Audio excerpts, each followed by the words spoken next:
Getting ready for the full-length 200 laps here at the home of the Brickyard. It's going to be a long race that these guys are going to have to go through, and it's at the end of the season. A lot of championship implications are on the line, and a lot of those drivers that are out there, they're going to have the butterflies in their chest, knowing that it's going to be so long. You got to get through it without making a mistake, and we know that this track has claimed a lot of people over the course of the last couple of seasons. So it's not going to be an easy one, but it's going to be a fun race to watch.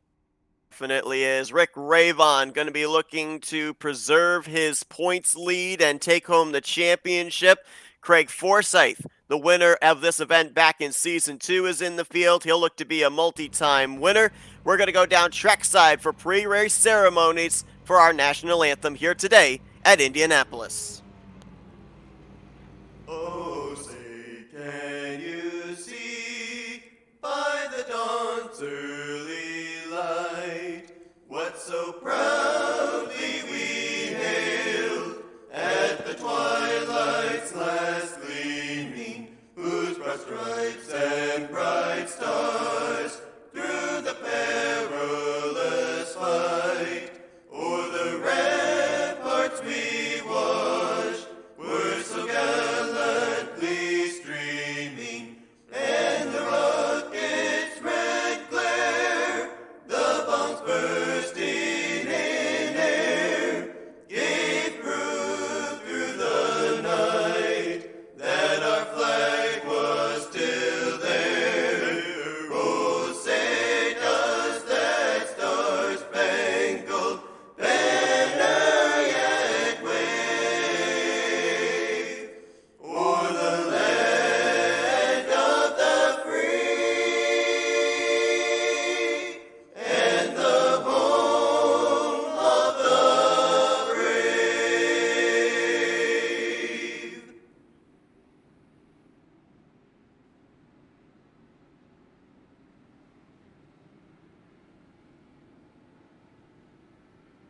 Field rolling off on the front straightaway, 32 cars in total.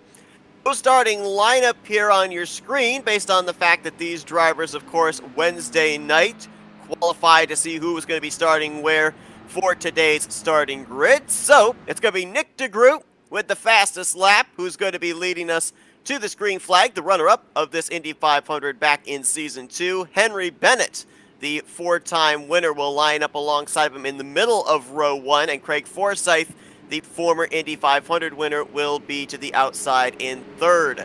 Row 2 is going to find Charles Teed, David Cook, and Chris Fowler. Row 3 finds 7th place Rick Ravon looking to win the championship. Alexander Van de Sant in 8th, and Jim Brooks the outside in 9th. Row 4 is going to find Dylan Moskowitz on the inside. Julian Altena will be in the middle, and Scott Rankin, our broadcast colleague for the majority of the season, he's going to be on the outside of the 4th row. Maxwell Caldwell will be on the inside of row 5. Jim Herrick will be in the middle in 14th. James Watson, who ran the Indy 500 event last season as well, he'll be 15th place. Bronson Stafford will be on the inside of row 6. Eric Peterson in the middle in 17th. Benjamin Combs on the top side in 18th place. In row 7, it's going to be Gail Brooks, David Leclerc, who's looking for some Indy 500 victory after poor performances in the last 2 Indy 500 events. He's going to be on the middle line, and on the top side will be AJ Musselman. Brandon Passalacqua will be on the inside of row 8, as Jeff Hysong will be in the middle, Joseph Morales on the outside line. Carl Henderson will be on the inside of row 9. Jimmy Drynan in the middle. Mike Tellier in the 27th position. Alex Coates, Jason Hand, Mark Rebelas, and Josh Laston, as well as Ryan Kelly. Those were drivers who did not take time. They will be starting at the rear of the field as a result. You saw the iRacing pace car hit pit road. They will make 3 pace laps here under 3 wide formation, and Matthew Rodriguez driving the pace car here today, doing the driving duties. Let's see if we can get a word with him. Matt Rod's up here in the FRN booth. You got us? Yes, sir. I'm here. All right, so obviously, big event here today. You're down there. You're able to feel the atmosphere up close and personal with these guys. What's the adrenaline rush feel like with those 32 cars behind you? I'm feeling the anxiety. I heard it pre-race, but a lot of these guys were just mentioning up and down how, during the practice sessions, it doesn't feel like that anxiety kicks up, but since we've gotten into the race session, everyone's getting 3 wide. That's the whole thing. It's gotten just so ramped up. Now, obviously, once we get to the start of the race, those cars are going to go flying by, but a long way to go for these guys, and it's been a long season for these guys, and I know that you've been around this series a lot. What do you, some of the word happening in the garage area, what are some of the things that these drivers are setting out to do here today? I've heard a lot of drivers say this is basically Talladega of Indy cars. It's going to be I think, really a battle of attrition, just making sure that, hey, you can stay out of the incidents today, and, hey, you don't have a big wreck, and there is still championship implications that could happen here. Definitely are. Another thing that we're going to be bringing up here is the fact that these drivers have already, a number of them have got Indy 500 victories under their belt. What do you think the experience factor is? Are those the guys to look at? Because there's a lot of drivers here today that we've not seen during the course of the season. We've never actually seen run a race under the Dark Horse banner yet. So I'm certain that these are not what we would consider rookies. They've got some experience in these cars, but maybe not necessarily with this field, with that kind of melting pot.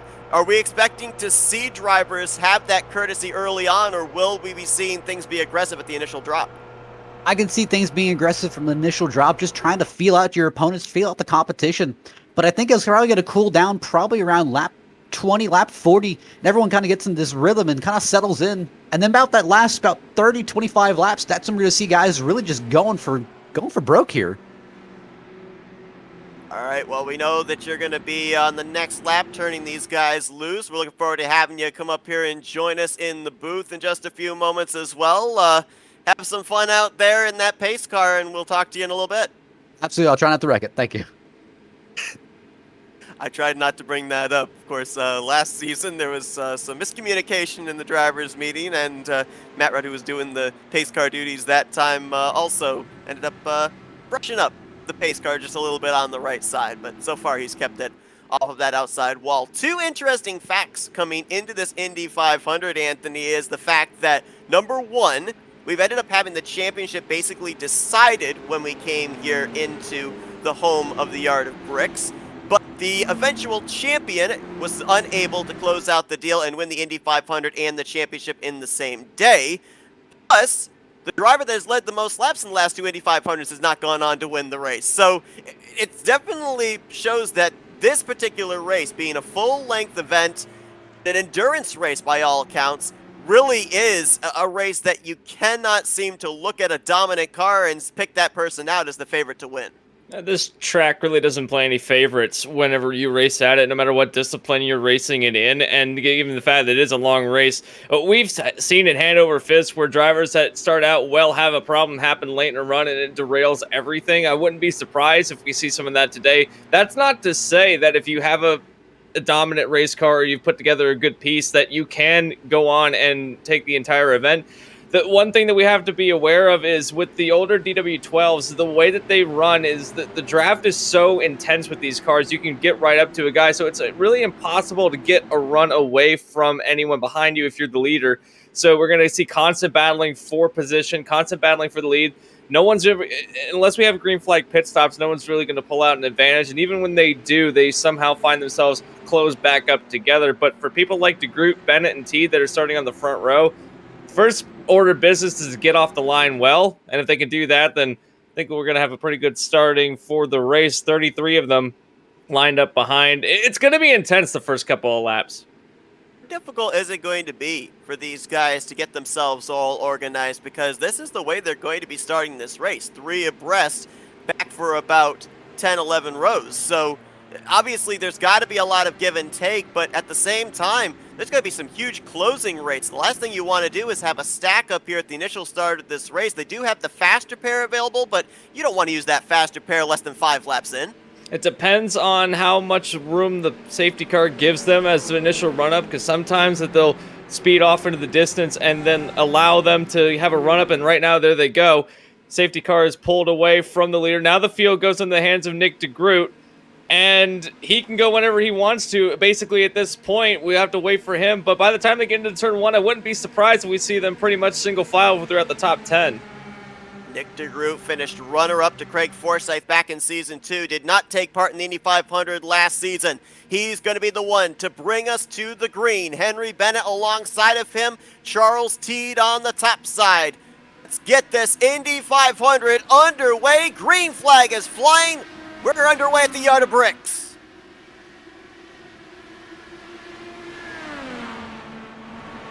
It's getting organized, at least for the first couple of rows. Craig Forsyth, David Cook going to mix it up for the third position, and we're going to be seeing this a lot during the course of this race as well, Anthony. These huge runs generated, the slingshot to the outside or the inside, depending on what kind of position you've got in the car in front on these long straightaways. And the case in point right now, already we have a change for the lead. Henry Bennett's gone to the lead of the race after slingshotting around DeGroot. Now DeGroot's going to have a challenge back down the front straightaway. He'll try to make the inside line work. Dives to the inside alongside who leads lap 1? I think it's going to be... I think it was Nick DeGroot at the line that's going to lead lap 1 as he takes the lead into turn 1. And that's, again, to your point, we're going to see that all race long. You can't get away from anybody.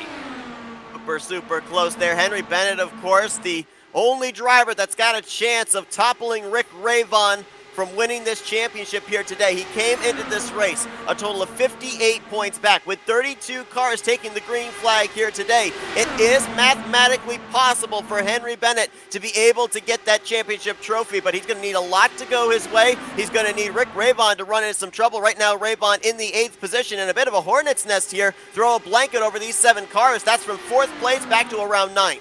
Kind of hanging back behind all of these guys in front of him, just trying to bide his time. No need to rush right now. You've effectively got the championship wrapped up if you can finish in the top 10 or even finish somewhere in the top 20.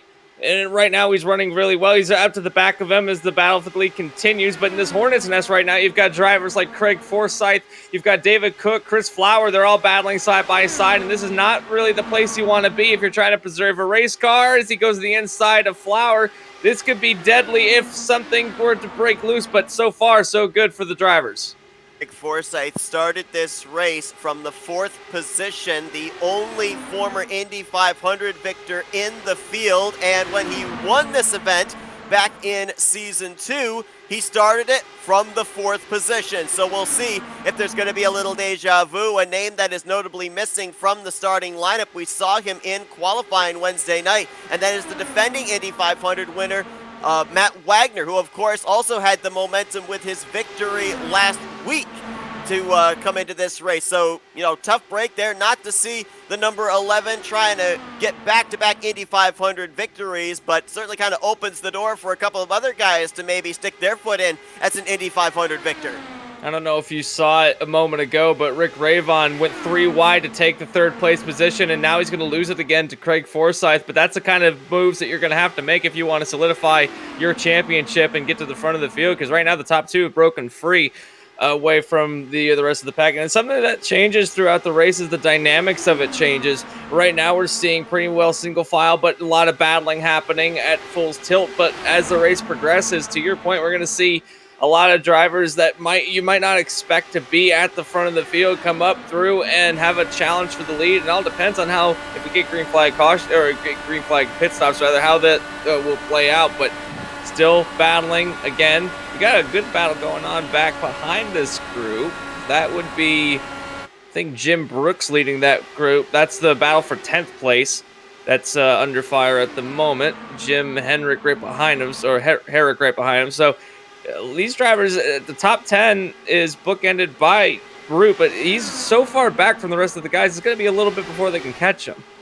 So we've got Scott Rankin, our broadcast colleague in this pack. Bronson Stafford just at the tail end of it. So that is 11th back to, actually 10th, I should say, back to the 13th position.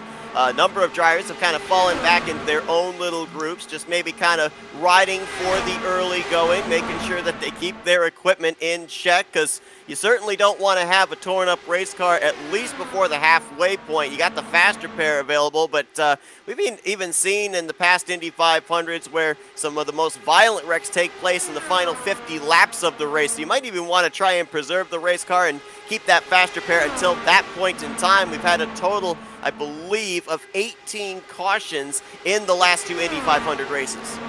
And that's a lot of yellow time spent under yellow, but these drivers right now again in ride mode, like Seth mentioned. Someone that I'm trying to look for on my telemetry, but haven't really been able to find him, is Robert Milecka. I don't think he's got to be in the field somewhere. Surely We were told Wednesday night he wasn't going to be able to make the event, so that's a couple of big names there in Wagner and Milecka that are not here to try and pick up an Indy 500 victory. And Milecka's got, I believe, the record for the amount of poles this season. As I'm looking here, he's got a total of 6 poles this season. So that's a big name to not have in the field, and another big name that won't put the running in for the race win. Now, someone else that's had quite a few good runs is Henry Bennett. Again, like we mentioned, he's in the battle for the championship. He mathematically is possible, but still very, very close to get to it. He's had a fair share of wins, including a win. I believe his last win was actually back at the Canadian Tire Motorsports Park. So it's been a while since he's had a win, but running well right now, he might be able to take the biggest race of the season.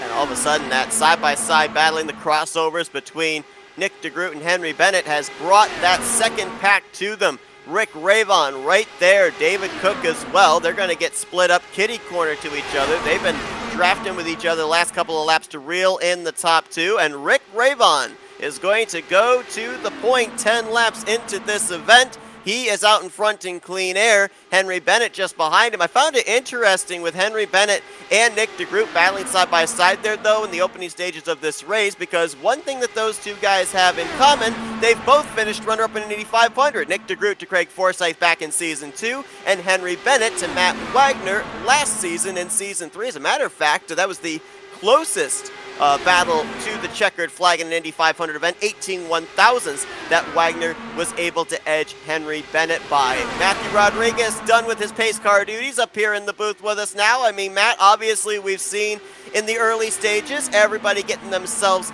single filed out. A lot of give and take in the early stages. We've avoided the caution and stack ups on that restart. So now, if your guys up here in this lead pack and that second pack, that third pack, you're settling in for a long endurance race. What type of strategy is cooking now? I'd say I'm one of those traditional guys where I see this as super speedway racing. I see this as, hey, this is just a ticking time bomb. I would be back in the field, maybe near Jason Hand, Joseph Morales, those kind of guys. Definitely not up in the front of the field, but definitely Rick Ravon, Henry Bennett, Nick DeGroot, Craig Forsyth are usuals. They have a different plan here. Imagine that right now a lot of these guys are trying to plan into a bit of a long run because David Cook's taking the lead and they've single filed out. Now, something that's interesting is that this top 9 all the way back to Maskowitz, they've broken free of the top 10, which now holds 10th place under contest between Rankin and Herrick, but they have a lot of time to get back to the front. It's not a critical situation right now for these guys, but they might want to start thinking about grouping up and trying to do what the top 9 are doing, running single file, try to catch back up because they're losing ground at the minute as the two in front continue to battle between Herrick and Rankin. But both of these drivers, both Herrick and Rankin, have got some pretty decent stats in an IndyCar discipline, and right now showing it pretty well by battling for the 10th place position. In the teammates for Patriot Motorsports, they are swapping the lead back and forth. David Cook takes a turn out in front. Rick Ravon then jumps to his inside. And this could actually be some strategy on their part as well, because if you keep crossing each other over, that takes away the inside line for somebody like Henry Bennett, Nick DeGroot, or Craig Forsyth to be able to make a move on either one of you for the race lead. And they're right behind them and ready to pounce is Henry Bennett. You can see he was trying to have a look to the inside of Ravon. I don't know if he wanted to try it. He kind of had a look, but then backed out of it as they go back to single file racing. Got to think about these other drivers that are running around in the top 9 as well. You've got Charles Teed running in 6th place, just outside the top 5. He's kind of biding his time watching what's happening in front of him. Got Chris Fowler, who was running around at the beginning of the race, trying to challenge for the lead. He settled back into a 7th place position. And then Alex Van de Sant will be running back behind him in the 8th position. And then Maskowitz will be rounding out the top 9. But these drivers, 6 on back, they're also looking to try to capitalize as well. And anything happens in front, say these two, say Cook and Ravon make some contact and have a bit of an incident, they can capitalize on those positions. Now, the fast repair does come into play, but even still, lots of strategy to be played out in the early stages of the race. No caution, but Mike Tellier with an issue there on the back straight. It was hard to tell who the car was he made contact with. Since that car spun down theoretically out of the racing groove, there is no yellow flag to come out and save him and be able to take on a faster pair, but he's going to spend quite a bit of time on pit road after having to tow back to pit lane. So even though this is a very wide, very long 2.5 mile speedway, it is going to find that 97 multiple laps down in the early going. Yeah, he got a bit of contact. I couldn't quite tell which car that was, but he made heavy contact going down the back straightaway, not even out of the turn, and then pounded the inside wall side by side. Will find himself in a spot of bother as he's still on the pit lane as top 9 continue to run the way they are. And someone that I've noticed, I think that they're trying to form it up now, is that 10th place on back battle is now trying to get into a single file line, but even still, they're trying to battle it side by side again. But Seth, I want to pose the question to you. Once you get into a long run like this, it's kind of easy to just muscle memory around this track and not think about it. And sometimes these drivers will lose a bit of focus when they get into just the long monotonous run. Although some of the times that's not the case. You're very alert of what's happening. But for these long runs, how do you keep your mind in the sense of, okay, I got to get to the front, but I have plenty of time to do it? Do you spend most of the time strategizing, or what as a driver do you normally do? I think the first thing you do, to your point, is you don't let yourself mentally get into a lull. We got a car in the wall. It's David Leclerc in the 67. Everyone scatters to avoid him, so we don't have disaster, fortunately. Oh, that car way off the pace. A lot of damage on the right side, and he is going to get down to the apron. So the caution will not come out, but second driver with an issue. Back to your point, though, Anthony, I mean, you've got to keep yourself mentally focused because this car is not going to handle 20-25 laps into this run as it did the initial drop of the green flag. Was talking with our broadcast colleague Scott Rankin, and he was saying at the end of his run when he was practicing earlier on today, the car gets really, really light with the lower fuel load. And Matt, I think you actually got some information as well during the driver meeting of what these Firestones are going to be like for these guys as well. Absolutely. Right now, tires are not really a factor until we're about over 35 laps. The big issue is, I really tried to push the memo of, hey, if someone's really brave enough, can they just skip tires altogether and really just take fuel? But the issue is, it really just kind of has an arrow push that pushes you up the hill. And if you're trying to chase someone down in draft, that back end will start to step out. It's kind of what happened with David Leclerc. Actually, just got a bit high off the racing groove and gotten up into the light gray stuff, and then ended up just running out into the outside wall. It looks like an unassisted incident for Leclerc, and I think he's actually taking it behind the wall now. Yeah. This has been such a tough event for David Leclerc. Mentioned during the starting grid that he has had misfortune after misfortune in the last two Indy 500 events. Finished 24th of 24 drivers back in Season 2, finished 25th of 30 drivers last season, and going to be the first one in the garage area this year. So he keeps having some really good qualifying attempts for the Indy 500, but one way or another, this yard of bricks just does not seem to be in the favor of that driver. I mean, think of Leclerc's past. I mean, he has been one of the fastest cars on track week in and week out. However, his luck and his patience, those are two things that he really just does not show, and unfortunately gets him into more trouble than it helps. Now, right now, the first driver to go out, and I mean, it really takes a toll on a driver when you have an event like this where it just doesn't seem like no matter what you do, you find yourself in these tough situations. It can be demoralizing. That's not to say that he's not a good driver. He's a good driver and is right, but when you get into an event, you always associate the event with bad luck, and then when something like this happens, rather than trying to push through it, I don't blame him for trying to back out of it early. I honestly don't. Leclerc ran full-time last season. This today would have been his first start of Season 4, and it ends early, not even really 20 laps into this 200-lap event. The number of guys towards the rear of the field, as mentioned, that we have not seen during the course of the season. As a matter of fact, we've not really even seen them during the course of the time we've covered the Dark Horse Racing Series. Carl Anderson in the 42, Julian Alten at the 31. We talked with him during pole day qualifying on Wednesday night, Jason Hand in the 00. But let's bear in mind as well, I've talked about this to you, Matt, when you were out there pacing the field, about these guys maybe not having a lot of experience racing with all these other drivers that race each other week in, week out every Wednesday night. But they did have a carb race or carb day yesterday, so that would have been an opportunity for a bunch of those guys to kind of get familiar with the racing styles of the drivers in this field. Absolutely, and what I heard from that is it was kind of a mixed bag where some of these drivers, they just weren't used to racing with each other, where I remember Charles Teed ended up in the fence on the front straightaway at the end of one of his carb races. So you got to wonder how many of these drivers know each other from different leagues, how many of these drivers know each other and how their racing styles are. I mean, think of Scott Rankin. Scott Rankin's been in the booth all season. This is his first race with these guys. Chris Fowler in the 7th position. He's another new face in the field that we've not seen before. And Scott, speaking on the part of Scott Rankin, at least he sees how these guys work or how they operate week in and week out. So he's got a bit of an advantage in knowing how the driving style is. It's just you have to translate the booth to the race car, and that's something I think that we're seeing him trying to figure out how to get around. That being said, running in 12th place right now, great run for our FRN car league. So far, to my knowledge, he's not clipped the grass over in turn 1, so he's doing better than he did on his first attempt of qualifying Wednesday night. I'm figuring out where it was funny because I think he was in the booth talking about how one of his sponsors today is a lawn care company, so it fits the bill.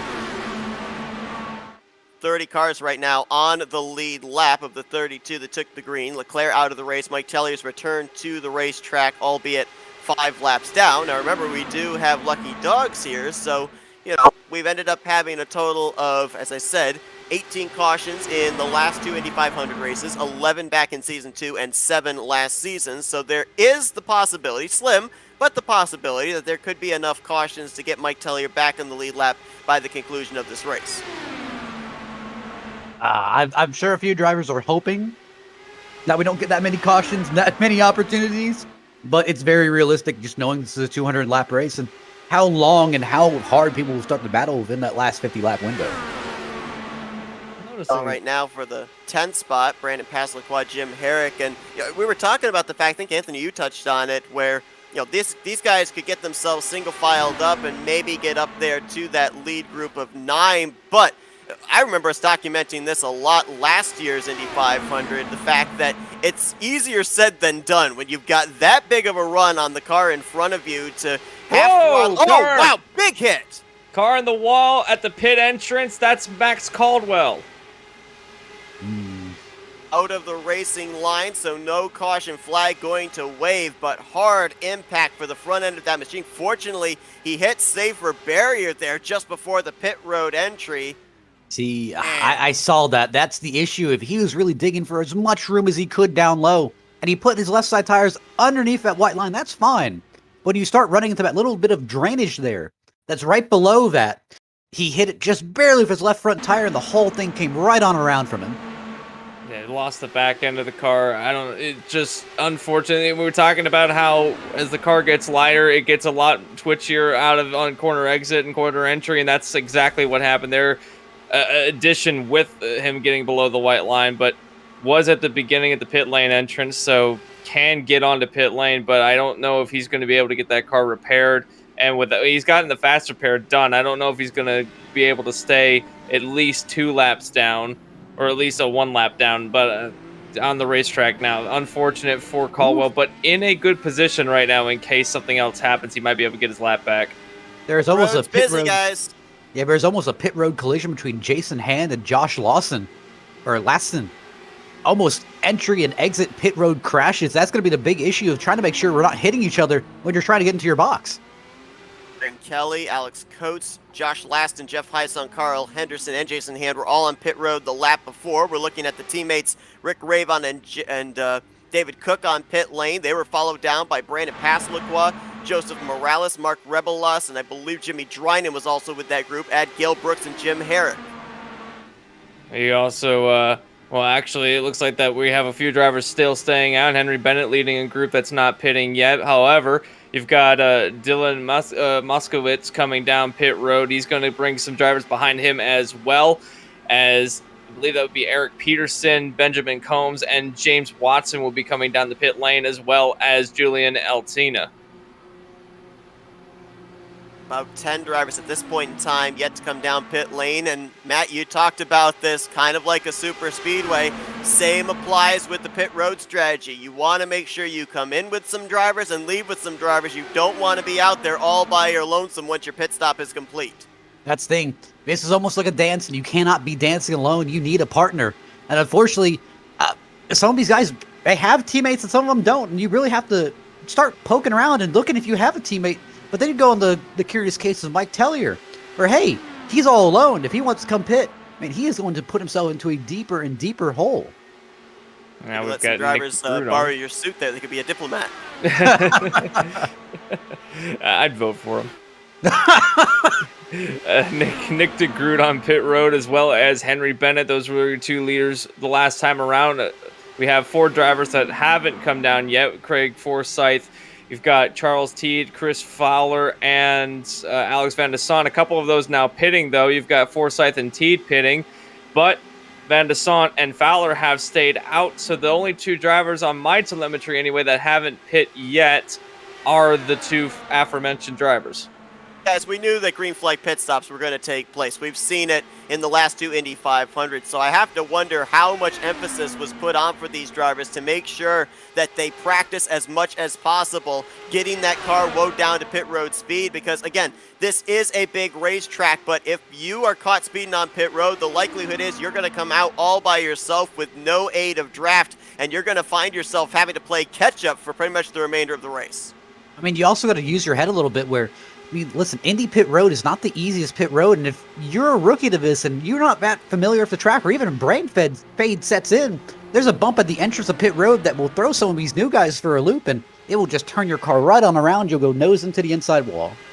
Not only that, but the pit lane entrance is a thin pit lane entrance, and you have to go from 225 miles an hour all the way down to, I believe our pit lane speed limit here is 70, so having to have that kind of whoa up to get on. It's either 55 or 70. I couldn't remember which one it was, and I think it's actually 60 miles an hour is our pit road speed limit. So having to get down from 220 to 60 is not an easy feat for any driver, especially when the pit lane entrance is about half the width of the actual racetrack. You saw right there, not only getting onto pit road can be an issue for drivers, but getting into your pit stall as well. The 20 of Chris Fowler was leading Alex Van de Sant down pit lane, had to back up just a smidgen to get into his pit stall, and now he comes out of pit road behind Van de Sant as Rick Ravon takes the top position back. I know that obviously you've got those concrete pit stalls there, and you talked about, the tire heat building up in these machines and causing the aero push. How much does the tire heat cause for drivers to slide into their pit box? That's the thing. It's, if I'm correct, Indy has a concrete pit box, and the concrete pit boxes do slide a little bit more, especially with hot tires. And that's the one thing is this concrete very slippery, as opposed to maybe let's think of Auto Club, or let's think of Milwaukee. Those kind of tracks where they kind of have a more traditional type of pit road.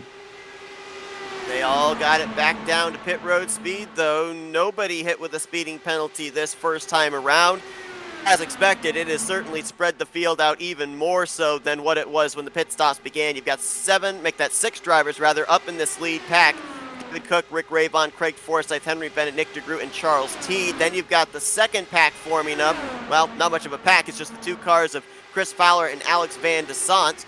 Dylan Moskowitz is all by his lonesome in the 9th position. And then you've got the second big pack. Jim Herrick, Bronson Stafford, Eric Peterson. They're about to have about 3 or 4 more reel them in, make it about a pack of 6 or 7. As they continue to run around the racetrack, got a couple drivers all by themselves. Van de Sant and Fowler coming down together, and they came out together. So the benefit of that is that they'll be able to have at least someone that they can get some slipstream off of as they run 7th, 8th. Other drivers such as Dylan Moskowitz is running all by himself in 9th place. He's going to have to play catch up in order to get back into draft range for the guys in front of him. And then you got a pack behind with Jim Henrick that's still leading the race, or still leading the race for 10th place anyway. Bronson Stafford, who's jumped his way up through several positions, now finds himself in 11th. A good recovery drive, or not really a recovery drive, but a good drive right now for the 61 as he now crosses into the top 10. And Eric Peterson, I don't think we talked about him at all today. He's now found his way into 12th place right behind these guys, along with Jimmy Drainen, who is running in 13th, leading a pack in 13th, but now that's going to be taken over by the 21, who, by the way, lost a lot of positions that last time by as he had a fairly slow stop himself. No, actually, let me go ahead and break in here. I mean, let's go ahead and focus on Jimmy Drainen here, where Drainen, I think we can all agree here, he's had a pretty up and down season. Some highs, definitely some lows. But I mean, just look at him already. I mean, up 13 positions from 26. I mean, that's a good drive already. And this is really a sleeper race for him, where he's done well in the past. There's a couple of guys that might have been waiting for that first round of green flag pit stops to pick up track position. As you mentioned, Drainen up 13 spots. Ryan Kelly, who's just back there on the top of your screen. That 13 car has moved up 15 spots from his dead last starting position. And also, Josh Laston has picked up 9 spots since the drop of the green flag. Alex Coates also up 9. So, number of guys that started towards the back are now making appearances up inside of the top 20 after the first round of pit stops. You have drivers running at the back of the pack who have had some pretty down on their luck moments. You've got Max Caldwell, who is now back on track, running in the 30th spot. We'll be rounding out the drivers that are still on the still running around the track. He is a lap down to the leaders, however. I believe either that or he is just on the very, very tail end of the lead lap. Mike Tellier is still sitting on the pit lane. He's in 31st right now, and David Leclerc is out of the race officially, is the first retiree of the race. Joseph Morales running in 28th, all by himself, trying to catch up to Carl Henderson running in 27th, who is fallen off the lead drafts quite a bit, as you've got a duo in front of them of Rebelas and Altina. Altina was one of the drivers that we mentioned coming into pit lane earlier and had a temporary top 5 position, but now has fallen all the way back down to the 25th. Jeff Highsong running in 24th, James Watson 23rd, and Josh Letson, Brooks, and Musselman, they'll go into the top 20. And then you have the drivers in the middle of the pack that just riding it out. And I wouldn't count these guys out just yet because it's a long race. You could end up getting up to the front of the field pretty quickly if we have yellow come out or if we have some more pit lane shenanigans. Julian Altina. Go ahead, yeah. All right, so Seth, do you want to go ahead and knock on wood before we mention Eric Peterson, or? Oh boy, I mean, I'm trying the best I can not to talk about Gale Brooks. I mentioned, the Gale Brooks jinx that I put on him last season and how he's been doing good this season. So I'm going to leave both of them alone. So I'll go ahead and I'll kick the barrel a little bit. So Eric Peterson, obviously, had a pretty, I guess, quiet race here. It looks like he's lost the main pack of most of his teammates, but currently running a respectable 11th place, up 6 positions from the start. And Eric Peterson, I don't know really how to preface this. I mean, he has lost races in every which way possible. Even last season, he had to struggle getting a top 10. It was almost like 3 races left in the season before he had his first top 10. And how do you just kind of shake that bad luck, or, kind of just recover from that and keep yourself going? I think that more so would be the fact of just approaching this race with the fact you've got, with the mindset you got nothing to lose. I know that I've mentioned this, I think, even last week at Texas, watching basically a 2-driver battle for the championship. There are guys all the way peppered through the top 10 that want to finish out the season as best they can, the highest they can in the point standings. But if you're a guy like Eric Peterson, I look at other drivers that are there in the point standings, like a Gale Brooks, like a Jeff Highsong. These are guys that have had consistent seasons, but they haven't found victory lane. And I look back at the last 2 Indy 500 events where we've ended up having the race winners kind of come from out of nowhere in the closing stages of both those races.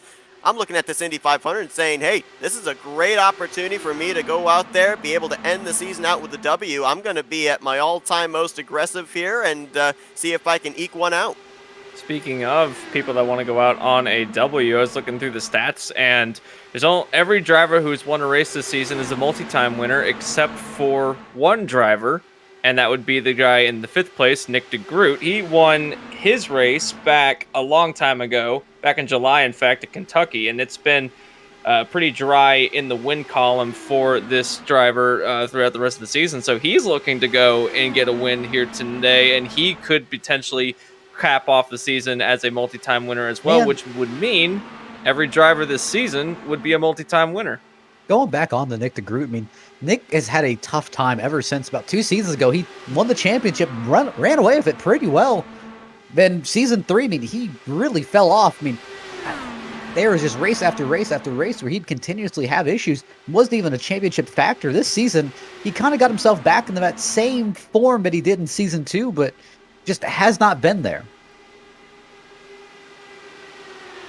Rick Raybon, like, closing of the season, Raybon just found an entirely different gear. He went to victory lane 2 of the last 3 weeks, opened up his points lead. I mean, it was looking like down the home stretch about 3 weeks ago it was going to be Rick Raybon versus Henry Bennett versus Nick DeGroot versus Matt Wagner for the championship, and now Henry Bennett's the only one that's got a shot, and he's a bit of a long shot driver, so Rick Raybon turning up the heat very quickly kind of ended the championship hopes of a couple of guys there. I mean, just think of Henry Bennett here. I mean, remember back to Watkins Glen, he was dominating that race. Internet issues dropped him out of the race. That was a race where he was honestly walking away with. And think back to Long Beach as well. That was a place where he easily could have walked away with more issues. Yeah, Rick Raybon, ever since Pocono, has really capped off the season well. I mean, that was his first win of the season, and then he went on to win 4 more races afterward, both at Milwaukee, Phoenix, Iowa, and Long Beach. Ironically, the only race that most of the races that he's won this season have been on the ovals. Only 1 road race so far this season. So great stats at the road or at the oval circuits, and right now in a pretty good position in second place, just kind of riding it out with David Cook in first place. So Henry Bennett's also right behind. We were talking about how he wants to cap off the season well.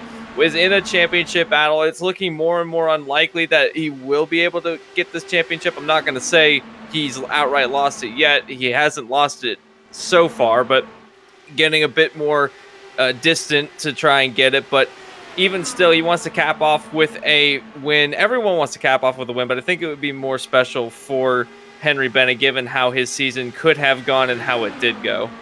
Well, let's also document about Rick Raybon, though. This season has not been a walk in the park for him. If you go back the weekend of Worldwide Technology Raceway, he wasn't even in the field because contact in the back. I'm sorry, Seth. Looks like Jimmy Dryden almost got sent into the wall. Been around the 20th position. There's Watson in the mix of this area. AJ Musselman just up ahead. So nice job there by Dryden. Keep it together. But going back to the point about Rick Raybon, wasn't even in the field at Worldwide Technology Raceway. Why? Because he had been hit with the COVID-19 epidemic. He was not feeling his best. He showed up about 40% better the following week, Canadian Tire Motorsports Park. Finished second place in that race to Henry Bennett. The following week, back to victory lane he went at the Milwaukee Mile. So it has not been smooth sailing for Rick Raybon. He's had to mount a bit of a comeback as well. As a matter of fact, if I recall correctly, Rick Raybon twice this season was leading the points and lost the points lead the following week after taking it. So it's been a scratch and claw season for the driver of the 2 car as well. It's been a walk in the park, and you can really kick your legs up and really relax. No, not at all, especially given the fact that he didn't win a race in the entirety of the first half of the season. A lot of those races were spread out between the likes of Bennett, Wagner, DeGroot, and Maletska. But right now, if you looked at the stat sheet right now, it's almost a 180 turn, and there's something that ignited underneath him when he was able to win at Pocono and then was able to go on. And yeah, it hasn't been easy, but you got to admit that what he has been able to accomplish is incredible in its own right, going from lead of the championship to having to claw his way back up, as Seth mentioned. But other drivers in this field that were running well in the point standings that are just kind of falling off the wagon is the aforementioned Matt Wagner running in 4th in the championship, and then Maletska. It seemed like there was a paradigm shift about halfway through the season, and he's going to cap his season out 5th place, not even in the field tonight or today. riding on board with Alex Van de Sant, currently in the 7th position. Van de Sant back in Season 2, a 4th place finish here from a 17th place starting spot. And we were just on board with him, and I was talking with Scott Rankin on Wednesday night when we were watching these drivers go around and turn their qualifying laps. You'll watch that the number in the center top of his steering wheel, that is the gear he is in. People might be watching this and thinking, these guys, they're just mashing the throttle, turning laps, that's all they're doing. There's actually strategy going on in which gear you're running. Majority of this race, in these laps, they're running in the 5th gear. But if they're able to get a run on somebody, or at least be in their draft, they're shifting up to the higher gear to save a little bit of fuel or to be able to generate that run for the slingshot. So they are constantly strategizing the entirety of these 2.5 miles. And easily, ever since we kind of moved away from using the R18, it has gotten less complicated where, I mean, previously we were worried about weight jackers and kind of what in-car adjustments we could use to make this car handle better. Unfortunately, this season, and I don't really think that's much of an improvement, they've lost all that in-car adjustments. They're stuck with what they've got now. They have to figure out how to make it work. That's something that I think with the driving style for these drivers come in, they were used to be able to make all the adjustments and now have to revert to, well, it's set up, so you have to make the best of what you have. And I think we're seeing which drivers can and cannot make the changes necessary or make the adjustments to the driving style necessary in order to cope with that. But at the moment, I like the way that these cars run. The DW12s has just got this element to them that that you don't have in the new ones. Obviously, they're a little bit bigger than the newer cars are. They do have the ability to have extreme amount of slipstream, and that's why we're seeing these long packs of cars and that they can't really get away from each other. But in addition to that, just I've heard, and I don't know if this is true or not, but I've heard that they're more planted to the ground than the new ones are, which is another attribute to why they are able to run so close together without having these oversteer events. AJ Musselman's on his way to pit road. I think I saw some helmets going on, the crew members climbing onto the wall. Drivers are anywhere from 21 to 25 laps into this run, so green flag pit stops for the second time today are moments away from happening. Musselman looks like he's going to be the one to kick it off in that 54. Hits his pit box. Is it going to be a 4-tire stop? Yeah, he's going up on the jack, so this is going to officially start our green flag stops. Now, he might be strategizing here. If he could short pit, he might be trying to benefit later on in the race and see if he can jump through the field, but it's a bit early on, I think, to be making those strategy calls now. However, it's never too early to make a strategy call, so we'll have to see how this plays out. Realistically, you can use this part early on to test some strategy, saying, I wonder how, I mean, for some of these drivers, I wonder if I can make old tires work. And they take a shorter pit stop to get just full tank of fuel with no tires, seeing if how it will work out. And hey, if it doesn't work out, well, it's lap 58 of 200. You got all the rest of the race to figure out what you're going to do. In hand coming down pit lane towards the tail end of the field. Also Maxwell Caldwell, who is obviously a faster pair in the hole after his incident off of turn 4. No caution has come out, and we have had a couple of incidents so far here in this race. One of them involved Mike Tellier, who is back in the garage area now joining David Leclerc. So 30 drivers now still in this race. At this point in time, 27 of them on the lead lap. Of course, the 3 that are a lap down were drivers that we've just seen on pit road in the last 2 laps. There's a couple others coming down pit lane this time as well. Jeff Heisong and Josh Laston.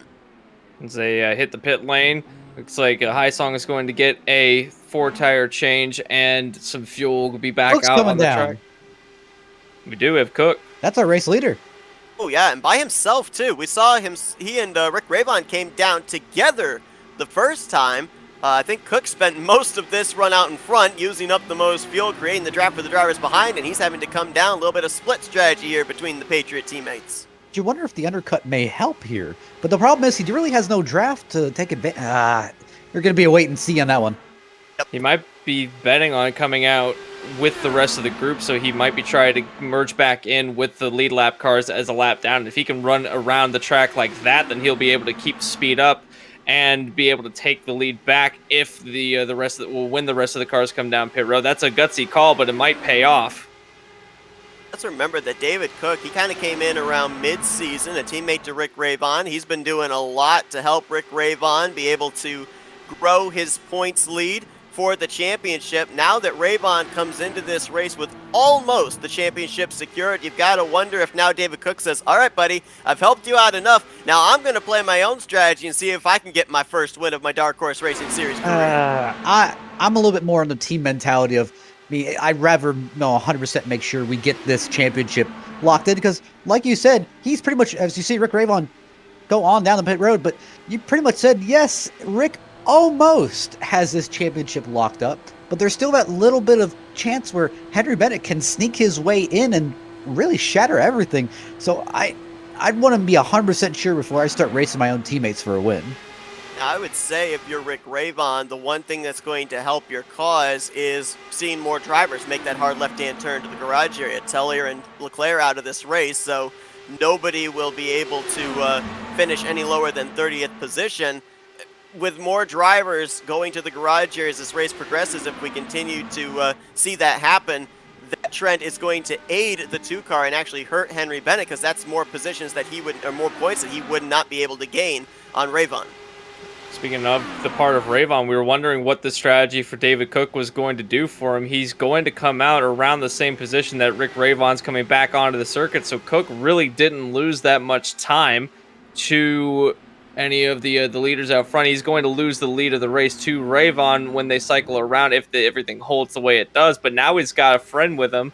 I think that this undercut might have worked for both of these drivers. We'll have to wait and see, is that no one else in that lead group has come down pit lane just yet, but they have indicated that they might be trying to formulate a strategy to get onto the pit lane together, but it's like you have to coordinate between 5 different drivers or even 6 different drivers, and none of them are on the same team.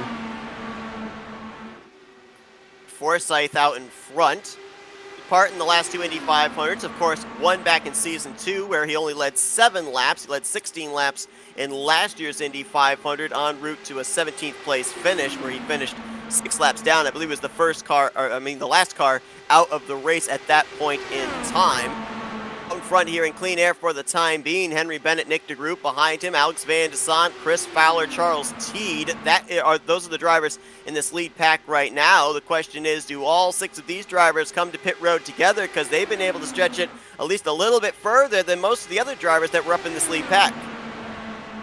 That might play out later in the race when they're trying to scrounge around for fuel. They might be the beneficiaries of being able to stay out. Now, that being said, you got drivers behind them, like the drivers that have just pitted, that might be able to jump through them as they're running about the same lap times as the lead pack. In fact, they're running a bit faster in some places of the track than the other ones, as Henry Bennett takes the lead as he slingshots around Craig Forsyth as he will become the interim leader. Charles Teed still at the tail end of the 6-car pack, and still no one in this 6-car group has decided to come down to the pit lane. I'm going to go back to your super speedway analogy, Matt. Let's take Talladega, for example, with stock cars. We even see no wall there separating the pit road from the infield grass. Still, drivers have difficulty in orchestrating all coming down pit road together. It's a much tighter pit entry here at Indianapolis. You've got that wall separating pit road from the front straightaway. So if you've got more than 4 or 5 cars all coming down together, how much more difficult is it to orchestrate everybody coming down, being aware of the braking zones, and not making contact before you even get to that commitment line? It looks like 3 cars coming down, but the big issue is, and we'll see, Henry Bennett, and that's going to be the big thing, is you want to take the maximum advantage that you can. You don't want to take it easy on the pit lane, because really you can gang up about 2-3 seconds even on pit lane than you can gang up on the racetrack, and hey, all I have to do is make sure I'm at my number, pushing it to the line, and I can meet pit road speed. Now, I'm kind of worried about Henry Bennett because he really slowed down there, so I'm wondering if he may have sped. He definitely did. I think what he was doing there, I think there's like a timing zone, and he was trying to make sure that his average time was going to meet pit road speed, trying to compensate for that hot entry when he got to the commitment line. When he hit the line, he was 74. Yeah, but he locked it up quickly.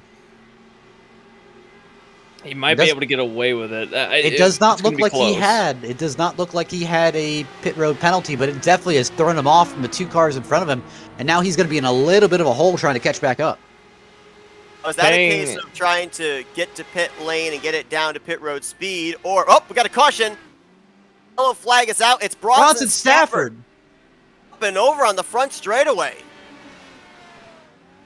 And that is going to... Oh, there was actually a car in the wall before that. It was High Song. High Song went into the wall, bounced back up, and then there was contact made between Stafford and... well, actually, though, the guy in front of High Song is the one that went into the wall, and then High Song made contact with Stafford in avoidance, and that is what caused Stafford to flip over. Yeah, that Take a look at it here. Had about a pack of 5. actually looks like Drynan put somebody into the wall. Can't tell who that car is. I don't really think he put him in the wall, but I think he followed Drynan. He followed Drynan right into the wall, and Drynan missed it, but the car behind didn't.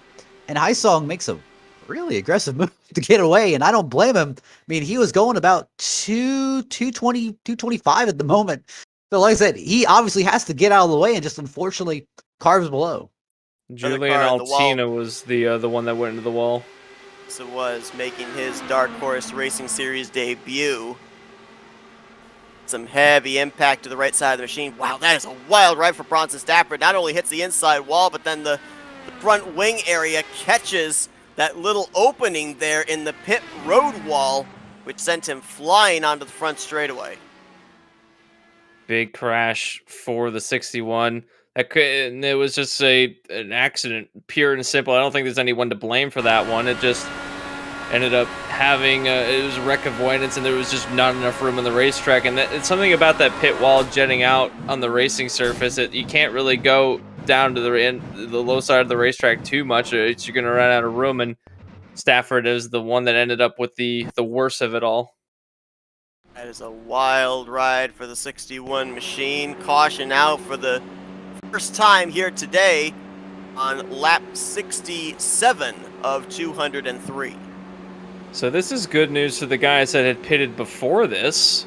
I think there's a few drivers that have not come down yet, including Fowler and Van de Sant. Charles Teed is another driver that hasn't come down yet, and I don't think that Forsyth has either.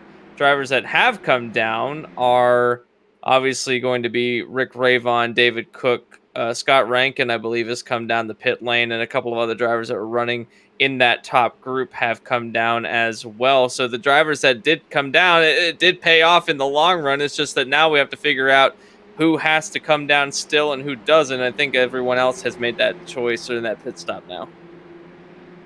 He's sitting on pit road, but I believe we are able to talk with Bronson Stafford after that wild ride. Bronson's the guys up here in the FRM booth. You got a copy? Yeah, I got you. Man, I mean, obviously I can hear the disappointment in your voice, just kind of riding things out in the early stages. Wrong place, wrong time there with a couple of cars getting into the wall. But, man, I mean, that wreck looks scary from up here. What was it like being along for that ride? I didn't know where I was until the car stopped. I just knew I was somewhere on the track, and yeah, unfortunate. It's my own fault I got put back there. I messed up my pit entry and had to burn the fast repair just due to nose and rear end damage, and just got stuck behind Drynan and High Song, and the 31 got the wall. High Song turned left to, avoid, and I think a part of netcode might have got me a little bit too. I'm not sure. I haven't fully watched it, but had nowhere to really go and just got the pit wall and flipped. So, unfortunate. You still got, I believe, a fast repair, although you're waiting for the tow time to finish on your machine, but you might be able to still get back out on the racetrack. Do you think that you'd be able to just claw away something out of this, or do you think that this might be day done for the 61 team? I actually just burned the fast repair just before from messing up the pit stop, so I do not have one, so the car is dead. It's a crunched can. It's seen much better days. So I think that's day done because it's going to be there for about 40 minutes. Tough break, obviously, here early on in this Indy 500. Bronson, obviously not the way you wanted to end this thing for sure, I know, but thanks for talking to us. Yeah, thanks for having me. It's been fun while it was going. The track's fun. It's just unfortunate, so. Trying to figure out what's going on here. Obviously, with that caution coming out during the flag pit stop cycle, a couple of cars that appear to be going around. Yeah, Fowler in the 20, Van de Sant in the 317. I think Nick DeGroot's also gone around. Yeah, it seems like we've extended the caution a little bit, just trying to figure out the running order since this, like you said, Seth, it did not come out at a very opportune time. And right now, everyone's kind of scattered with standings and trying to make sure everyone's where they're supposed to be. Fowler's going to pick up the pace car. I think he is going to be the race leader here. When we go back green, Van de Sant, Teed, Forsyth, and Nick DeGroot, I think are going to be the top 5. You see a car going around the outside of the pace car. Believe that was the 21, I believe, Brandon Passalacqua. I think 29 cars are going to be on the lead lap when we go back green here. As you point out, Matt, just trying to get the scoring correct here, get everybody lined up where they're supposed to be. But dodged a couple of bullets early on, didn't see a caution flag come out. Just kind of got the feeling that the Cats used up all 9 lives. We were going to see a yellow flag at some point here. So now, how does this set the tone for the rest of the race? Because everybody's all wadded back up again when the field was super spread out after, we'll call it 1 3/4 rounds of pit stops. Yeah, and right now, everyone's kind of got that good feel. I mean, it's lap 72. Everyone's got that good feel of how their car's handling, how it works in draft. And everyone's got their idea of, all right, well, now when I'm all crunched back together, is it go time? Do I need to really start, hauling? Do I need to start chopping people to really get up in front of the pack? And that's the big issue is we're going to see a lot more aggressive moves, or at least I'm imagining right now, trying to set themselves up in the right draft group. And that's going to cause some issues, I'm betting, down the line. It's also changed the entire running order completely after the caution came out during the green flag stops. We have a lot of drivers that were in the lead of the race now find themselves outside the top 10. The new top 5 is going to be Fowler, Van de Sant, Teed, Forsyth, and DeGroot. I don't think that they've come down pit road already, so I don't think that they will have to have that running order shuffled up anymore. That being said, the guys that pitted before then also came down the pit lane, such as our 2 former leaders, Ravon and Cook. So that being said, everyone now seems to be on the same pit strategy. What does this play out for later in the race now that everyone has tried the undercut, saw that it could work after Ravon and Cook did not go a lap down and in fact ended up in the same place? It could end up playing off for these drivers being on the same strategy. We'll have to wait and see as the safety cars pulled in. We're back under green flag racing on lap 73, and Fowler wasn't waiting around. He's gotten up to about make that 2 to 3 car length lead. Yeah, that point you bring up there, Anthony, I'll just kind of bridge this over to a point that Matt made earlier as well. I mean, Matt, obviously, with Anthony bringing up the point of that undercut strategy for some of these guys, that caution coming out, not working out for them at least this time.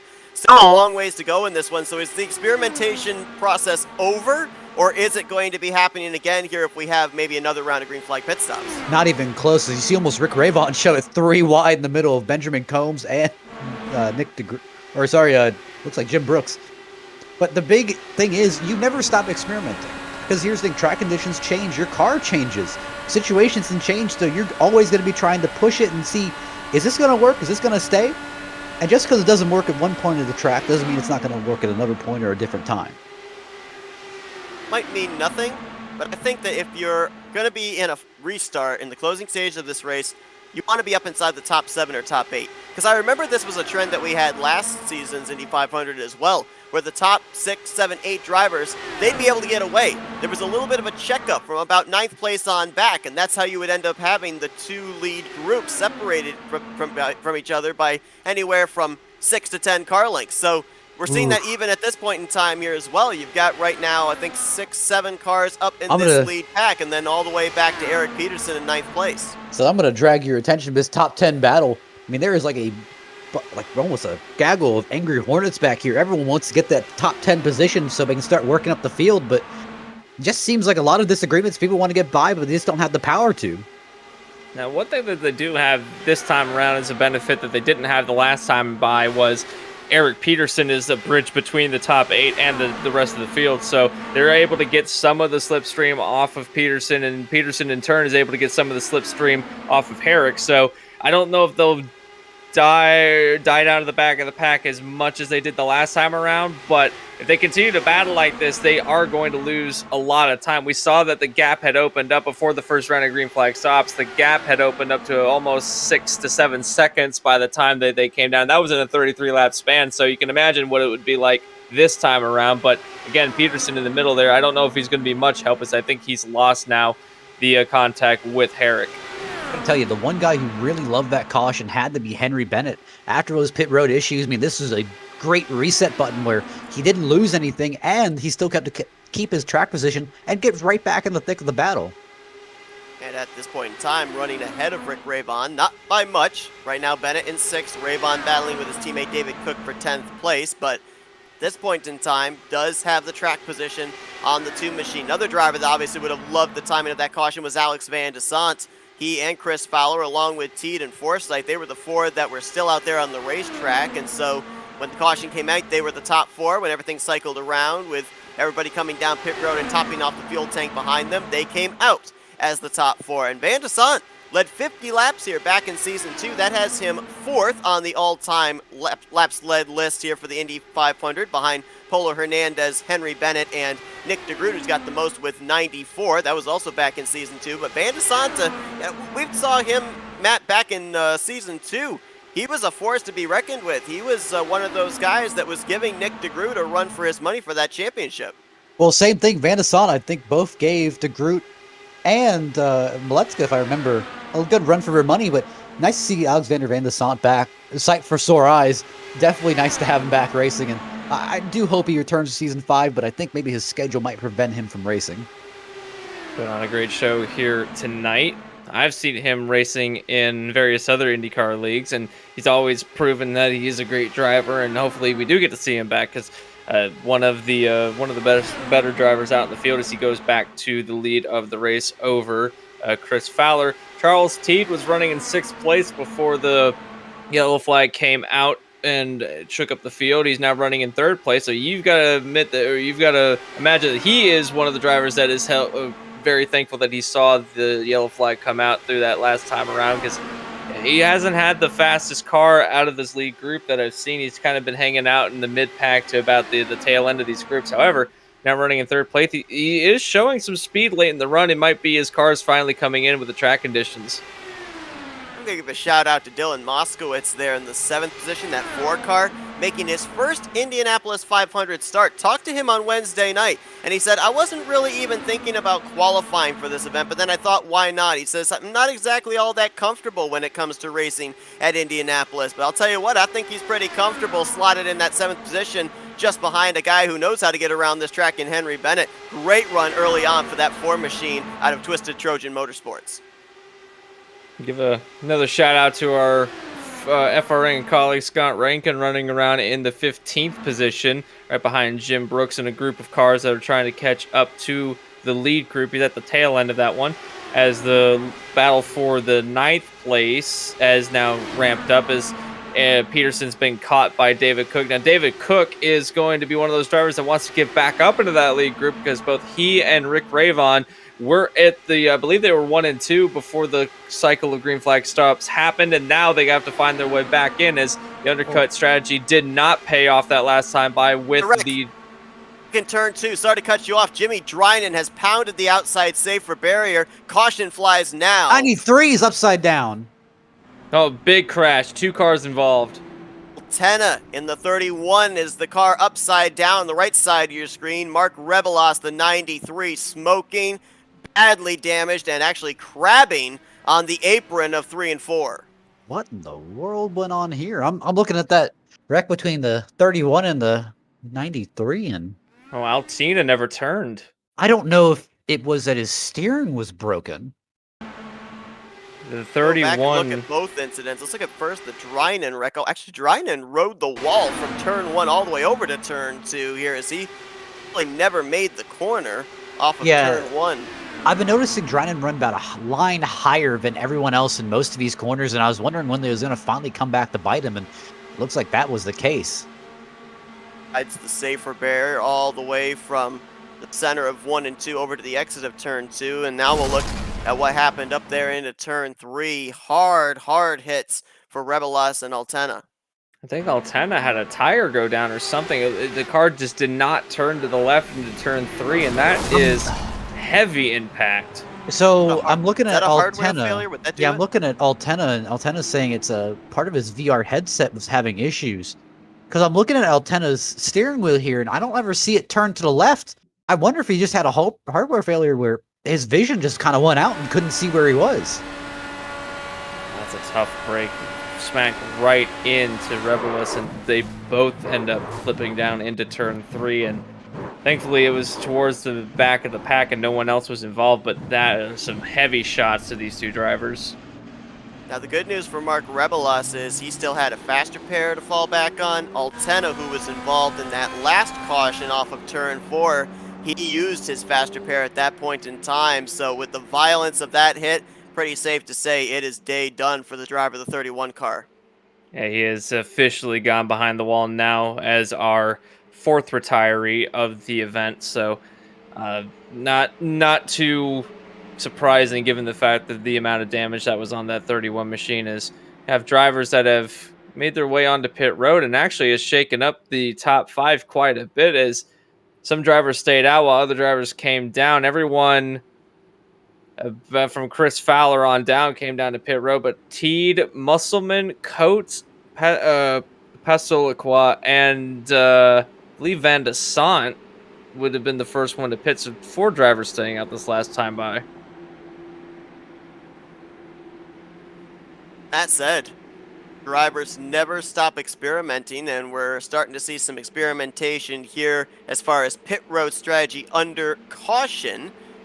Now, Teed down to Pasoliqua, they have roughly about 12, 13 green flag laps on their tires. We're not going to count the laps that they've done under pacing here, so we'll see if there's going to be a difference of the grip available for these drivers, especially if we get into a long green flag run towards the close of that long green flag run. I believe that we do have Julian Altena, who was involved in that last caution, available. Julian, it's the guys up here in the FRM booth. You got us?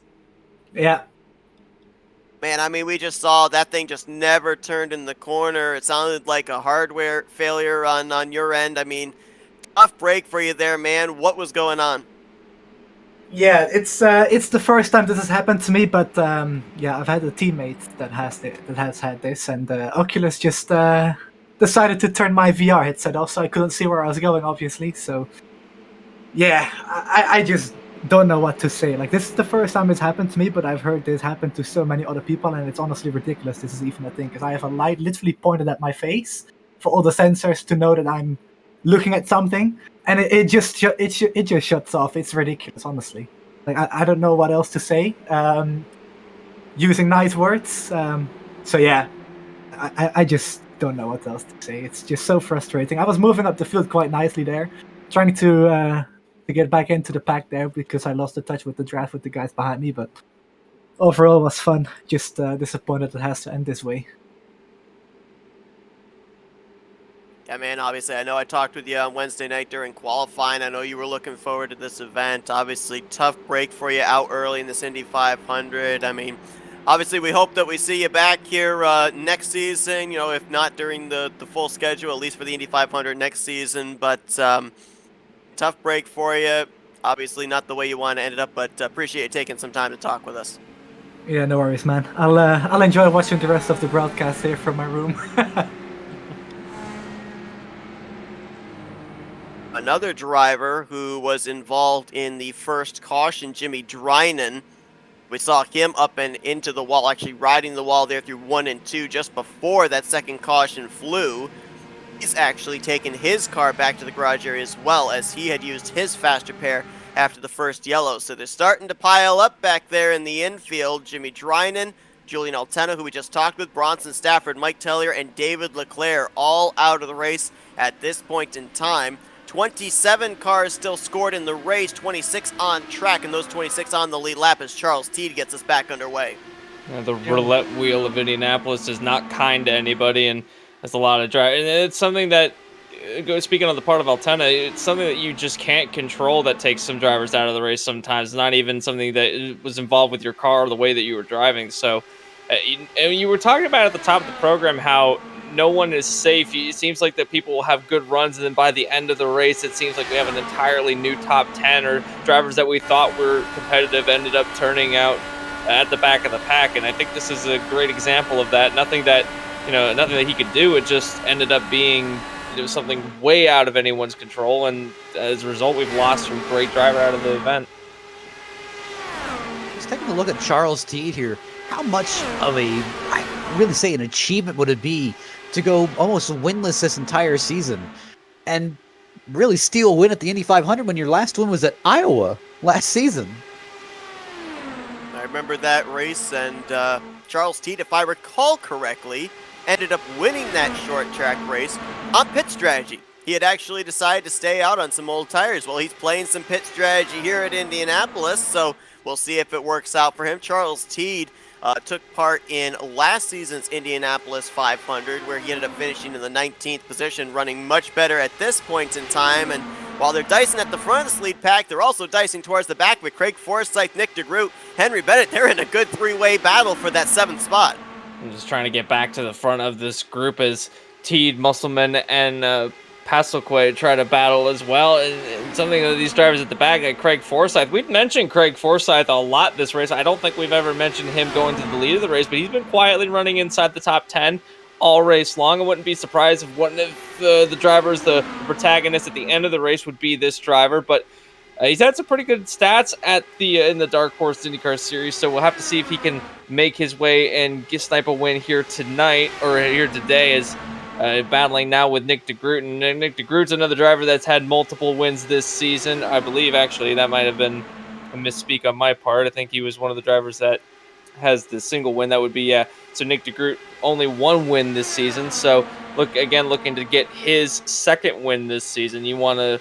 he definitely wants to go out on a high note, but I think a driver that no one expected to be in this top 10 right now, the driver in the 4th place position, Alec Coates. He came out of nowhere. He was running outside the top 20 before a lot of the shuffling happened. Now battling for a 3rd place position, trying to go to the inside, but there's a hornet's nest in front of him.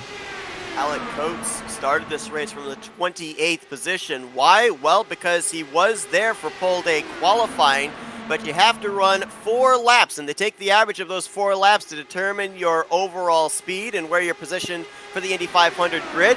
He was unable to turn those 4 laps, ended up wrecking midway through, and therefore had to just default on the fact that he was going to be starting at the rear of the field. I believe Mike Tellier was the other driver that was in the starting lineup here tonight that was not able to complete a full 4-lap run, but Coates made it onto the grid, and to your point, Anthony, making the most of it right now, up inside of the top 5.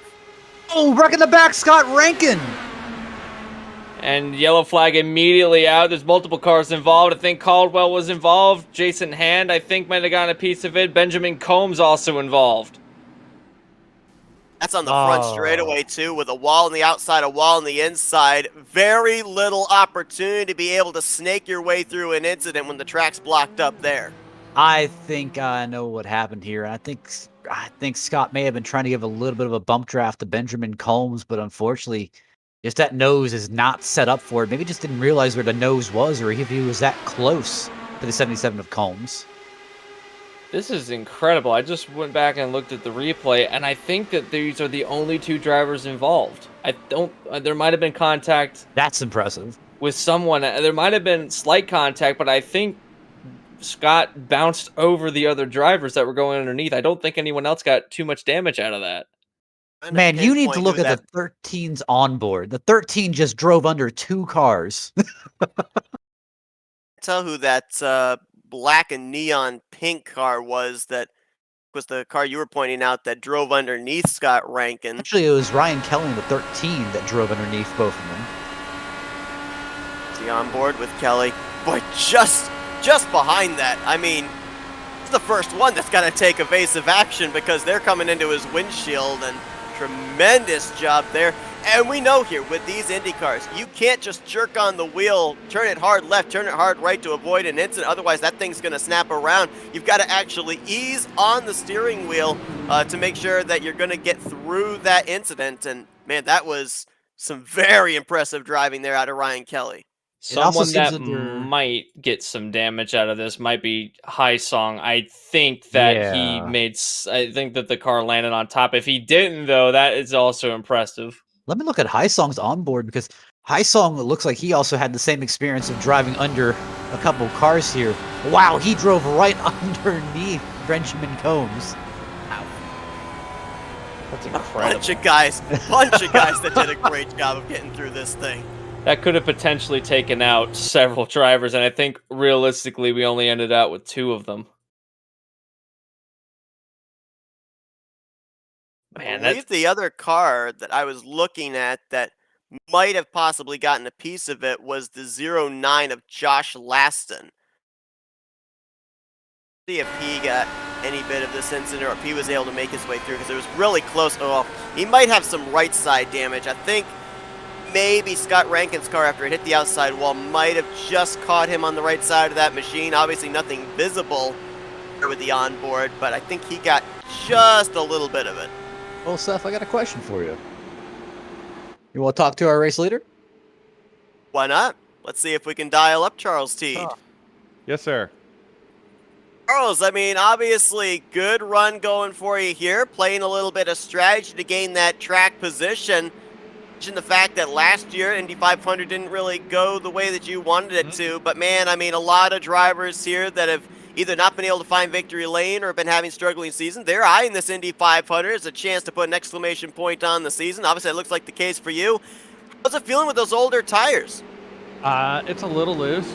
But it's a faster car as the fuel goes down on it. And the way I looked at it is if we can get to that 103 mark, we're at the halfway mark and we can stretch in traffic. We're going to need cautions to kind of fall our way. But if you follow the leaders, you follow the leaders. And we came here for a win. Otherwise, 6th, 7th place doesn't mean squat. So we'll see how this thing plays out. But we definitely have a fast car. I screwed up on the start trying to announce the green to the field and hit the pit limiter button. And then just fell in line and just saved fuel. But, we're plenty quick. It's just, are we going to be able to be there at the end? The one thing that I want to ask is how the race has progressed since the start of it. How's the cars, how is your car specifically handling now versus when the start of the race happened? And do you think that it's getting better or do you think it's getting worse?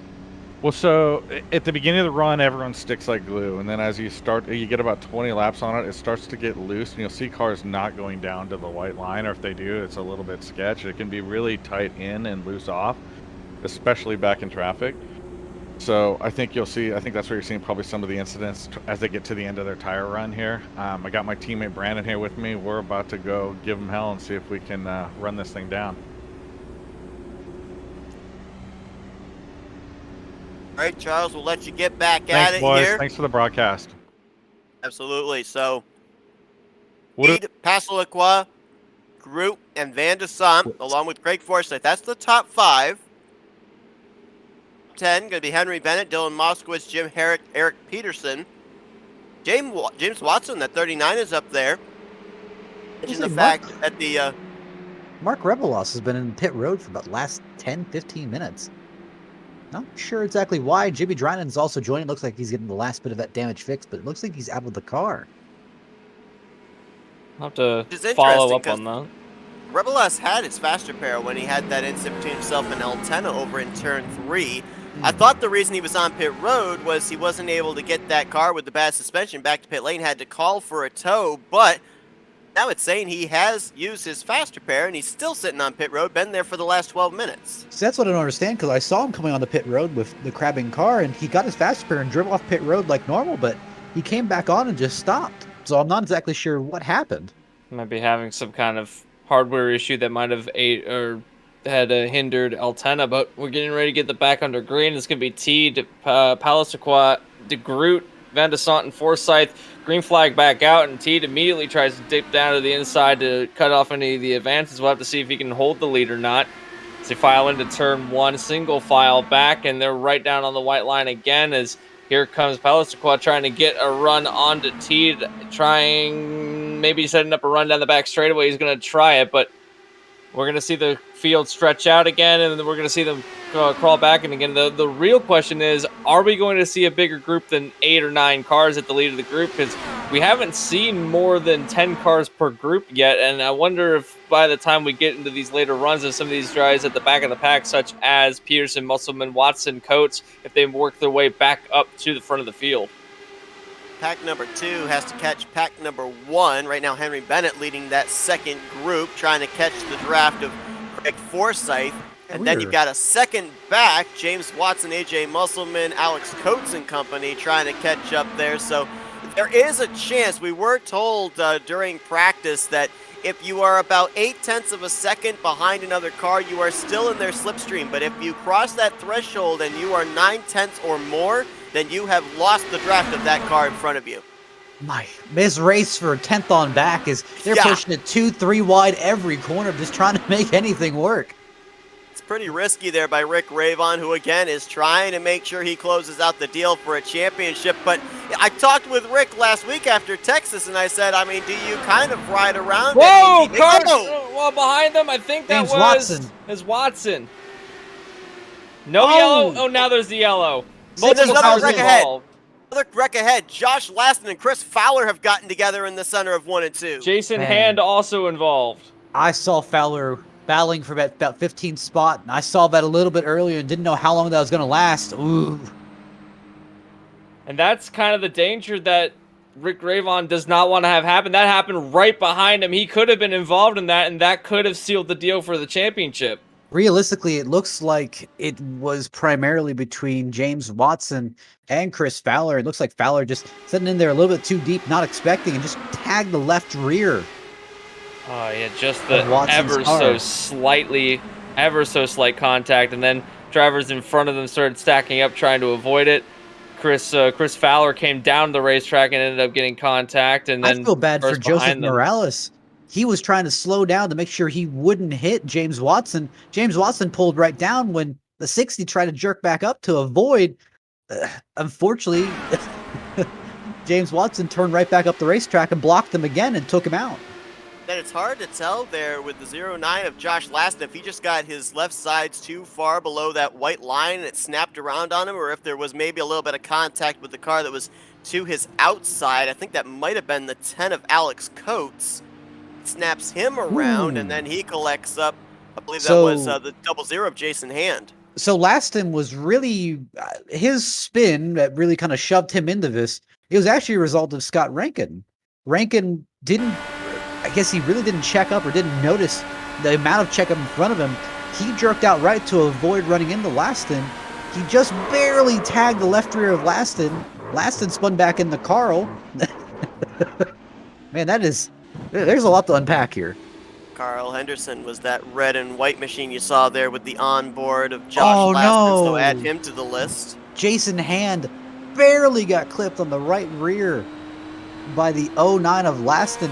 Sent him right up into the air, almost into the inside barrier, ended up flipping. And then the 39 of Watson has the suspension issue here coming out of turn number 2. Watch this.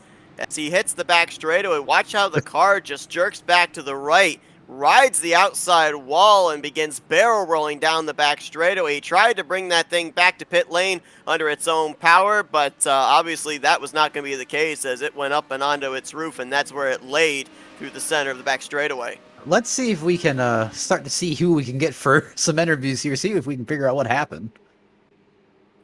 DeGroot going to be the one to lead us back to green, as we had handful of drivers like to stay out here. Most came down pit lane. It looks like 7 drivers decided to stay out here under this, our 4th caution of the day. Jimmy Drine and Mark Rebelas, they are officially out of the race now. Drine, I think, came back into the server to pick up that spot in the 93. So he'll finish 27th. Rebelas will finish 28th, joining Altena, Stafford, Teller, and Leclerc. Back in the garage area, Jason Hand, James Watson, Chris Fowler, all on pit lane, getting repairs done. Hand now getting pushed back into the infield, so add him to the list of drivers who will not reach the conclusion of this race.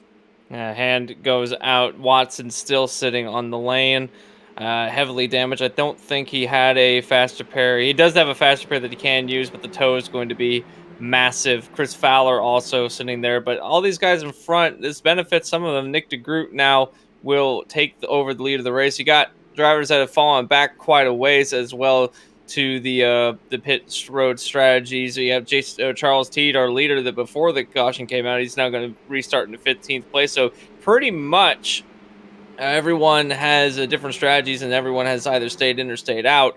DeGroot, Van de Sant, Forsyth, and everyone else behind them did not come down. I think Teed, Palisqua, and a couple of others did come down the pit lane. Sitting on pit road is the 20 of Chris Fowler. He's actually returning to the racetrack here, but I believe we have him dialed up. Chris, the guys up here in the FRM booth, you got us? Sir. I mean, obviously we know a lot of things happen just so fast here at Indianapolis. We saw the contact there into turn 1. What happened on your end? Yeah, we just getting super aggressive there. I think we went 3 wide before that, and I was trying to get around Watson, and we just got together. There's just so much happening right there. Raven and Cook were getting really aggressive behind me, and I was just trying to stay with the pack and catch them, and yeah, just hooked him there at the end there in turn 1. I feel bad for him, but you know, I was trying to go inside, and from my view, it looked like he kind of came down, but from the replay, it doesn't look like he came down. So, you know, it's just a racing deal at 220 miles an hour going into turn 1. Really quick before we set you back under green, what is the strategy going forward? I know you're a lap down, got a fully prepared car now. What's the strategy going forward for the rest of this race? Gonna try to get to the front, get our laps back, and see if we can't be there at the end. At least try to compete for top 5, top 10, maybe in a win. Who knows? I think we're 2 laps down, so we got a long way to go. So maybe a few more cautions can work in our favor.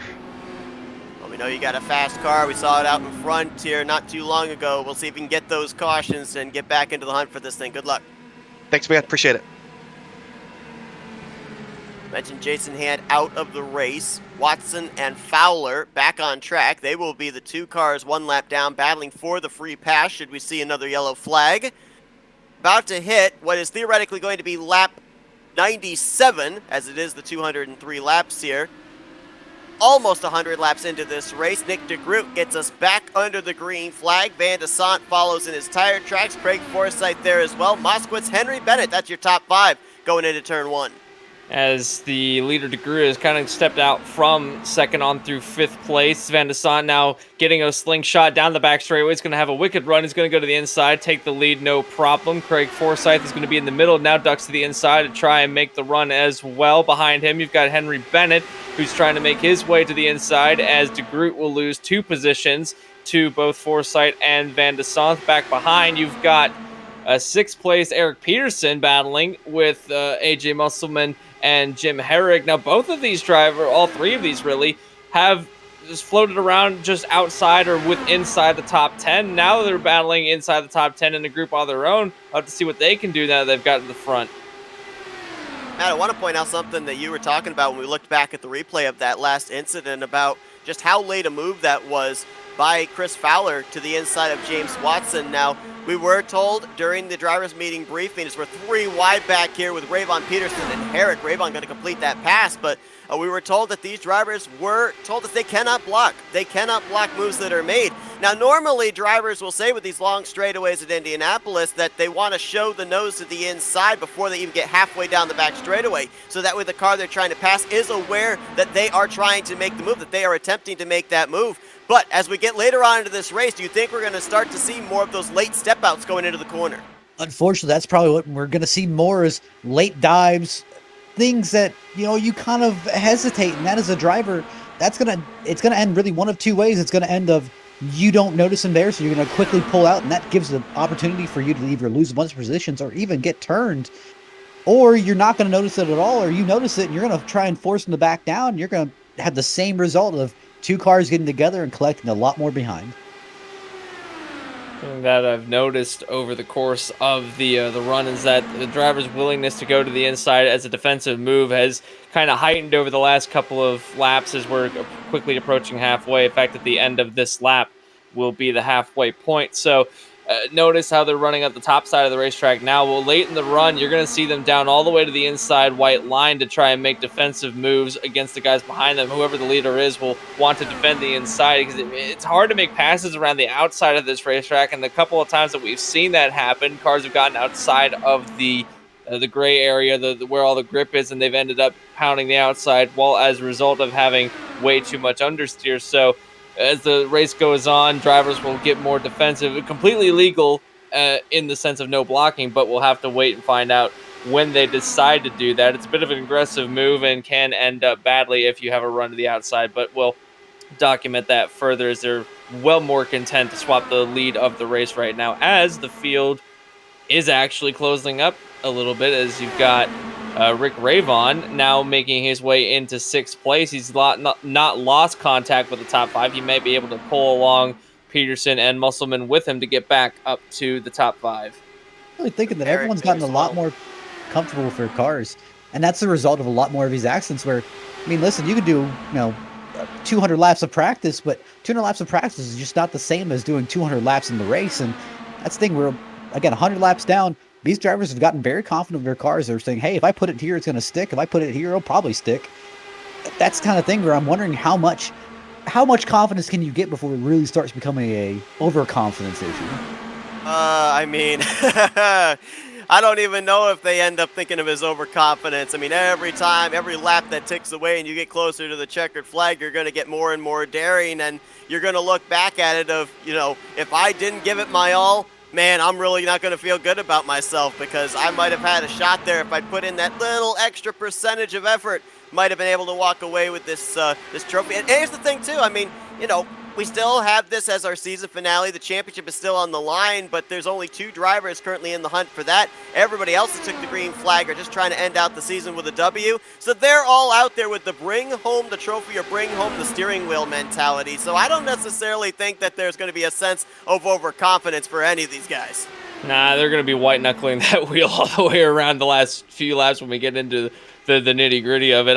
I've not personally been in this situation before, but I do know that bringing home the steering wheel, as Seth coined, is, option B, rather. Always want to Either bring me the trophy or bring me a car wrapped around bring me trophy or bring me death, Patrick Henry said. More often than not, it's death. I'm getting nervous when they get close, and I want to touch on It's the all point fun and too. games till you land in that lake in the back straightaway. There's a lake back? Oh, there is a lake. Yes, there's a lake. Got to get a running start. You are correct. Now, something that I want to touch on, though, is that what gets me nervous is when they do start diving to the inside of the racetrack, is that pit wall is...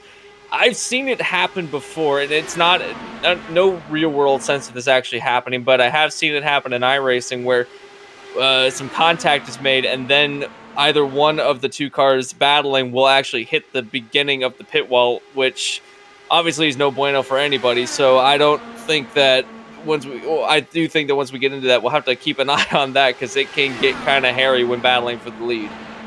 The Group Van de Son continue to swap the lead back and forth. 25 drivers still running, 23 on the lead lap, and of those 25 drivers, 8 of them have used their faster pair. So still a majority of the field still have their faster pair available to them as we have crossed into the second half of this race. We talked about it Wednesday night during qualifying, but we're going to talk about it obviously here today as well. LMC Gear has been a huge sponsorship here for Dark Horse Racing Series. They sponsor the starting grid and the finisher results every Wednesday night. And Matt, I believe they've got a special promotion that's been going on here for the last week or so. Absolutely. It's lmcgear.com and unitelight.org are highlighting their new partnership by giving away a Chandler Charger, which is a solar cell phone charger, to the winner of the Dark Horse Indy 500, as well as a couple of the Luke Light solar emergency lights to the 2nd and 3rd place finisher. Now, also in addition, our good friend Charles Teague, who's the admin of Dark Horse IndyCar Series, will be donating a Chandler Charger to the Dark Horse Hard Charger of the race, the driver who gains the most positions. There also will be a $100 prize if a driver manages to win the Dark Horse Indy 500 with 0x. So that's going to be a little bit of an incentive for some of these drivers. Like Nick DeGroot, make sure you keep it out of the wall, make sure you keep it out of the grass, make sure we're 0x when we cross that line. And right now, I think getting 0x might be a bit difficult for some of these drivers, just given the fact that how much they've kind of flirted with the track limits here, but even with the contact. But yeah, you know what? Got something on the line. If you got a 0x, then you get a prize. Now, obviously, we documented it here at the top of the program, the fact that Henry Bennett, kind of a long shot to be able to get the championship from Rick Ravon. They're still running in close proximity. Bennett in the 4th spot, Rick Ravon in 6th. But let's address something else coming into this race, the fact that the both of them are tied for the most wins on the season, 5 apiece. So if you're Henry Bennett, obviously you want to win this Indy 500. That's the first main goal. But if if you can't win the championship, is it an incentive to be at the top of the heap, the leader of wins for the season here to close out Season 4? So you a got a good little bit of a stat. chip on your shoulder. You wanna be the guy who goes out and wins the most races. You don't want to have to share that title with someone else. You want to prove that, hey, if I'm going to win this championship, I want to be the absolute best. And even if I don't win the championship, hey, I got more wins than the champion. Absolutely. And right now they're all tied at 5 between Bennett and Ravon. And if neither of them win, then this could be an opportunity for some drivers to pounce onto the win column. We were talking about how the only driver with 1 win this season was, I believe it was Nick DeGroot, with only the 1 win this season. Matt Wagner has got 2 wins, but look at these other drivers that are running within the top 10 at least. You have Alexander Van de Sant leading the way. You have Craig Forsyth running in the 3rd position. You've got Moskowitz, you've got Peterson, you've got Musselman, you've got Herrick, you've got Cook. These drivers, don't count them out. They also come into this race with a bit of chip on their shoulders. They've never won a race this season, so they want to go out on a high note, and taking a win at the biggest event of the season, that could play huge implications going into next season if they decide to run the full season. I know that Van de Sant hasn't ran the full season, but just him leading the way, having a guy that hasn't ran all season long come in and take away a win that could have gone to one of these championship contenders or somebody that's trying to break a record, that sends a statement out, and that could play into some of the psychology of next season. And looks like Brandon Pasquale, looks like he had a little bit of an issue entering about turn 1, fell way through the field. Not exactly sure what happened. Just a couple of spots to Jeff Heisong, Benjamin Combs, and Alex Coates. Now back to the 15th position. Another thing that we're going to be talking about, and it'll obviously be more prevalent the closer we get to the end of this race, but when do you make the race-winning move? Because a little bit of Dark Horse Indy 500 lore. Back in Season 2, Craig Forsyth won the race with a 4-wide move on the front straightaway. The caution came out in the closing stages. The race ended under yellow. Whereas last season, Henry Bennett tried to make a charge there, coming to the checkered flag on Matt Wagner, and came up 18 one-thousandths of a second short. So we've had a Dark Horse Indy 500 race end under caution. We've had one end under green. So that throws a little spanner in the works of when you make the move in the closing stages of this race. There was 3 wide in front of a couple of these drivers. I think it was between Heisong, Combs, and T. That could have been intensely difficult as they were leaning on each other going into turn 3. Just in front of that, you've got the 20 of Chris Fowler, who right now is in the lucky dog position should we get a caution.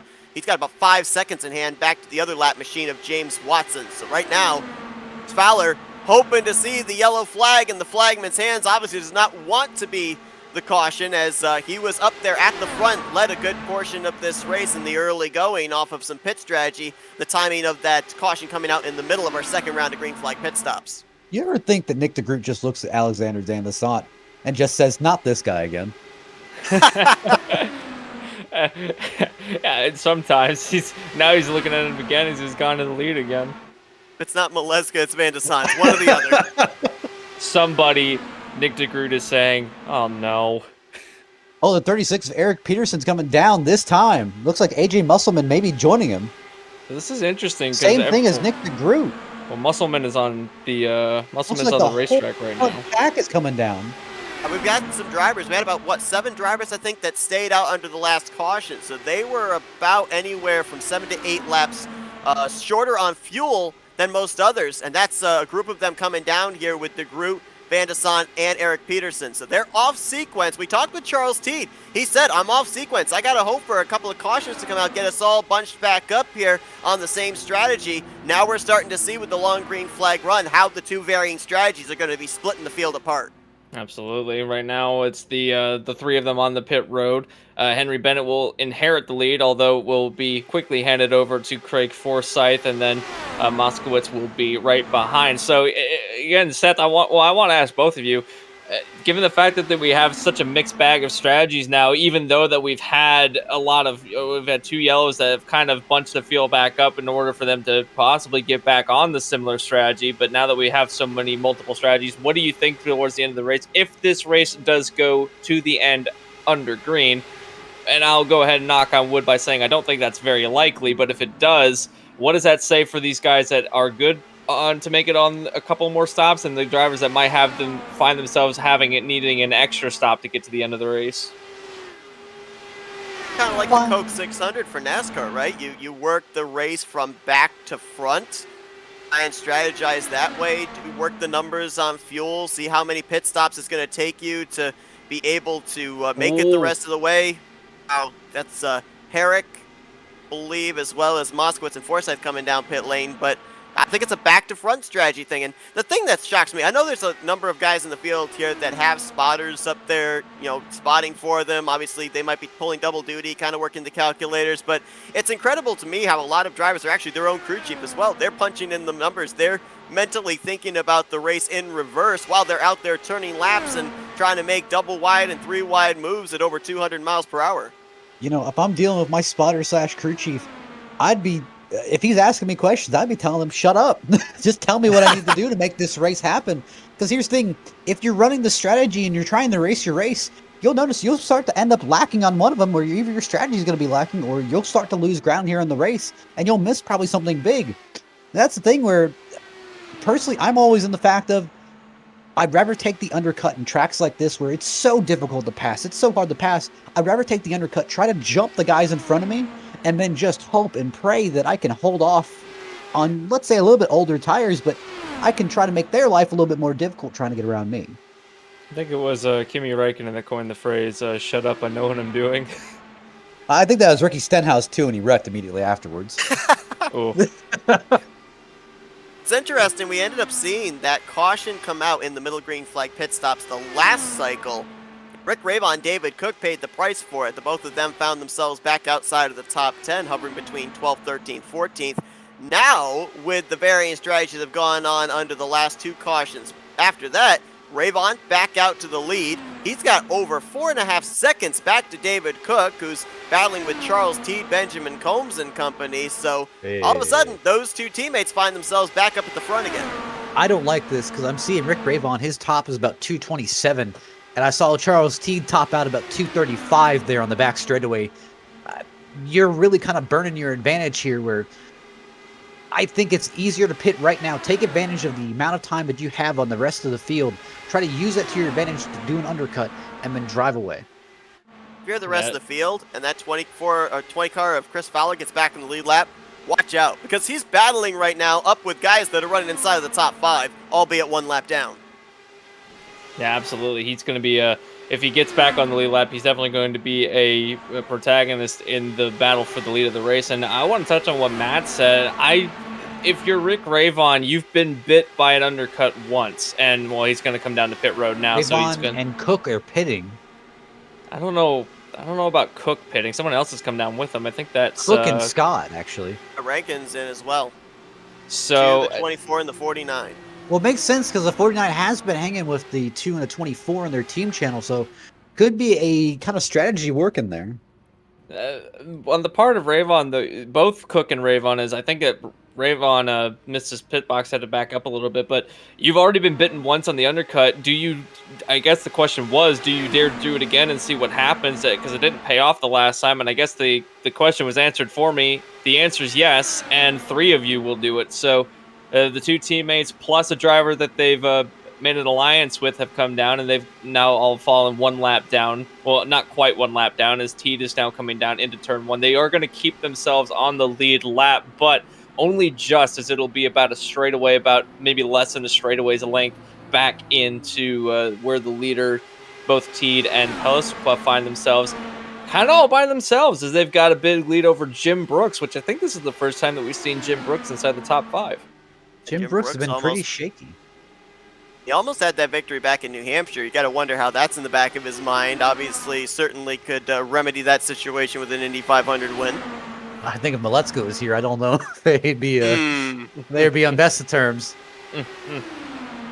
We had 3 drivers come down pit road that last time, including Alex Coates. I believe also Jeff Heisong and Benjamin Combs were a part of that trio. Charles Teed's the race leader, but we're looking at the battle right now, unofficially, for the 10th position. That's where Nick DeGroot, Alex Van de Sande, and Craig Forsyth are mixing it up. Why are they mixing it up like this? Because one of these 3 guys, when everything cycles around, is going to be our new race leader. Absolutely, and this effectively is the net battle for the lead of the race. So between DeGroot, Van de Sant, and Forsyth. And now you can even throw Moskowitz into the mix. He's a little further back of this pack, but Rayvon and Rayvon has been able to bounce back pretty well. Scott Rankin has fallen back into 19th in a battle with David Cook. Now, both of these drivers, you thought they would have been able to hold out pretty well, but something you have to remember is that Nick Rayvon came down pit road with about a 5-second lead over the two aforementioned drivers, so that's why he's so much further ahead. Running kind of solo, he's got a car behind him that's running around. That's AJ Musselman that's running with him, so he's got some help to get to the front with him. But some of these guys like Cook and Rankin, they got to figure out a way to get back up to the front. When this thing cycles around, I don't foresee them having a challenge for the lead of the race. Up car Chris Fowler heading for pit lane. We're still waiting on, I believe, 9 drivers to complete this cycle of pit stops. Teed, Passlacroix, Jim Brooks, Ryan Kelly, Caldwell, Gail Brooks, Joseph Morales. Those are the drivers we're waiting on. Take 2 off the list as Carl Henderson and Josh Laston are hitting pit road this time. So 7 drivers left to complete this cycle of pit stops. And right now, for Charles Teed, I would think that this strategy is working out the way that he wanted it to, but we did hear him say that he needs a couple of cautions. He got one, which helped him out to be able to come down pit road, but I'm wondering if he might need another one with the strategy he formulated when we last talked to him. And Teed has now hit the pit lane to get his service. This would be one of, I believe, 2 stops he still has to complete before the end of the race is done. So 2 stops after this one, I should say. So Teed now hits the pit road. Will hand over the lead to Jim Brooks, first time in the lead of the race. And before that, I was going to mention the battle happening in front of them between Henderson, High, Song, Combs, and Cook.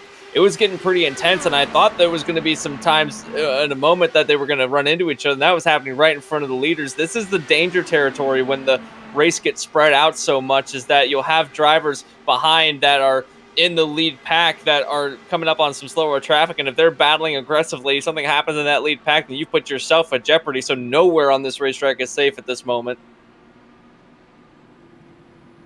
Lacroix, Ryan Kelly down pit lane. It looks like we may have gotten our first speeding penalty of the day here, gentlemen. Looks like Alex Coates in the 10 machine may have been caught speeding on pit lane, had to spend some extra time on pit road. He is subsequently the 4th car, 1 lap down, positioned in the 23rd spot.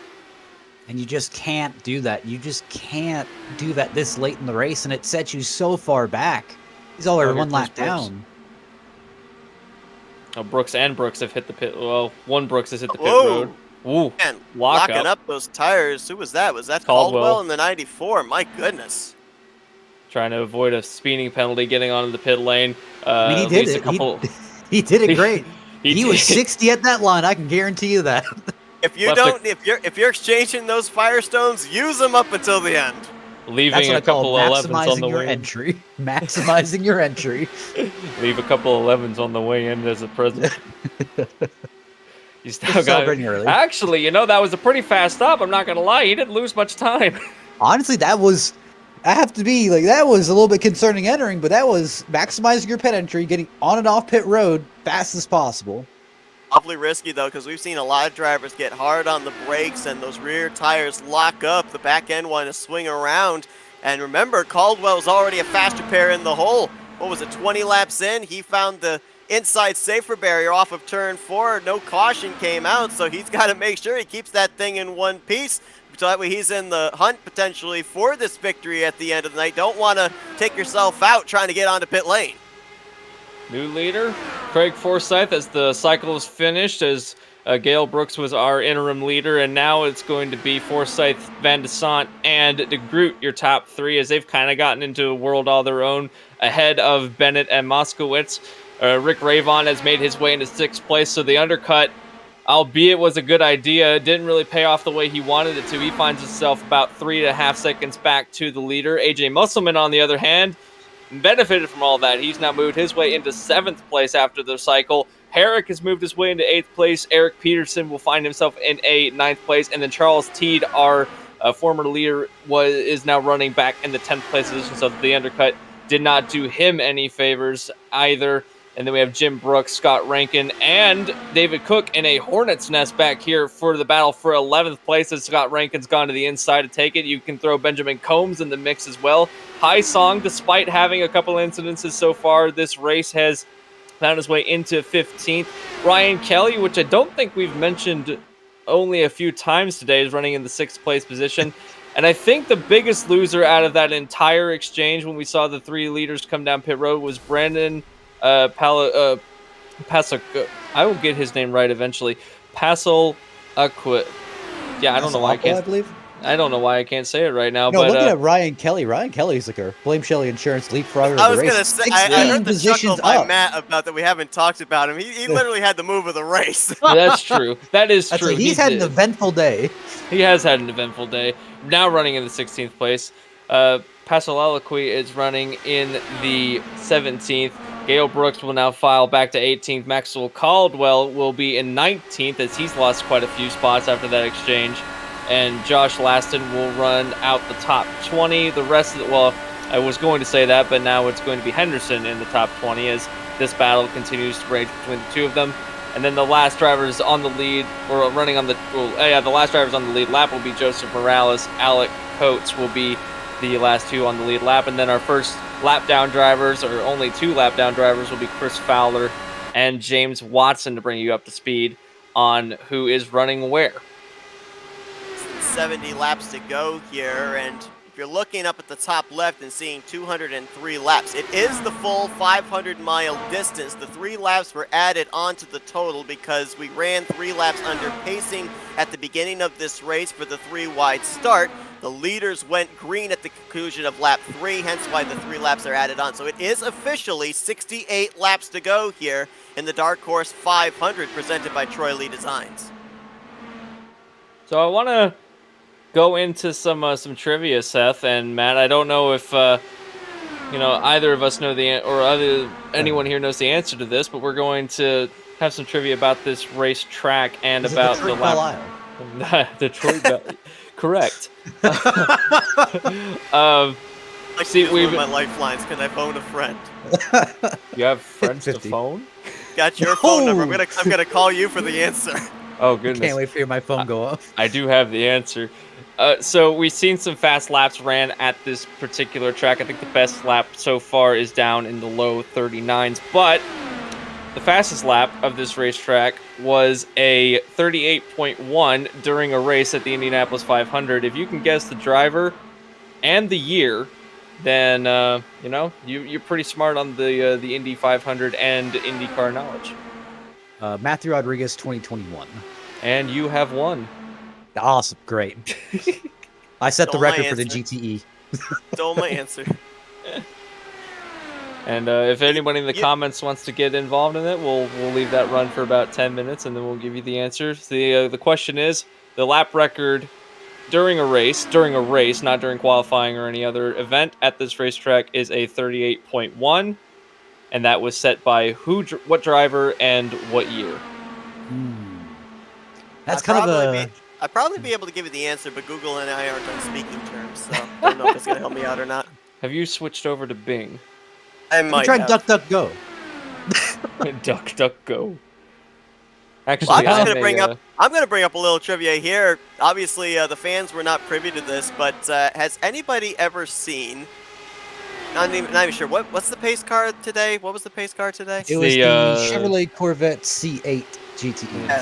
Has anybody ever seen one of those being pushed around Indianapolis by a Dallara DW12? Because we actually got the privilege of that in practice, watching Matt out there in the pace car getting pushed by Rick Ravon. It's one of the strangest things I've ever seen. And I never realized just how big that pace car is until you put it up against one of these Indy cars. I also realized that thing's a giant. If this Corvette gets hit in the back, it turns into an El Camino. So. You think that Chevy was in the design room like, what if we take the El Camino and add a trunk? You may have an idea there. There's probably someone who makes this. That was how the C8 was conceived in some dark basement in Detroit. Honestly, I thought a drunk person was just throwing darts at a board trying to figure out where the engine was going to be. What if we took the Corvette? That remark. What if we took the Corvette and made it a Ferrari. That would print money, actually. No? Yeah, that, Back, I'm so kinda wondering this about is that. Sign. Back to the actual race, though. well. This one more thought. This is completely Oh, no. uninvolved with the race going on right now, but this has everything to do with CR8. When that was announced, I remember getting into several discussions with people about how they basically took the back end of some McLarens and took the front end of a Corvette and kind of made it look like a Ferrari 488 and was like, "Yep, this is the new Corvette." You know, they should have made it look like the old SCCA Nissans, like the GTP cars, where it would look like literally like just a wedge. Actually, you could have made it It look like should an have made it NS. like that. Actually, the more I think about it, it looks like a more defined NSX, which Don't you I don't know dare how I don't know desecrate how I feel about the that. honor but of the Acura NSX. That thing looks beautiful. I know it is a beautiful car. I saw one in Louisville. It was Guys, we got a car coming to pit road. Sorry to cut you off real quick. Jim Brooks has gotten into the wall coming down pit lane. Oh, Unscheduled no. stop for the 51 machine. Oh no. and that was a fast car towards the end of the run too. So that's heartbreaking for the He was running that 51. Drinan line, and it looks like Rankin followed him into the wall. It looks like just Rankin didn't hit the wall as hard as Brooks did. Just got off the racing surface ever so slightly out of the racing groove, and you cannot do that at this racetrack, especially when trying to be competitive. You just you don't want to pull off I dare not speak his name, but you don't want to pull off a Hinchcliffe, in other words. Hey, Anthony, Aye. our chat has given you their answer to your trivia question. We'll see if they're correct. Nick Suddick guessing Cheever in either 95 or 96. He's not certain on the year, but he's going to go with 96. He is correct. It was Eddie Cheever in the 1996 Indianapolis 500 with the fastest lap time of a 38.1, and that happened during the race. And his average speed was 236 miles an hour, much quicker. 1996 as a whole, as I'm looking at the stat sheet for the records here, 1996 was a blistering year for the Indianapolis Motor Speedway, as 5 of the 6 records were placed in 1996 by a myriad of drivers, but mostly by Ari Leyendyke. Well, there you go, Nick. Congratulations getting that trivia question correct. I tip my non-existent hat to you. I would not have even had a clue. I still like the answer, Matthew Rodriguez 2021, to be perfectly honest with you, but Hey, he was sometimes whipping that you have Corvette. to deal with hard facts. He's whipping that Corvette. There's a battle for the lead that's been happening for the last 10 or so laps. It's but been constant here. Forsyth, Van de Sant, Nick de Groot. Well, actually, Nick de Groot's kind of backed out of this. He's kind of become a spectator, letting these guys go at it for the top position. Might be trying to save a little bit of fuel here, because right now, Van de Sant, Nick de Groot on the same strategy. 27 laps they've been on this run. Van de Sant, on the other hand, or actually, correction, Forsyth, he's only been on his stint for 25 laps, so he's got about a 2-lap advantage on these other guys. Rick Ravon, date on him, our points leader, 6th position right now. And again, I mentioned I was talking to him after last week at Texas, asked what the mentality was coming into Indy, and he said, it's just a win. I've got one speed, and that's go to the front. And so obviously he doesn't want to settle for a 6th position. He doesn't want to settle for a top 5, even though it would get him the championship. He wants to win this Indy 500 and cap off what's been an incredible run in his first full-time season here in the Dark Horse Racing Series. But at least for the time being, with where he is at, he's doing what he's got to do, keeping Henry Bennett in check and looking to close out this year with 5 victories and a championship trophy. Oh, we got a lot of drivers heading down pit road, including de Groot, Van de Sant, Bennett. I think Ravon's staying out, but we have a lot of drivers. Herrick, I think, is stayed out as well, but Van de Sant, Teed stays out, but most of our top 5 had come down pit road. Eric Peterson just back there as well, coming to pit lanes. Looks like 4 drivers in total. 3 of them, as you mentioned, up inside of our top 5 coming down pit road, which means that in the next 2 to 4 laps, we're probably going to see Craig Forsyth, Dylan Moskowitz, and the rest of our top 5 coming down pit lane as well. One of the latter ones to hit pit lane might be Charles Teed, who hasn't even reached 20 laps on his run. Of course, way off pit sequence with everybody else. So With that being said, the off strategies will continue to happen as Forsyth runs all by himself now. And he lost a lot of friends under that exchange. It almost would have benefited him if he had come down pit road, I feel, because now he's just going to lose time to the guys behind that are still running in a pack. So too is Moskowitz. He's running all by himself now too. Rick Ravon has got plenty of friends with him, but he's battling right now between himself and Musselman. Does Forsyth come down onto the pit lane? We'll have to find out as he rounds the corner, and he will be coming down onto the pit lane. I think that's a smart move on the part of Forsyth. Didn't really have anybody behind him, so I thought he might take a wider exit out of 4, swing wide, and then bring it to pit road. He was really low coming off turn 4, and I thought for a moment it was looking like the back end was wanting to come around on it. Remember, when these guys are coming to pit lane, they're having practically no fuel in the back end of their race cars. As the run goes on and the fuel load gets less and less, the back end of the car gets lighter and wants to come around on exit, especially with the fact when you consider Indianapolis, not one of your high-banked racetrack, not a lot of banking for that right rear tire to be able to lane into, and so if that car wants to come around, there's not a whole lot of banking there to be able to save that machine. Absolutely not. As the banking here at the track is very small, but these cars are glued to the racetrack, so it doesn't really matter too much of whether or not you can make it. Now, any other form of racing, then it's difficult, but these cars can absolutely tear it around this track. Ravon and Cook find themselves first and second again, although Ravon miles ahead of Cook theoretically. He's about 4 seconds ahead of his teammate. Charles Teed will be running in third place with some help in front of him. That would be David Cook, as a battle for second place happens between Teed and Cook. Does Ravon decide to pit early, which is I know we were talking about the pit strategy. I don't know if now would be a good time to pit early. If staying out, I think both himself, Teed, Cook, maybe Benjamin Combs could make it to the end of the race on 2 stops if they could stretch it out a little bit more. Do you risk that, though? Do you risk possibly turning this into an almost a one-stop race? I don't. No. We can't turn down the engine mode in this car. And even if you wanted to turn on the engine mode, you'd be so slow, I just don't think it'd be worth it. Well, that's the thing, now, though. according to the numbers I've got, it says to me that the guys that still have to pit, and even the guys that have come to pit road, they're going to have to pit at least one more time. Yeah, the guys that have come down pit road definitely will have to pit again. It's the matter of whether these drivers can do it. The guys that have pit so far I would imagine have to make at least one, maybe a second stop, depending on how much fuel they burn over the course of the next few laps. But these guys that are stretching it out, it would be close to make it on one more stop at best, and I think that would mean having to do some extreme fuel saving. Not sure what the situation is here for our broadcast colleague Scott Rankin, but he was on pit road about 3 laps ago, and he's back down again for more service on the 49.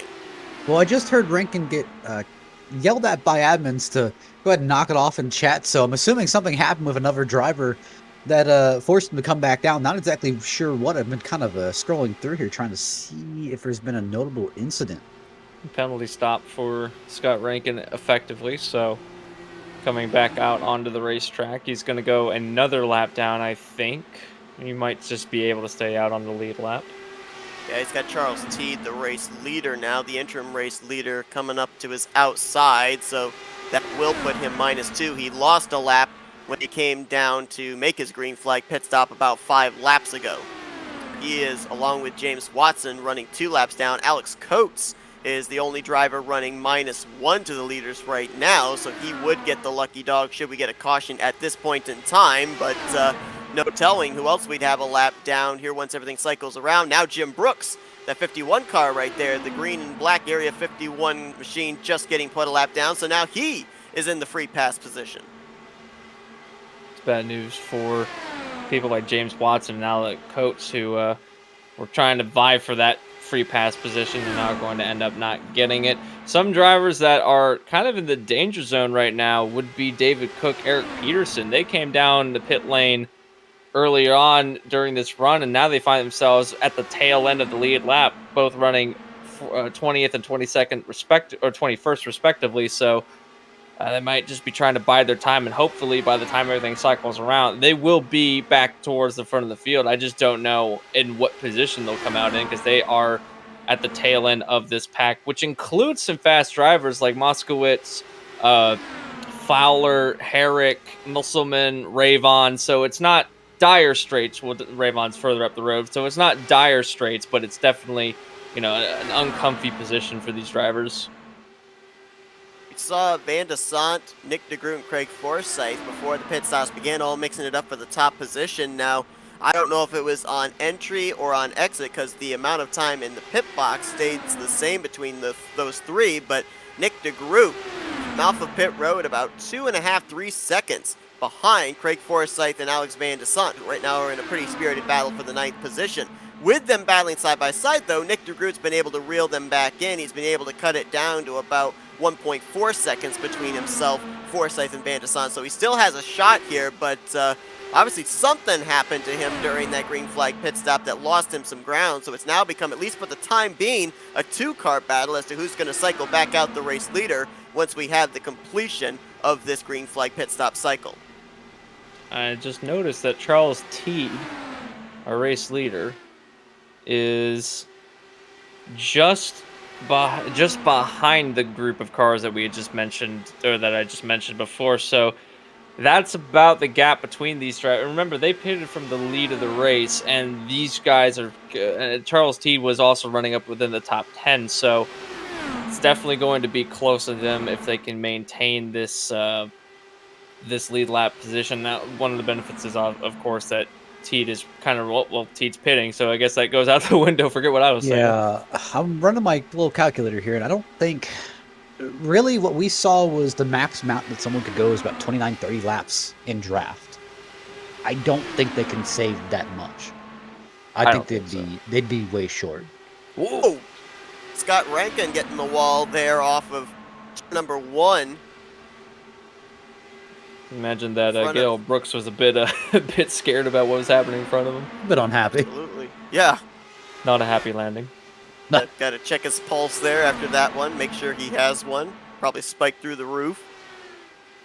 I mean, this is the stage in the race where you start, thinking about what are you going to do at the end of the race. Because the beginning, obviously, the intensity of the start of the race, trying to make sure you navigate through the start and everyone's fanning out, trying to find their way in line, and the 3 wide starts, your blood pressure's through the roof, and then throughout the middle section of the race, you kind of get a chance for a breather. We had a couple of yellows to try to reset everyone's mentality. They now have gotten into a long green flag run. The field spread out, kind of getting into a bit of a calm period, and then now coming up soon, I think when we get to within the last couple of stops, the last stop for these drivers, it then shifts into, I got to think about the end of the race and where can I make moves? What position am I going to end up finishing in? What's the strategy that I'm going to go with? Is my strategy even working at this stage in the race? Do I have to change it up completely, or do I bet on a late race yellow to try and save my strategy from failing or making it better? Or this is the time of the race where the drivers, again, you mentioned it, that incident between Brooks and Rankin, that's a thing that will, kind of snap yourself back in, and you'll look at the laps left and you're like, oh, I have to figure out the end of this race now. So I think we're going to start to get to that stage in a couple of laps. Here's the other thing too, mention the fact that everybody is probably going to have to be on pit road at least one more time before the conclusion of this race. Right now, add to the list of those that have used their fast repair at this point, Gail Brooks, who just took the race lead, Jim Brooks, who we heard got the wall, came down, took his fast repair on, and Scott Rankin. There's still a bunch of drivers in the field that still have their fast repair available. Do you take that fast repair if you've got maybe even the slightest amount of damage? We know just how aerodynamically dependent these Indy cars are. Do you take that fast repair on this final green flag pit stop, knowing that there could be a possibility a caution comes out and we have some late race restarts? So another bit of strategy for these guys on when to take that fast repair on, if at all. If I was outside the top 10, absolutely not. I'd leave it in. Or if I was inside the top 10, I'd leave it in. I wouldn't even take it. I wouldn't even think about taking it because I'd be waiting for that last caution. I think everyone knows it's coming. Just no one knows when or even if it's going to happen. But we're pretty well sure it's going to happen. And for all of the stock car fans that are watching this race and asking what if you want to use it for a green-white checker, there is no such thing in these other forms of racing. So in this race, you go to the lap 200, and whether it's under caution or whether it's under green, that's the end of the race. So you can't really save it in the hole for a late race restart, unless it happens within regulation. If it doesn't, then you've used it, you haven't. So knowing that you have to get to the end of the race with it intact, if you are involved and that's the thing too, it all depends on if you're in a position that you could potentially be involved in an incident. If you're running by yourself, say like Gale Brooks and Craig Forsyth are right now, where they're in the front of the lead of the race and they're just by themselves, I think the likelihood of them being involved in something is a bit slimmer than someone that might be running in a group with, say, David Cook, Musselman, Moskowitz, like all these drivers in a 4-car group. So having that, if you have any slight damage, if it's not hindering your top speed, then I don't think that you should worry about it. But if you feel that your car is hindered in any way, that you're slow on top speed, you can only be fast if you're in the middle of a group and not leading a group, or if you're having some problems with turn in, exit, anywhere in the middle of the turn, oversteer or understeer, then take it and get a fresh car, see what you can do at the end of the race. But if you're comfortable running the way you are, that's another thing that these drivers, they get into this rhythm and they get comfortable with the way that their car develops over time. And then if you take a faster pair on, it resets the car, and now you have to remember how to drive the car again because you've driven it in its current state for the better part of 165 laps. Are we looking right now at the two favorites to possibly win this race? Alex Van de Sant, 2-time Dark Horse Racing Series winner. His most recent at a road course last season where he finished second in the overall standings. Craig Forsyth, former Indy 500 champ in his own right back in season 2 and trying to become the first multi-time winner of this season finale.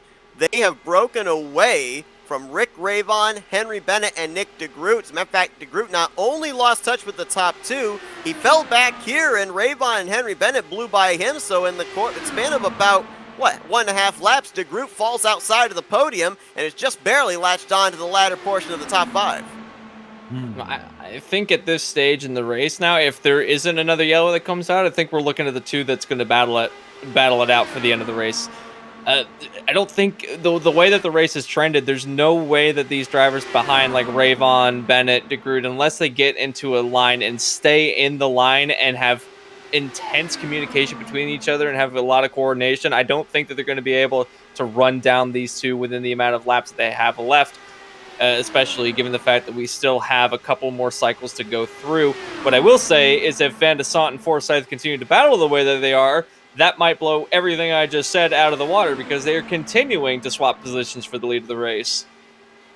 We've seen drivers try the short pit strategy, and it has made them some gains, maybe a position or two, but nothing like a huge chunk of 5-6 positions. The gap right now from the battle for the race lead back to this three-way battle for third is a little less than 2.5 seconds. I don't see how there's any way, even if any of these three, Ravon, Bennett, or Nick DeGroot, try that short pit strategy, that they can make up that much of a gap. I'll have to wait and find out what happens throughout the rest of the event. Seth, I want to pose a question to you because I just thought about it. With the way that the field's spread out, if a yellow comes out, now we were talking about how these two are the favorites.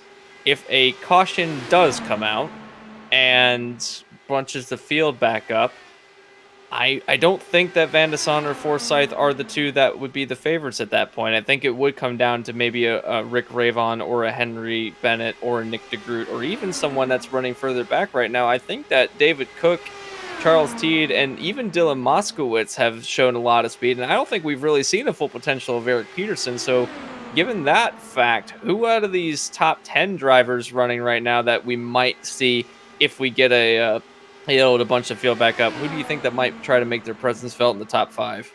Well, if I'm looking here at our current top 10, there's 3 drivers in particular that have stood out to me as being the most aggressive of working their way forward on restarts. Rick Ravon would be the first one right now in 3rd place. Charles Teed in the 6th position. And also noticed that Dylan Moskowitz, he's actually been in the second half of the top 10, a couple of restarts, and then we see him up in the 5th, 4th position just a couple laps later. So these are some of the guys I'm looking at that have utilized the short run speed when everybody's bunched up to be able to make forward progress. But the thing I'm wondering here, is this a going to school process for Forsyth and Van de Sant, kind of figuring out the crossovers here? And kind of formulating for later on this race, what is the portion of the racetrack you want to make the move that will get you back to the start-finish line? Because remember back to last season, it was half a car length, 18 one-thousandths of a second, that Matt Wagner beat Henry Bennett. You don't have to necessarily have the car in your rearview mirror to win the race. You just got to have your front wing be the first one to that yard of bricks. Honestly, if in a perfect world, the second of the two short shoots would be the place to set up the run to get through to the lead of the race, because the way that these cars can pass and then immediately suck back up to the car in front of them, we're seeing it right now with Forsyth and Van de Sant. Van de Sant lost the lead, Forsyth took it away, and then Van de Sant literally crossed over and is now taking back the lead going into turn 3. Lost the lead in turn 2. Possible caution. AJ Musselman has gone around in turn 2. There was oncoming traffic. He's still facing the wrong way as he's trying to get the thing refired. The caution is going to fly. And that changes everything. I was about to say that we were good to go with one stop. Everyone was good to go with one stop. We already made it. It was going to be, I bet, who hit pit lane first, but unfortunately, that's all out now. And at this stage in the race, I think what you want the most of is the ability to be back on pit cycle with everybody else, but also track position is a key thing here too. So these drivers that were just about ready to make their way onto the pit lane, I don't know what they're going to, the strategy call they're going to make. They're definitely going to want tires. The varying fuel strategies, it's obviously going to be full fuel, but do you risk staying out if you're someone like Rick Ravon or Henry Bennett or Nick DeGroot, someone who is pitted later? Do you risk staying out? I don't think you can take that risk at this stage. I think we basically are going to have ourselves somewhere in the vicinity of 30 laps to go with everybody with a clean blank slate. Unfortunately, Musselman did bring out the yellow flag. Musselman, I don't think, hit anything, so he has got a pretty fresh car. He will, however, be quite a ways back now, running in 20th. To tell right there, obviously almost got run into the back of by Dylan Moskowitz. Credit to Moskowitz checking up, trying to allow him to gather it back up. And when they went into turn 2, you saw the 54 snap loose. I don't know if there was a little bit of gap whack that took place there, or if he just entered that corner so shallow that the back end didn't stick. But Moskowitz did a great job of giving all the space possible to let Musselman gather that thing back up. That could have been a multi-car wreck, and we got away with just a solo car incident. Everyone on the pit lane, Van de Sant led everyone down. All the lead lap cars now taking on full service, and I thought that they would. It'll be a battle of who can get in and get out quickest, and I think that if everything holds the way it is, it's going to be Van de Sant with the lead of the race as everyone hits their pit box. Van de Sant already down and away. Right behind him comes out Rick Ravon. Oh, he might just barely get Forsyth at the line. Rick Ravon will move up into 3rd place. Henry Bennett will be in 4th, and Nick DeGroot gets out 5th. The benefit now is that they've caught up to the leaders. Back to that question you had there, Anthony, of if we had a caution, who would the favorites then be? Let's bear in mind, if it were maybe a sprint to the finish, you would look at the top 2 and say, they might be able to hold off the guys behind, but we're going to have ourselves about 30 laps here to the checkered flag. There's still plenty of time for guys not even in the top 10, maybe back in the top 20. If they've got a fast enough race car, can, determine the draft, get the runs, we could see them up here inside the top 5 in the closing stages. And again, as well, we saw this the midway portion of the race. When that first caution finally flew, everybody got stacked up, and we started to see a couple more yellows as a result. And I don't think that we're out of that range of having cautions done yet, because now that everyone's gotten back up together, now it's kind of lit a fire on some of them that says, okay, I've got a legitimate chance now to get to the front of the field. I'm going to try and put my car in places that I normally wouldn't do, because we're coming down to about 30 laps to go in a couple laps time, so it's crunch time. You are within the fuel window now, plenty within the fuel window for all of these drivers, so the aggression level will ramp up. And what the scary thing to me is, though, is that towards the end of the run, yeah, we are within the fuel window, but these cars are going to be planted for the first 5, 10 laps. But then we've noted throughout the race that once the cars get lighter, they become way harder to control. These drivers that are going to, if we go green all the way to the end of the race, they're going to be at their lightest point by the time we get to the end. And if we have a couple of daring moves, and we might have some incidents like we saw with Musselman, where cars so light, you hit the wall a little bit and it just goes around in the next turn. Looks like Chris Fowler played the strategy of staying out, was on the lead lap when the caution came out, and so therefore he's going to be back in the lead lap. You saw Scott Rankin in the 49 going around. He was the lucky dog. So of the 25 drivers that are still in this race, 24 will be on the lead lap. The only car one lap down is going to be James Watson in the 39. So keep an eye on this, because all of a sudden we're starting to get some more players into the conversation. We know that 20 of Chris Fowler has the pace to be up there with the race leaders, and oh boy, I'm telling you what, guys, we just saw there 47 lead changes so far here today, 5 cautions up to this point in time. Last season, we saw the yellow flag wave for 7 times, and we've still got a good chunk of this race left to go. They do turn quick laps here, but it is 2.5 miles to make a circuit here at Indy. It is indeed, and we have still lots of racing to come. Van de Sant, the leader of the race. It'll be Craig Forsyth in second place. Rick Ravon, Henry Bennett, and Nick DeGroot will make up the top 5. The top 10 is going to be Cook, Teed, Moskowitz, Herrick, and Peterson to settle it out for 30 laps around the Indianapolis Motor Speedway. What will happen throughout this last 30 laps? No one will be able to tell until we get to the end of it, as Van de Sant will be the control car in just a few moments' time. Drivers that we saw at the back of the pack might show their way up to the front in the couple of laps. We're waiting for the green. Van de Sant waiting to go. He's got a long hold. We're back racing here at Indianapolis. And if you're Van de Sant, it's defense time. I think it's time Morales. to Big wreck. Joseph Morales, Ryan Kelly up into the air there on the front straightaway. Almost immediately the caution comes back out, and it was at the back of the field. I think it was just a stack up at the back. Fowler and Alex Coates were caught up in that one also. It looks like he just kind of got drove in the back of. And that's a really big shame for the 13. Ryan Kelly, he's been fighting so hard today. He is the only one out of the drivers involved in this wreck that still has a faster pair available. The other 3 do not. Let's see where this even started. Was it with the 10? No. Starts with Fowler, perhaps. Yeah, Fowler just kind of drove in the back of him. Looks like he gave him one bump, and then I don't know if the 60 just didn't get going fast enough, or he didn't realize, but he got drove in the back of him. Just turned. Oh, wow, and then that was, I believe, Coates in the 10 that clobbers him from behind. But the way that the restarts are here, the race leader, Van de Sant, has the choice of when he wants to accelerate. You are 20 cars back as these guys are. You're trying to anticipate when that leader is going to get going, but I think even more so when you're back there in that kind of a vicinity, you have the responsibility of not really worrying about what the leader is doing, waiting until that car ahead of you accelerates to avoid something like this. Yeah, and it's difficult to time when you can actually do that.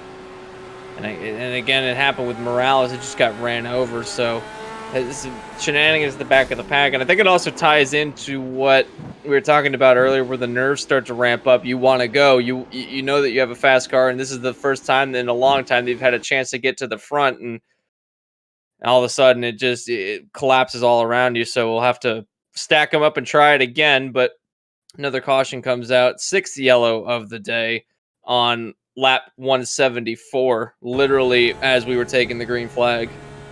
Is on board with Alex Coates in the 10 machine, and getting pretty low down there in the cockpit. Look at how the incident happens ahead of him, and there's just no reaction time available to that car that is ahead of him. But he's looking at the back of that car. All of a sudden, the seas part, and there is, oh man, there is 20 of Chris Fowler just sitting in the middle of the track, just nowhere to go. I just stacked up, couldn't do anything about it. It's an unfortunate place to be in, really, because you didn't do anything wrong. You just got ran into by another driver, and it's such a hard luck for the. I don't know. There's not much else to say about it. It's just hard luck on a restart. Can't really do anything about the guy behind you. You know, it's gonna be chaos from here on out. Just because I'm seeing in the chat right now, there's no more strategy. It's all fastest car. Give and take period is over. It's all take at this point in time, and 3 drivers taking their cars to the garage area now. Alex Coates will finish 23rd, Chris Fowler 24th, Joseph Morales in 25th. Mentioned that Ryan Kelly had his faster pair. He came down, he took it on. He'll be restarting off the lead lap, it looks like, in the 22nd position, as he was not able to make it back around to his stall. Had to call for a tow, loses a lap as a result. While he loses a lap, James Watson gains a lap. He got the free pass. He's back in the lead lap in 21st position. So we'll set them back up for you. It's pretty much the same as the last time around. It'll be Van de Sant, Forsyth, Ryvon, Bennett, and DeGroot in the top 5. And pretty much everyone in the same position behind, except, well, we were going to have, it looked like that Cook was going to go onto the pit lane, but he decided that it was not a good idea. So setting them up yet again. Seth, Matt, it's been a long one, and we're just now starting to get into the crunch time. No more, as you know, as everyone's been saying, no more give, all take. Who do you think is going to end up, you know, the most to take right now? Because I have an idea who one of the drivers is, but I'm going to let you guys go first. I think Rick Ravon is all take here at the moment. I think it's take no prisoners. It's going to be a complete send. I'm going to go Nick DeGroot. I think that caution the caution prior to this one gave him new life. Saw that he lost touch with the top 2, and it was a 3-way battle between himself, Forsyth, and Van de Sant for the majority of that last green flag run. Back into the clutches of Rick Ravon, Henry Bennett, back in that 5th position, led the most laps here 2 seasons ago. Think that the former champ wants to find another trip to victory lane. He wants to finally close out the deal. Runner-up here back in Season 2. He wants to be P1 here in Season 4. I'm going to go with Henry Bennett. I think that he wants to cap off the season. If he can't take the championship away from Ravon, he wants to cap the season off with the most wins this season, and right now that's what he is vying for. Him and Ravon still tied for the overall amount of wins. But a driver that spoiled all of that all race long is the leader, Alexander Van de Sant. Didn't run all season. He's come into this race, got into the lead, and ever since getting the lead, hasn't looked back. Still running in P1 with just over 20 laps to go. We're going to set them up again for our restart here at the Indianapolis Motor Speedway. Love the fact with these type of endurance races, at the start of the race, we try and figure out the strategy. Middle of the race, we try and figure out the strategy. By the end of the race, the caution comes out.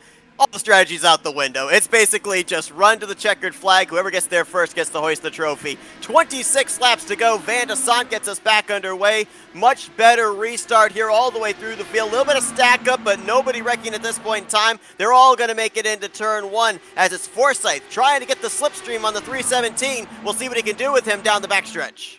I hear that Moskowitz missed a shift, so that's the reason of that huge stack up. Yeah, he's stacked up the field quite a bit back there. Battle for the lead. Forsyth to the inside. They're 3 wide. They're 3 wide. Cale Brooks, Benjamin Combs, they're falling through the field. It's stacking them up, as you mentioned. This is around the 15th, 16th position. 7, 8, 9 cars in this vicinity. Jeff Highsong leading the way in this pack, trying to get out and get to the lead pack as there's a bit of a lead. Van de Sant takes the lead to the bottom of the racetrack. Bennett, 3 wide. That's bad news for Forsyth at the top side of the racetrack. Almost hits the wall coming through the short chute. Going into turn 2. Bennett, that was a really shallow entry into turn 1. He paid the price. You saw the car start to tighten up, want to push up the track when they got to turn 2. Drops back to 3rd as Forsyth crosses Van de Sant back over for the top spot. Top 5 battling for the lead of the race right now. You've got 6th and 7th not too far behind. That's Teed and Cook trying to catch back up. Don't count them out of this yet. We could have them as late race entries for the win. I think if you're Henry Bennett at this point in time, you're looking back and seeing Rick Ravon. Oh, caution! Earl Henderson has gotten into it. It's like also, is that AJ Musselman, I think, upside down there in the 54? Yeah, Musselman is upside down. Got Ryan Kelly, Carl Anderson, Scott Rankin, and maybe potentially James Watson. That is that's a weird, kind of a weird wreck. And I think Anthony will see the same thing I'm talking about here in a minute. But it almost just looks like Musselman thought he was clear and just turned up the racetrack. And just try to slot in line, yeah. Yeah, just turned across his nose, not realizing it. Oh, no. Spotter just said clear. Oh, no. Did he get help from behind? Was that he got Maxwell? gap whacked. He got gap whacked. Was it? I think there was gap whack from the 94 of Maxwell Caldwell. Oh, all right. Now I'm seeing it. Yeah, that car shot to the right. It didn't slow turn in, so that absolutely got some net code there. Oh no! And It's even an yikes. unfortunate turn of events, and For again, someone that's already another uses thing you fast can't repair. control. Let's see. We'll see if we can get a talk with AJ Musselman here in a minute, but Big yikes. crash. Big You crash. mentioned Musselman already used his fast repair. Carl Henderson did not. Wow, that's some hard impact there. And that's the tough thing about Indy and these Indy cars is any hit you take at this racetrack in this race is not going to be light. It is going to affect you aerodynamically. It is going to affect you in terms of speed. If you've already used your fast repair, that's effectively your race over. And right now, the driver that's hoping that stays the way it is right now is Alexander Van de Sant, because he lost a lot of positions and then found his way to the lead right when the yellow came out and has gotten back. I don't think he would mind too much if this race went caution all the way to the end of the race. Trying to do what Dario Franchitti did. And interesting stat about Dario Franchitti, all of his Indy 500 wins happened under yellow. Where are you getting these facts from? Do you just have like a Ripley's Believe It or Not book, or? Google.com mostly. All right. Nice to take my Wikipedia advice. I did remember the Franchitti fact off the top of my head because I was like, oh yeah, Franchitti, the only driver that's not actually finished the race under green but has won all of them. Great in open wheels. Yeah, Awful in stock cars. Yeah. So I do believe that Ryan Kelly did avoid the incident, so another big miss there by the driver of the 13, and yes, indeed, he is coming around the top side here to get his lap back that he lost after the previous caution, so he will get back in the lead lap with the free pass. 21 drivers will be on the lead lap when we go back green. AJ Musselman, as Matt pointed out, already used his fast repair. He sits on pit road 3 laps down. His race pretty much all but over, so we had 32 drivers take the green to start this thing, closing in, well, now less than 20 laps to go when we eventually get back green, and only 21 of those 32 drivers still have a shot of winning this race. I'll put them back and stack them back up for you guys, and again, it's kind of the same as the last time around. It's Van de Sant, Forsyth, the group, Bennett, and Rayvon, the top 5 now, so we'll put them back towards the finish of the race. And Seth, we were talking about how late in the race we were talking about in the early stages, we'll have a couple of yellows and they come out pretty quick succession, and then we get a nice green flag run in the middle, and then towards the end of the race things get racy. And I believe in this series specifically, that's been the trend for the last, not only this season, but the last few Indy 500s that have happened in this series.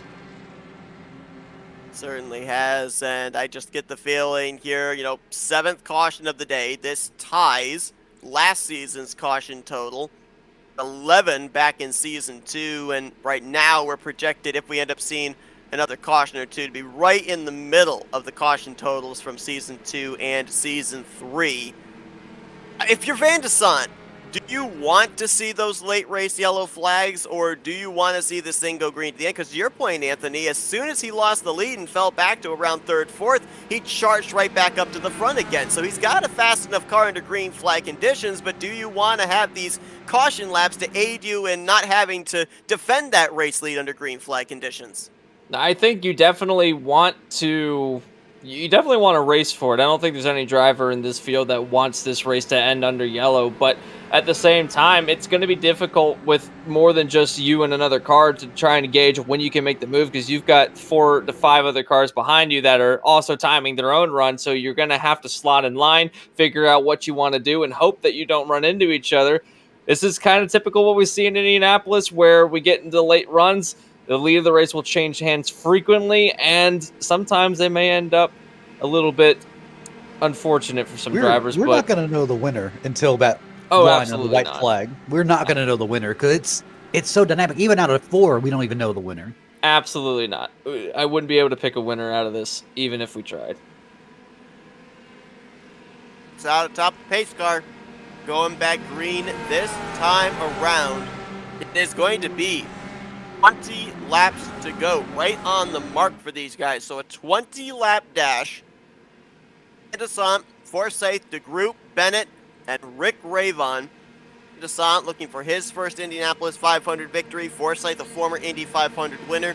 DeGroot and Henry Bennett, the last two runner-ups, and Rick Ravon trying to have the cherry on top of a championship season with an Indy 500 victory. They're going to lead Cook, Teed, Herrick, Peterson, and Moskowitz, the rest of the top 10, to the green flag. 20 laps left here at this historic Indianapolis Motor Speedway before we crown ourselves a winner and a champion. Good start there for Van de Sant.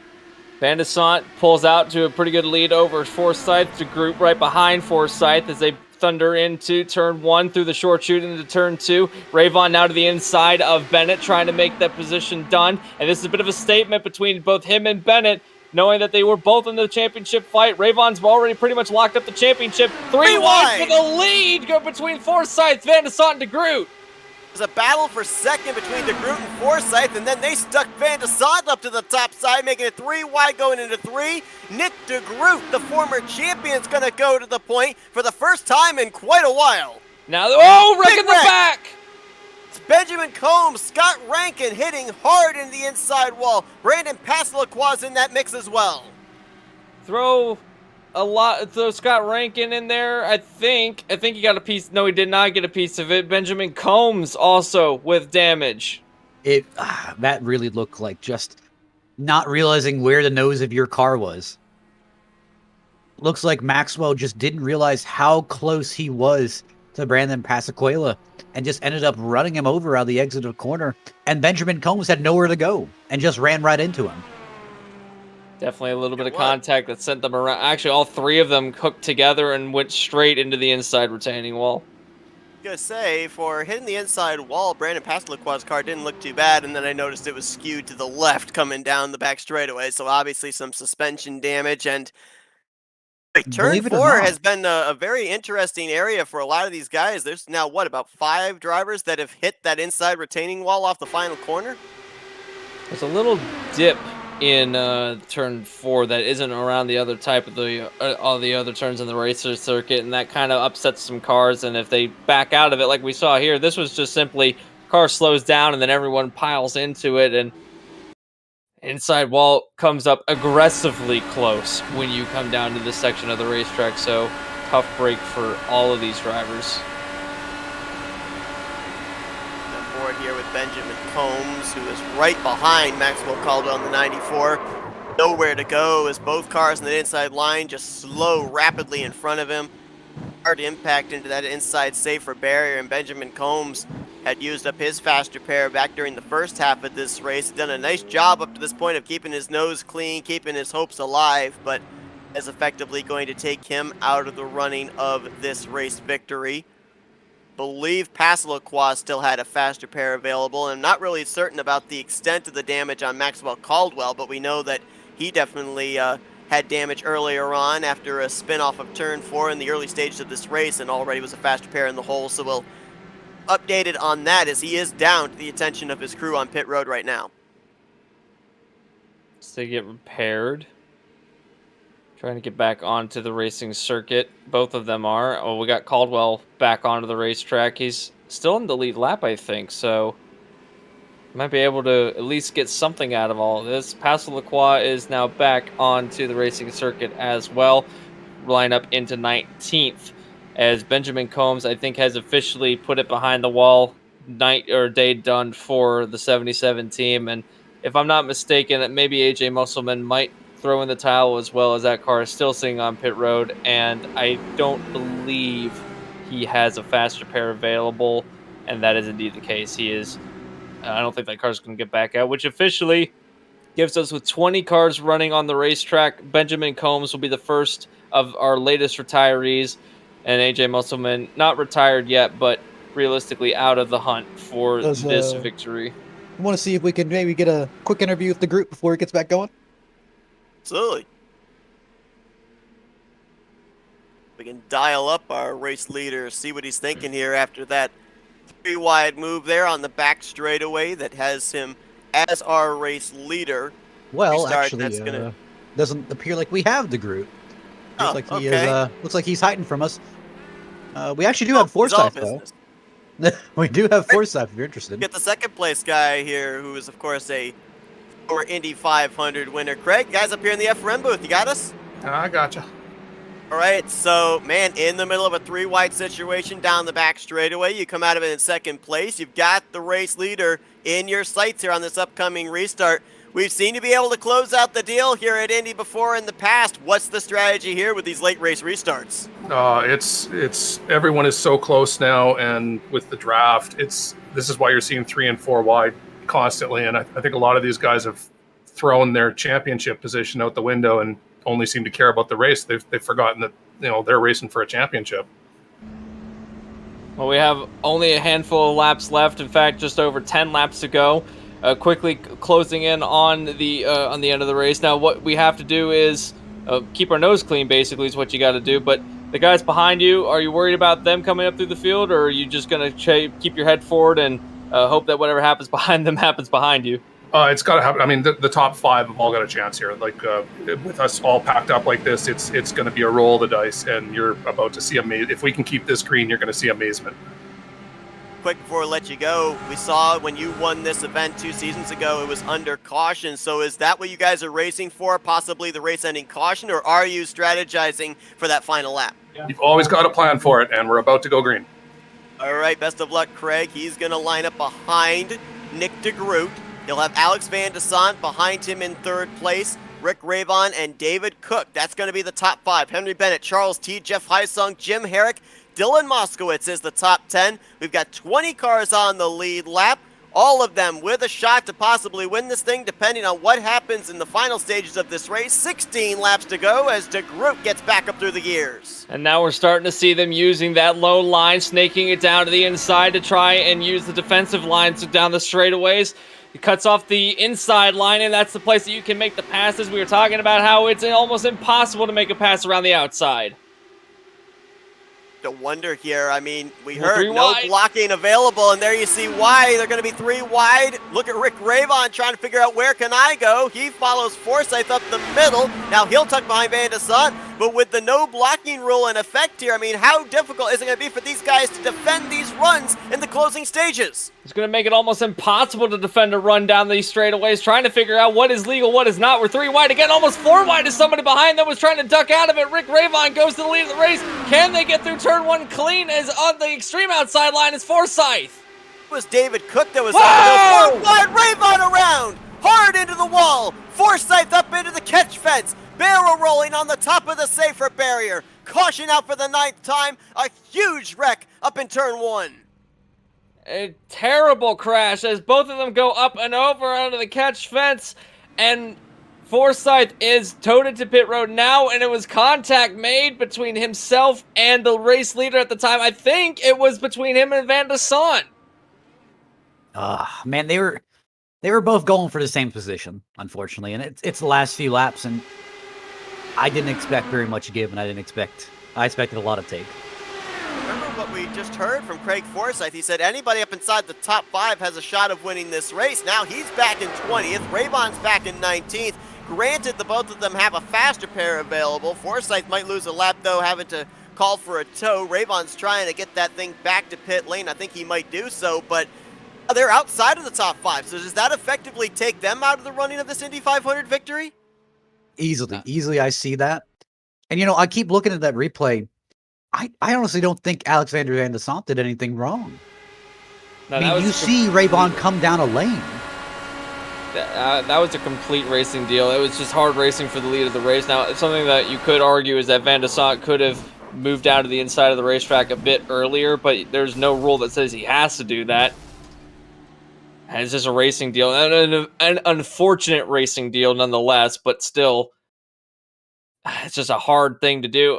And credit to Van de Sant for saving it, but definitely hardships for Craig Forsyth and Rick Ravon. And I want to ask this. I don't know if he can, as Forsyth's retired from the race. I don't think that he can, but championship implications I don't think apply here because I don't think there's enough cars on the field for it to matter at this point. Try and do some number crunching here for you, but I think you're right. I think that with the number of cars we've got out of the race now, and the furthest that Rick Ravon could possibly finish would be in the 19th position. I don't think even with a victory here today, Henry Bennett would be able to overcome the gap of 58 points that separated himself and Rick Ravon for that championship trophy. Unfortunate for the well, this has happened with any more cars on the field. We might have been saying a different story, but this is, I don't think, within championship range for our two protagonists. But Rick Ravon still on the pit. Actually, he's coming around now, trying to make some positions gained, or trying to stay on the lead lap, really. He's got one faster pair that he can use, so he undoubtedly will use it here, as he has gotten the faster pair done and backing away. He's not out of this hunt yet, you know. He could still win this race. I don't think it's likely, but he could make his way through the field if there's some kind of incident happen, and I wouldn't be surprised if we see him at least in the top 10 by the end of this race. So we've had Henry Bennett out in front. He's led a lap. So right now, if he wins this race, the most points he would get would be a total of 51 points. If Rick Ravon finishes where he is at right now, and he's led a lap, he would get 12 points. So there is no way mathematically that 58 points can be cut into, and for Henry Bennett to be able to pass Rick Ravon for the championship. That's not going to stop him from trying to win this race for sure, but at this point in time, with the fact that we've got so many cars back in the garage area, each car that went back behind the wall just made the chances greater and greater for Ravon to be able to take this championship trophy, and made that long shot scenario for Henry Bennett be less and less. And as if these drivers didn't have enough things to worry about, now there's these guys down here that are thinking, hey, please do not interview me during this caution period, or else I'm going to end up in the catch fence over in turn 2. Yeah, I didn't realize just how powerful the commentator curse was until we ended up jinxing poor Forsyth. But he's back on the racing circuit now. Didn't retire, which is something I thought he might have done, but he actually has gotten back out. Only a lap down. If another caution comes out, which at this stage he's hoping happens this time, is that he'll get back on the lead lap. But we are running out of laps in quick succession. We're going to come down to 11 laps to go when we get the green flag, meaning it is officially crunch time. I think if we get a caution within 5 laps, or even just with 5 laps to go, it might be a 1-lap shootout, but within 5 laps to go, whoever the leader of the race is at that point, I believe, will win this race. Van de Sant will be the leader. David Cook will now be in second place after all of that chaos. Nick de Groot will find himself in third. Henry Bennett, Charles Teed, Herrick Song, which for some reason has found himself into the top 7. And I have no idea how. He's been all over the racetrack. He's had cars run into him. He's been in the wall a couple of times, but he still finds himself in the 7th place, which really just, hammers home the never give up attitude. So he's right here in 7th place. Eric Peterson will line up in 8th. Moskovich will run in 9th, and Jim Brooks will make out the top 10. So a lot of drivers still within a chance and opportunity to make something happen here. It's going to be chaos until we get to the end of the race. I remember when I brought up the question about David Cook in relation to if it came down to him and Rick Ravon, if he would go for the victory. Well, you said you want to make sure you get that championship. Ravon's got that championship now. David Cook's had 7 starts on the season, 3 of those finishes inside the top 5. Best finish at runner-up at Iowa Speedway. The reins are off for the 24 now, right? Oh, absolutely. Absolutely. Pace car makes the dive onto pit road. Maybe for the last time here today. We'll wait and see, as there's going to be 11 laps to go here at the Indianapolis Motor Speedway. Alex Van de Sant's been really good on these restarts. Let's see if he can keep it in his rearview mirror once again. David Cook, Nick de Groot, Henry Bennett, and Charles Teed. That's the top 5 headed for turn 1 once more. A lot more spread out this time around. Single file all the way back down through, I believe, 9th position, where there's battling going on back there. Now here comes Cook. Can he set it up? He's made contact with Van de Sant. Van de Sant into the wall, flipping down the back straightaway. Caution will come out, and that's taking out another another race contender. That seems a little intense. I will admit. Van de We saw it Sant there from the back bumper of Van de Sant. He kind of got faked out there. I think he thought David Cook with the run was going to go to the inside. Cook jumped to the top side, and I don't know if he just mistimed it. That was the slightest bit of contact as well. Not much was made, and it was just enough to upset the balance of the car. Spins him down, clobbers the inside retaining wall. No one else was involved in that, but Alexander Van de Sant out of the race. That is horrible news. He's gone all race long, keeping his nose clean, and finds himself going out late in the race. And again, plays into what we were talking about earlier. You just never know what will happen at these kind of races. Mentioned the fact that the drivers that have led the most laps in the last two Indy 500s have not gone on to win the race. I posed the question back during that fourth long green flag run when we had Forsyth and Van de Sant swapping the lead back and forth. Were these the two guys to settle it out? They've been involved in back-to-back cautions now. The commentator's curse is another factor into who wins these races apparently too. So, for all the good luck that these drivers get, well, I wouldn't necessarily call it good luck, for all the skill that these drivers portray over the course of the last few laps. It just comes down to these kind of instances where the slightest contact will send these cars around, and I think that's what happened here. I don't think that David Cook should get a penalty for this. If he does, I'll be surprised, but I think that was just... he was trying to go to the outside. The guy in front also went to the outside. I don't think that there should be a warranted penalty for this, but this puts David Cook in the lead, and if this is going to... if he can keep this lead, then this is going to be incredible for him.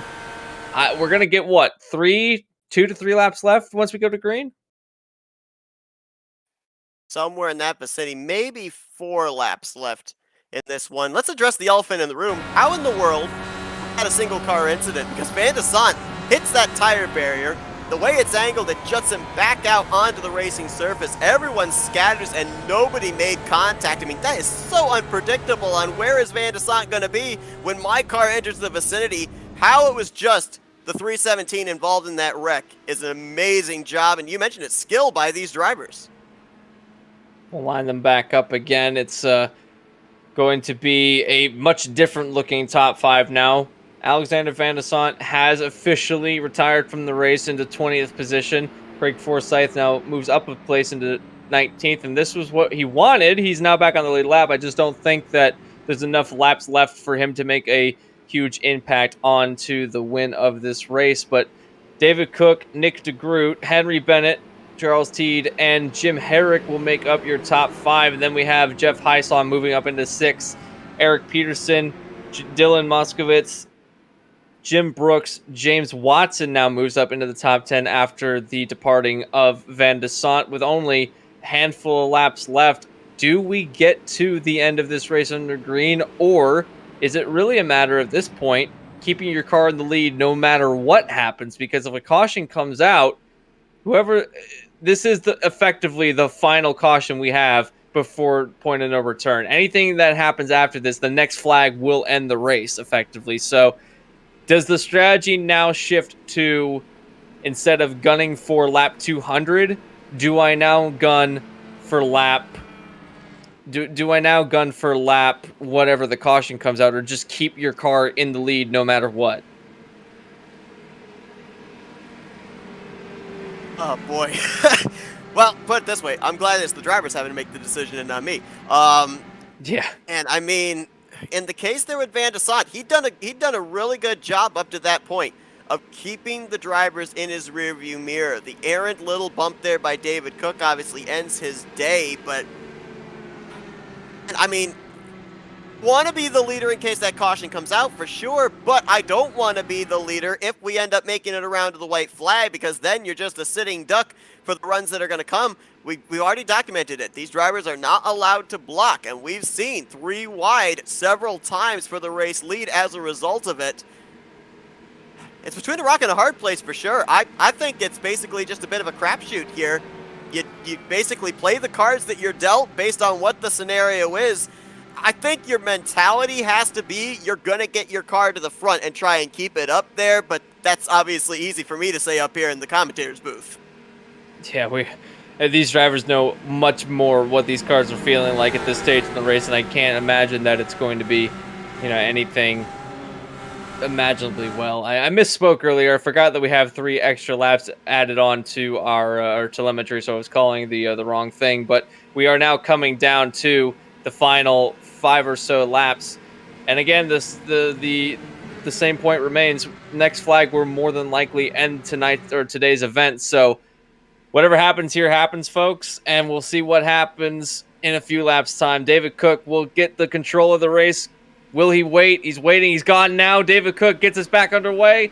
Nick DeGroot, Bennett staying with him as they snake down to the inside of the racetrack. Get that too big of a lead, can David Cook, because DeGroot, Bennett, Teed, they'll draft right up to him quickly here through 1 and 2 and onto the long back straightaway. There you see it. Gap closes. DeGroot to the back bumper of David Cook down this back straightaway. The snaking begins, trying to cut the draft. DeGroot with the slipstream gets the run to the top side, headed for turn number 3. Bennett thinks 3 wide. Oh, he almost slid right in between them, but DeGroot will take the lead of the race. Now Cook will set up a slingshot down to the inside of or the outside of the racetrack, trying to get the momentum down, but to the inside goes Henry Bennett. Down to the inside, nose to nose, and now what we got is a 3-wide situation almost between second place, 2 wide for the lead. Nick DeGroot and Henry Bennett in a battle. Seen Nick DeGroot do this in the past at Indianapolis, right down on that white line. If you're going to pass him, you're going to have to do it the long way around the racetrack. Maxwell Caldwell. Is that going to bring out a caution? There's no oncoming traffic, so they might be able to keep it green, and for the time being, they do. No caution. Battle side by side. Bennett and DeGroot heading into 3. Top 6 making the top 7 now in this group of cars, trying to battle for the lead of the race. DeGroot to the lead of the race. Bennett down. Charles Teed has made his way up into 3rd place as they shuffle for the lead of the race. Bennett to the outside. He's got Cook right behind him to try and push him. Does he get the lead of the race? Can he make it stick on the outside? I don't think he can, as DeGroot to the inside will maintain some run. Can't quite get the job done yet. Down in the back straightaway out of turn 2. They're still side by side. 3 wide now. DeGroot's all by his lonesome on the bottom, and he didn't get the exit he wanted off of 2. Bennett edges ahead down the back straightaway. Cook high, wide, and hits him. He had help from Teed on the top side. Still 3 wide through the tight turn 3 into the middle of 3 and 4. Through the middle goes Bennett, will take the lead of the race. DeGroot to the inside. Charles Teed now falls back into 4th place. Look at Jim Herrick. Don't count him out of the race. He's made his way into 5th place. He's got, I believe that's Eric Peterson right behind him, trying to make his presence felt. Jeff Highsong now in the mix. Not a lot of room given there between the wheels of the 007 and the 24 through turn 1. Really close between the race leaders. Here comes DeGroot. Here comes Teed. They've got to run. Where do they go with it? Right down to the bottom goes DeGroot, headed for 3. Teed looks to go up the middle, 4 wide. 3 wide, DeGroot takes the lead of the race down on the inside line, and it looks like that Teed's going to try and follow him on the inside to get around David Cook. Will put a wheel to it. There's been contact. Down spinning to the inside retaining wall, and I think they've managed to keep it onto the pit lane entrance. No! Caution will fly. Race is over. Henry Bennett, I believe, bait Nick DeGroot back to the start finish line. Now the question here is it frozen field at the time the yellow flies, or do they race it back to the start-finish line? If that's the case, we might have to go back to the exact moment the caution was thrown, because I think Bennett and DeGroot were side by side off of turn 4. Point is, someone, either DeGroot or Bennett, has won this race. Those flipping cars behind them has brought out the yellow flag. It almost had stayed green. If they hadn't bounced back on the racetrack, we might still be battling for the lead of the race right now. But Cook and Teed make contact coming out of turn 4, and that has had huge race implications. For the 3rd position at the time, Teed and Cook. Teed going for a wild ride, and yeah, there was always the hope that these drivers were going to keep it down there below the racing surface, but just the angle of that inside safer barrier projects the cars back out onto the track. We've seen it all race long, so the likelihood that we were going to be able to avoid the caution, especially with oncoming traffic, was very, very slim. The yellow flag did not fly immediately after the contact was made there into that inside wall. It came out about a second after, so it's the big question of when did that yellow flag fly and who was ahead between the 89 and the 007. Right now, under pacing, Nick DeGroot is P1. Nick DeGroot has won this race. He got, not only did the caution come out with him in the lead, but he crossed the line as the leader. So if we go back to initial point of caution, even if we go back to start finish straight, it is Nick DeGroot that has won this race. Great call. Yeah, off of turn 4, DeGroot had the top spot on Henry Bennett, and you'll see he maintains it all the way down to the start finish line, was ahead. How about that? Back-to-back seasons, the two runner-ups from those respective seasons, duking it out here to the start-finish line, and Nick DeGroot's going to win the battle and the war between himself and Henry Bennett.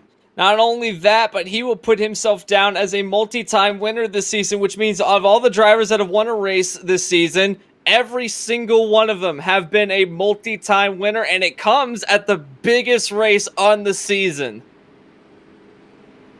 Closest finish with the checkered flag waving in the Indy 500 here for the Dark Horse Racing Series was last season, 18 one-thousandths of a second. Now, obviously, this race is going to end under yellow, but it was that battle back to the start-finish line that decided this thing. I would have loved to have known what the interval was between DeGroot and Bennett when they crossed the line there to receive that caution. It certainly was within a couple of hundredths at least. It was close. It was about a wing's length between the two of them at the line. So if that was for a green flag finish, it would have been comparable to last season's green flag finish. So fantastic drag race down to get the lead of the race. Even if, and again, even if we went back to the timings, to the timing line before we got to the start finish straight, it still would have been Nick DeGroot. And it would have been about the same interval because they didn't lose hardly any interval all the way down to the front straightaway. So even if you go back to that, it's a close finish. The flag's going to be displayed this time for Nick DeGroot. The 2.5 miles to traverse around the Indianapolis Motor Speedway before he'll be picking up the checkered flag. Led the most laps here 2 seasons ago, finished runner-up, did not take part in the Indy 500 last season. This year, he is going to be an Indianapolis 500 winner. He'll be the only driver under the Dark Horse banner to have an Indy 500 victory and a championship in this series, and that'll take place in just mere moments. We saw the Max Caldwell, the aftermath of that incident. I believe it was a multi-car wreck that also involved Gale Brooks. Brooks finishing out of the race in the 19th position, Caldwell on pit road, and then, of course, the incident there with David Cook and Charles Teed. That is going to finish Teed in the 17th position. Right now, David Cook, that mangled car, is still running. Going to look like he will cross the start-finish line in the 11th position when they come back around. So as they parade around the back straightaway, 200 laps. We started out with 32 drivers. We're going to end with 16 running on the racetrack. Battles all throughout the race, a long green flag run in the middle, and now we've crowned a champion. We're about to crown a champion in both Nick DeGroot for winning the race, and not only that, but Rick Ravon will officially be the champion of the Dark Horse Racing Series, and this will be huge for next season. Going into this, he dominated the second half of the season, winning 4 out of the last, I believe, 7 races, and he'll make that 6 races, and he will be the champion. But don't take anything away from Nick DeGroot. He put himself in the position he needed to be in and just edged out Henry Bennett to take the lead of the race. Albeit it was under yellow and not under green, he will still be able to kiss the bricks. Win is still a win here at one of the most historic tracks, the motorsports circuit. It branches all types of different motorsports, whether it's stock cars, whether it's open wheel racing, and Nick DeGroot crosses the yard of bricks that he will be kissing momentarily. He is the winner of the Season 4 Dark Horse 500 presented by Troy Lee Designs. Long road to get to this point for the former champion, but he finally closes the deal. And a feel-good moment as well. He did everything he needed to do in order to put himself in the spot, and that includes being in an opportune spot where something were to happen behind him, and that's what I thought we were going to talk about. Do you race for the lap 200, or do you race to be in the lead? And I think he shifted his focus to race to be in the lead no matter what you have to do, and this 89 crew is ecstatic down on the pit lane as they have just crowned ourselves a race winner. Also crowning ourselves a champion in Rick Raven, as he will be parading around to the front straightaway to join Nick DeGroot in a dual celebration. Both of these drivers have something very important to celebrate today. Another championship won here tonight or today as well, and that's the Manufacturers Championship, the Team Championship. Factory Back Motorsports came into this race basically already clinching that championship, but how about DeGroot and Henry Bennett, the Factory Back Motorsports teammates, 1-2 here to close out that Team Championship for the season. And that's a great bragging rights and great momentum heading into the next season as DeGroot has stopped on the front straightaway, burning it down tonight for the fans, and just got to live in the moment right now for him. We've got some feel-good stories all the way through the top 10 here. A lot of drivers that had struggles in the early going of this race to finish out the fourth season of the Dark Horse Racing Series on pretty high notes and able to ride some good momentum into the fifth season. Henry Bennett, his teammate, doing some burnouts as well. The 1-2 finish for the team cars out of factory backed. Ravon now going to enter into the vicinity, and he gets to do his championship burnouts on the front straightaway. Great moment for all these. Take a look at this. Three donuts happening. This is special. This is incredible. There we go. Well, Rick Ravon's smoke covering up the other two, but there's the burnouts taking place on the front straightaway. And you take the biggest race of the season. You put it as the season finale. The championship is on the line. The big win is on the line. You come into this hallowed ground of Indianapolis, and there is just a big-time feeling before the green flag even drops, and the adrenaline rush, it just continues to pick up the closer you get to that checkered flag. The drivers feel it. The fans feel it. We feel it up here in the booth. Even when the checkered flag has been taken and the celebration begins, you still continue to ride that high there of elation of what you were able to take in with this long endurance race here at Indianapolis. I think that the phrase is it's got a big fight feel, and what we got today was a big race feel, and exactly your point, the biggest race as the end. It's almost like taking the Daytona 500 and making it the season finale, knowing that especially in the playoff system they have now, that the top four will have to battle it out at Daytona, or making the 24 Hours of Le Mans the season finale, which they ended up doing one year, and it had an even bigger championship implication for the World Endurance Championship. Take any big race, make it the season finale, and that's what we got to see here tonight.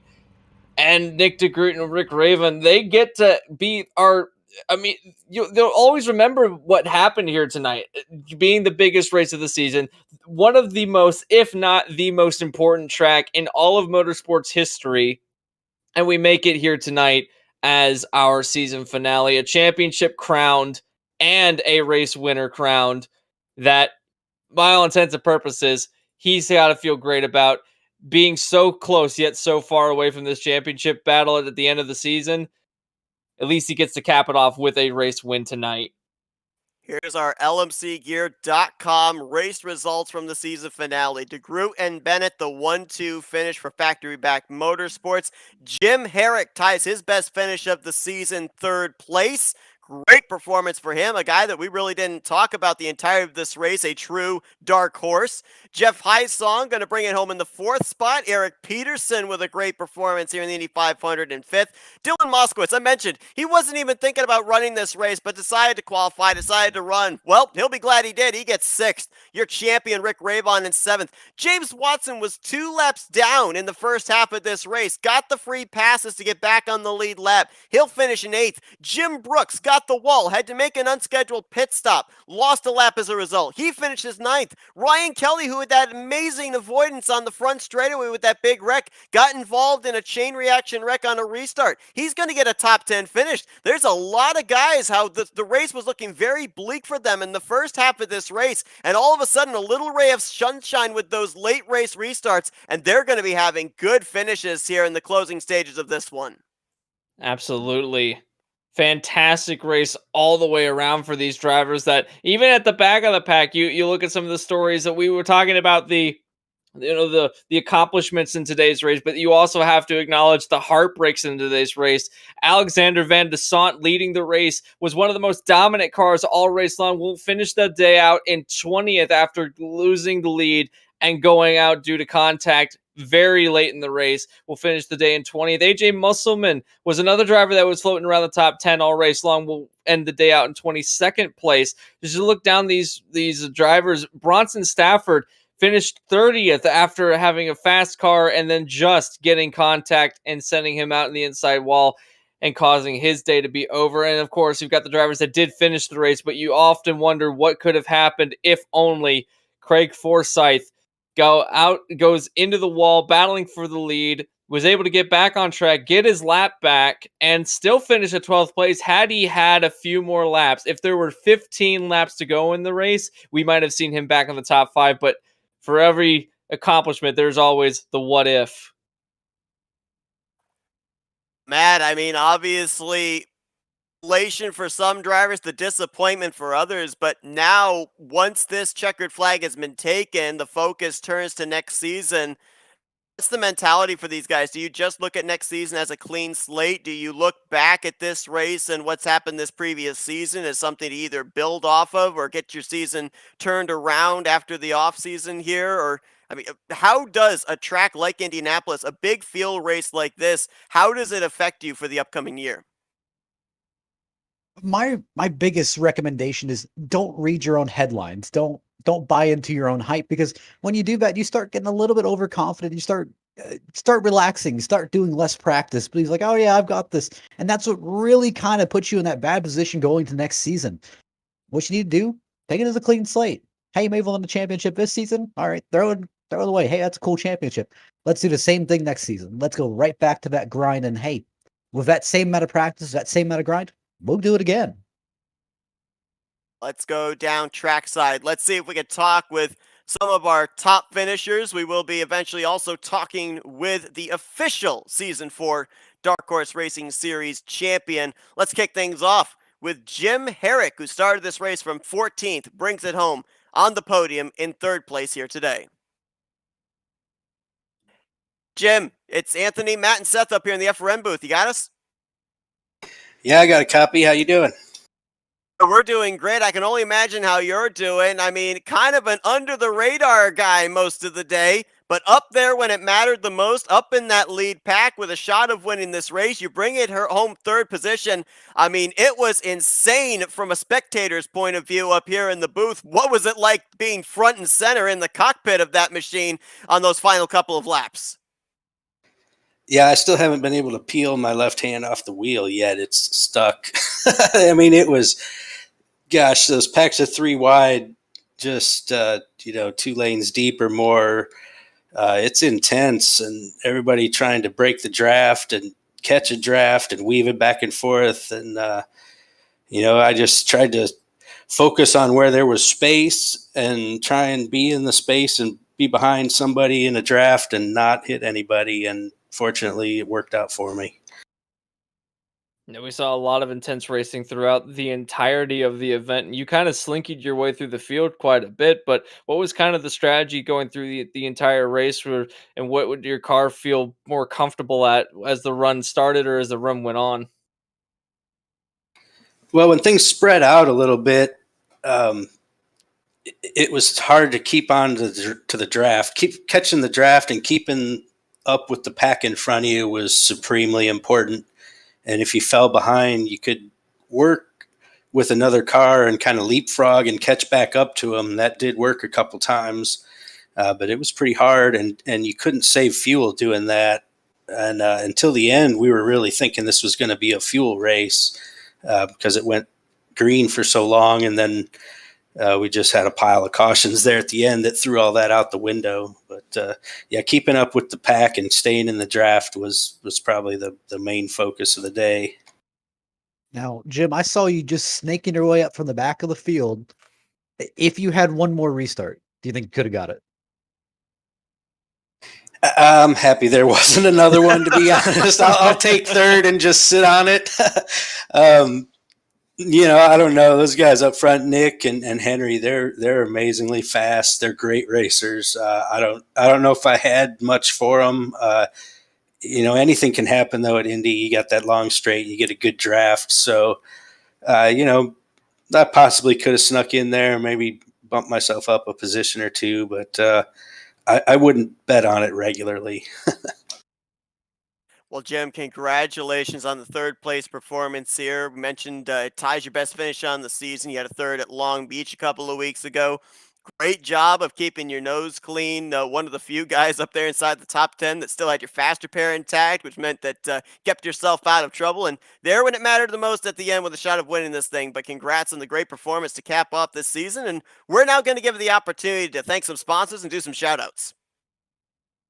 Yeah, thanks so much. I want to thank all you guys at FRN, ESTV. You guys do a great job of covering the races. I want to thank my sponsors, lmcgear.com, and our partner, Unite to Light. We're giving away some cell phone chargers and emergency lights to the winners of today's race. So I really appreciate them. And Happy Trails Chili, who's sponsored us with Alex. It was really kind of a bummer not to see my teammates up there. Craig and Alex had such a good run today. They deserve to get a better finish. So give a shout out to them and Charles and Eric and everybody that puts on the Dark Horse League. They do a great job. I've had a lot of fun this year. So thanks to everybody. That's Jim Herrick. He ends off the 4th season of the Dark Horse Racing Series, 3rd place here in the Indianapolis 500. Congratulations once again on a great run, and best of luck in the upcoming new season. Yeah, thank you so much. Have a great day. Let's see if we can get our 2nd place finisher. 2nd here today in the Indy 500. 2nd in the championship standings, the 5-time winner, Henry Bennett. Hey, Henry, it's the guys up here in the FRN booth. You got a copy? I have a copy. All right, man. I mean, so close to picking up this victory here today. Unfortunately, with the race ending under caution, we weren't able to get the exact interval between you and that front wing of your teammate, Nick DeGroot, but maybe one of the closest finishes we've seen here in the Indy 500 under green flag conditions. Man, just what little more did you need to get him at the line there? Because it looked like you pulled off the side draft really well there off of turn 4, coming to what was going to eventually be the race-ending caution. I mean, if I'd known there'd be a caution coming, I maybe would have stayed in Nick's draft for a split second longer, and maybe that would have given me the front wing ahead when the caution came out. But even then, I don't think so. Yeah, Nick had that one. I don't think there was much I could have done about it differently. But yeah, 1-2 in qualifying and 1-2 in race. That's almost a win for me. So yeah, I'm really happy for Nick and to get second myself. So we worked well as a team all race, and especially that last after that last caution, we were working really well together, just holding the bottom 2 lanes so no one could get a run on us, and yeah, it worked perfectly. Definitely was a interesting race throughout the course of the event. Had a lot of different shifts and tones to it, but at the beginning we saw some green flag runs with some cautions sprinkled in, and then we went into a long green flag run that lasted almost 100 and so laps, and then we ended up with a bit of a mad dash to the finish of the race. What was your car feeling like throughout the event, and how did it shift throughout the with the track conditions, and what was the car most comfortable at? I don't think it was uncomfortable anywhere, really. To start with, me and Nick thought we might try to get a breakaway if possible on the first start, but they reeled us back in. So from then on, we were really just counting laps, saving a bit of fuel when we could, just to make sure we got into the pit windows. But my main weakness was trying to push the fuel slightly too much. 2 green flag pit stops, I ran out of fuel just coming to the pit lane, and that lost me quite a bit of time and made me lose the lead pack a couple of times. But yeah, I didn't learn from the first time I did it. I did it again. So yeah, that's something I have to note for future, not to try and push the fuel that one extra lap when and run out of fuel in pit lane. Now, I'm going to ask you the exact same question I asked Jim, and I'll wait to hear your response. But if you had one more shot, one more, green, white, checkered, do you think you would have been able to win it? I think it could have been anyone's, really. It would all depend whether we went the distance to the checkered flag or a caution came out, because you do kind of want to hang back sometimes and wait for the run. But then if you didn't go for the run earlier and the caution comes out, then you've lost it. So it could have been anyone's. because second and third place gets such a good run on first place off the corners in the draft that there's no point arguing about it. There's no point putting up a defense to that. Just wait for your turn to get the run. So yeah, me, Nick, before he was wrecked, Alex, Craig, Charles, all had good chances. Obviously, David and Rick. But yeah, if there's one more green flag run, I think it's still could have been anyone's. Maybe even Jeff's or further back in the pack. No doubt, Henry. You had a strong car today, a mainstay up inside the top 5 the entirety of this race. Great year overall as well. 5 trips to victory lane, up at the top of the point standings for a good portion of this season. You finished second in the overall points, another second place finish here in the Indy 500. So racking up some really good numbers here in the Dark Horse Racing Series. Congratulations on the runner-up finish here today. Thank you for the exciting finish there coming to the caution. And now we'll give it the opportunity for some thank you sponsors and shout-outs. Massive thank you to Factory Backs. Really happy to have run with them this year. Great bunch of guys. Thanks to Nick for being the perfect teammate this race. We worked together brilliantly. Thanks to Charles and Eric for running a great league. Thanks to you guys for broadcasting. It's Henry Bennett, second place here to end out the season for the Dark Horse Racing Series in the Indianapolis 500. Congratulations once again on a great run, and best of luck in the upcoming 5th season. Thanks, guys. Let's get his teammate down in victory lane, Nick DeGroot, your winner here in Season 4 Indy 500. Hey, Nick, it's the guy that's up here in the FRN booth. You got us? Yeah, I got you. All right, man. Well, we didn't see you take part in this event 1 season ago, but back in Season 2, led the most laps, 94 in total, came up runner-up in the Indy 500. How high was the motivation here today to be the one to get the checkered flag?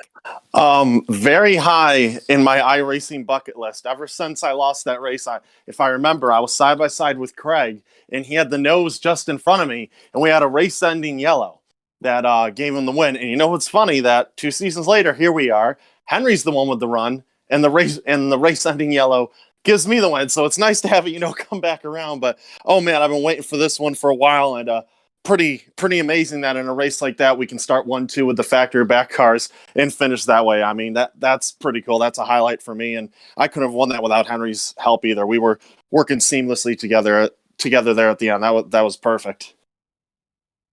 Definitely was a different dynamic of the race as it shifted throughout the entirety of the event. But once we got to kind of the late stages, it was kind of looking like, it had shifted from being fully green flag racing to a lot of quick yellows that came out. Was that a benefit for you? Were you okay with that, or did you want this thing to go to green all the way to the end? Oh, the caution saved us because Alex and Craig had that race locked up, I believe. So it's great for us, but it's really unfortunate because they go from having 1-2, first and second basically locked up with 30 laps to go as long as they nail that final stop to both being wrecked at the end. So that's really unfortunate to see with them because they also ran an awesome race. But yeah, that yellow was really lucky for us, put us right back into the fight, and then it was just full-on racing from that point on. And you know what? It was really nice because we spent 3/4 of that race saving fuel, running in line, swapping, and then finally we could just take the chains off and race it out. And you kind of saw there, it got pretty wild at the end when everybody was ready to go for it.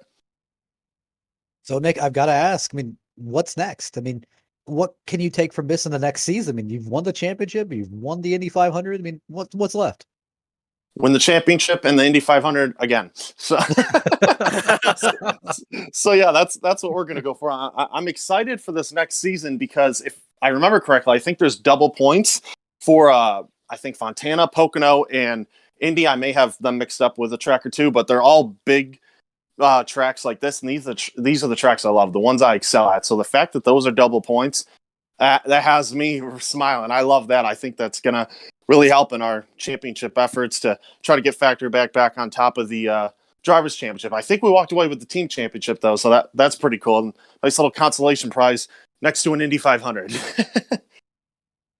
Nick, congratulations. A huge exclamation point here to end off what's been a great season for you. Your second trip to Victory Lane here in Season 4 as well, and obviously a big one here at the Yard of Bricks. We're now going to turn the mic over to you for some Victory Lane. Thank you, sponsors, and shout-outs.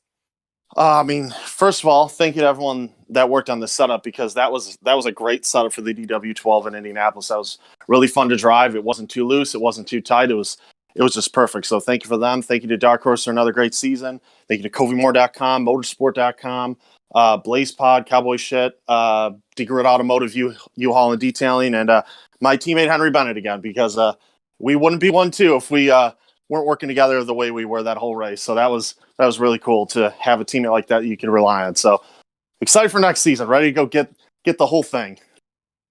Nick DeGroot caps off his 4th season of the Dark Horse Racing Series with a big W here at the Yard of Bricks, the Indianapolis 500. Congratulations once again, Nick. And of course, yes, best of luck next season to try and see if you can become the first multi-time champion here in Dark Horse. Thank you guys, as always. And just a little bit of a statistic there. Anthony, you brought up the fact the entirety of this race that Nick DeGroot was the only driver coming into today that had a previous victory but was not a multi-time winner. He's a multi-time winner now, and he is the only driver in the entire Dark Horse Racing Series that has gone into Season 2, Season 3, and Season 4 and left as a multi-time winner. That's incredible. That's another huge stat that he can add to his repertoire, and that's going to pull some momentum going over to the next season. We keep talking about this season finale, but we have to remember there's another season coming up very shortly for these drivers, and this will carry momentum or, be a bit dissuading for some drivers that are going into the next season. But for Nick DeGroot, I think that hitting this high is about as high as you can get, other than winning the championship and winning the race. Obviously, we have a champion crowned in, Rick Raven. So one championship crown, another one win the race. But if he had done both, then I think that would have been just the highest of highs for DeGroot. What do you guys say we dial up our champion? It's official now. Rick Raven has claimed the Season 4 Dark Horse Racing Series championship with a 7th place performance here at the Indianapolis Motor Speedway. Hey, Rick, it's the guys up here in the FRN booth. You got a copy? What's going on, guys? Well, man, I asked you last week at Texas, what's the strategy coming into the season finale? You still had one driver that had a shot of taking the championship from you, and you said, I'm just going to go for this victory. I'm going to go hard the way that I always do. You bring it home 7th place here today, but man, it seemed like all the way through the field, it was a hailstorm of moves being made. How nerve-wracking is it as a driver when you're out there and also trying to preserve that championship, or was the championship kind of just a second thought at that point in time to try and get that Indy 500 victory? Well, as far as I knew, I had the championship wrapped up, because you can only get, first of all, Bennett didn't get the point for the pole because his teammate took that away from him, and he needed to get all points. I got a lap lead. He got a lap lead. I think I got fastest lap towards the end of the race. And even if I finished dead last, I don't think he had I thought I had it wrapped up after the last race. But, still, you come into a race like this, it's the Indianapolis 500. Towards the end of the race, early in the race, people are taking it easy. They're conserving fuel and all of that. But towards the end is where it got really crazy. And, we had a real good shot at it. It would have been nice to cap off the season with an Indy 500 win. Van de Sant and I went into turn 1. I got a pretty good run there. And then we went into turn 2, and I turned in to give him room. I turned in a little bit late, and I guess maybe he turned in a little bit later, and we ended up making contact. And it's a shame, because I think that would have been, we had a good shot to win it, and even to get up there in the top 3. But I'm glad to see that Nick DeGroot got it. He deserves it, and he's a class act, and he works real well with his teammate Henry Bennett there, who finished second in the championship to me. And it's nice to have that monkey off my back. I'm a dark horse IndyCar racing champion, baby, and it's just been a fantastic season. Like I said before, my goal when I first joined this league was to just win a race. Would have been an accomplishment. But to win 5 and, be tied for the most wins with Bennett, and then come away and actually win the championship, I couldn't have asked for anything more. It's just been a great season. Hey, congratulations again on your fantastic run, especially late in the season was where you put all those wins together. That was a fantastic run that you had that put you in this Thank you. position to get the championship done here tonight. I want to speak on the part of today's race, though. It seemed like it was an interesting mixed bag of strategies that we went through, and you had one of the a bit more aggressive strategies of doing an undercut. If the race had gone green to the end of the race, would that undercut have paid off with you and your teammate? Well, no, because there was a time, I forget like around what lap, but we pitted. I actually overshot the pit, so that cost me about a second. And then Bennett got by when I was exiting the pits, and Moskowitz got by as well, and I ended up with AJ Musselman behind me, and I was hoped that he was going to start swapping with me so we could at least stay with those guys. They were only about a second, 1.1 ahead, and I knew if we swapped, maybe we could maybe reel them in. But Musselman stayed behind me and just stayed behind me, and I called out. I said, "We need to swap, or we're going to continue to lose ground to these guys." And he just stayed behind me, and I was like, "All right, well." I don't know. Maybe he didn't hear me, or maybe he just was interested in saving fuel, which I don't think at that point we needed to do because everybody really just had one pit stop left. Everybody. So I didn't understand that. And then one of the new guys came up and he caught me and he got around me. And then I called out on the radio. I said, "Oh, finally somebody who will swap with me." And then we actually started to reel in third and fourth place. Yeah, it's just I don't even know what to say. I can't believe that I came away from this thing as the champ because such a strong field. And as far as the nerves are concerned, I don't really feel nerves with this stuff. I've been doing this far too long. I was out there having fun, and yeah, you want to win. I got a great teammate with Dave Cook. He's a fantastic teammate. We work together real well. Um, uh, I don't know what to say. So, Rick, I've got to kind of point out the obvious. With next season's schedule being a little bit more interesting, going to a few more different tracks, adding a few more varieties. Do you think it can go back to back next season? Oh, who knows? I mean, you know, it was pointed out in this interview that I went on kind of a tear towards in the latter half of the season. The reason is because I just got super focused. Oh, and I had a great teammate, Dave Cook. Once I saw that the championship was in reach, that's the time to turn it up. Hey, you might as well go for it now. And the last half of the season proved to be very successful. As for next season, the monkey's off my back, so to speak. No, not that, but the weight has been lifted. So I just can't see myself going after it as hard. I'm gonna run with Cook, and we're gonna do what we can to work together and be smooth and safe, and just have good finishes, maybe win some races, and go for that team championship.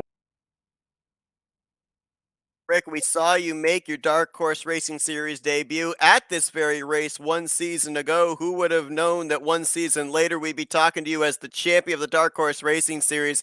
Congratulations on an absolutely incredible season. We talked about the ups and downs you had, the middle point, battling, of course, the COVID virus and everything, but able to find victory lane just a couple weeks after that. Definitely been a championship run for you here this year. Congratulations once again. And now we're going to give you the opportunity for some championship victory lane thank you sponsors and shout outs. Yes, it's a championship sponsors and shout outs. It's much different than a regular sponsors and shout out. Well, I guess you know what? Since you mentioned it was my debut race last season, I got to thank Joe McAdory because he's the one that said, "Hey, Rick, why don't you come race with these guys at Dark Horse? It's a good series, good league. It's got guys like DeGroot and Maleska and Bennett, and at the time, Polo Hernandez was racing with us. But Teed and all of these guys, Eric Peterson, and he says, I think it'll be a good challenge for you, and it most certainly was a good challenge. So I want to thank him for getting me into the league, and obviously Teed and Peterson for just for running the show, and just everything goes so smooth. 99.9% of the times, no league is perfect, but just a shout out to all the drivers for a great season, for hard racing, and for the most part clean. Nobody's perfect. I make mistakes. Everybody makes mistakes, but this league is pretty much as clean as it gets. So thanks to all the drivers. Thanks to everybody who's out there watching and support this league. Thanks to my Lord and Savior Jesus. I love you so much, Jesus. My wife, I don't know if she's watching. She's in Massachusetts right now having a weekend with the ladies. So I gotta sit here and be alone all weekend, which is fine. That's fine. I don't have to sleep next to her and hold her like I do every night. No, I don't miss it. I don't miss it at all. Yeah, right. But hi to you, honey. I hope you're out there watching, and if you are, you're probably disappointed, but that's okay. We'll be back. And a shout out to my daughter Mila. I know that she's watching. I love you, sweetheart.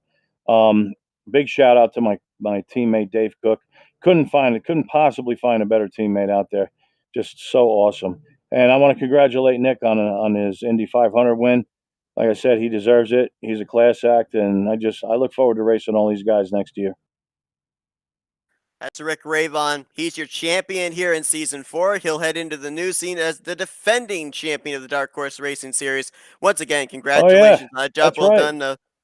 I'm going to have a number 1 on my car next season, and that's where That's it right. should be, because this car, this Gould Charge is Rick Mears' Gould Charge from 1982, and he had a number 1 on that car. So I guess I'm going to have that proper number 1 next season. Hey, all right. Gonna channel Rick Mears next season, is the champion here this season. Congratulations on a great job this year, Rick, and of course, best of luck next year. Try to defend that title in the upcoming 5th season. Well, we'll do what we can. Thanks so much, Seth. Thanks to the FRN broadcast team too, by the way. I forgot to thank you guys. You do such a great job. Love watching your broadcast. Thank you. Rick Ravon, 5 wins on the season. 7th place here tonight to secure the championship. And you brought up the question there, Matt, to Rick about, what's the approach then for next season heading in as the defending champion. Big thing that Scott and I have talked about all season long is the level of competition that there's been at the front, middle, and back of the pack. It's just been nonstop action. And you look at these names: Rick Ravon, Henry Bennett, Nick DeGroot, Matt Wagner, Robert Maliska. And you've even seen some drivers make some appearances up here with good runs, like Jim Herrick, Jeff Heisong. I mean, these are some guys, still Moskowitz, that we may be talking about in that championship battle next season. David Cook came in mid-season. What would it have been if he had run the full season? Something tells me that this Indianapolis Motor Speedway and this season finale has set a very interesting, very exciting stage for the new season coming up in Season 5. You pretty much hit nail right on the head, where we typically at the end of seasons, we see new faces start to show up and old faces sometimes even disappear or continue to go on. And we've had pretty much the same event this season, where for the Indy 500, we've had new faces come back, where we had old faces come back and new faces come in. And realistically, looking at next season, even if we keep at least half the guys who ended up running this race, it's going to be a very impressive next season. Anthony, obviously, we heard Nick DeGroot got his bucket list checked off at least partially.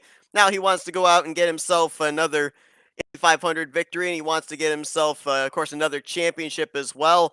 Obviously, the checklists are being assembled for all of these drivers starting next season, and we heard him talk about the fact, too, Matt brought up the fact that a lot of interesting tracks going to be making their debut on the schedule. We've got some double points at some of those events as well. So it kind of keeps it fresh for these guys in the upcoming new year.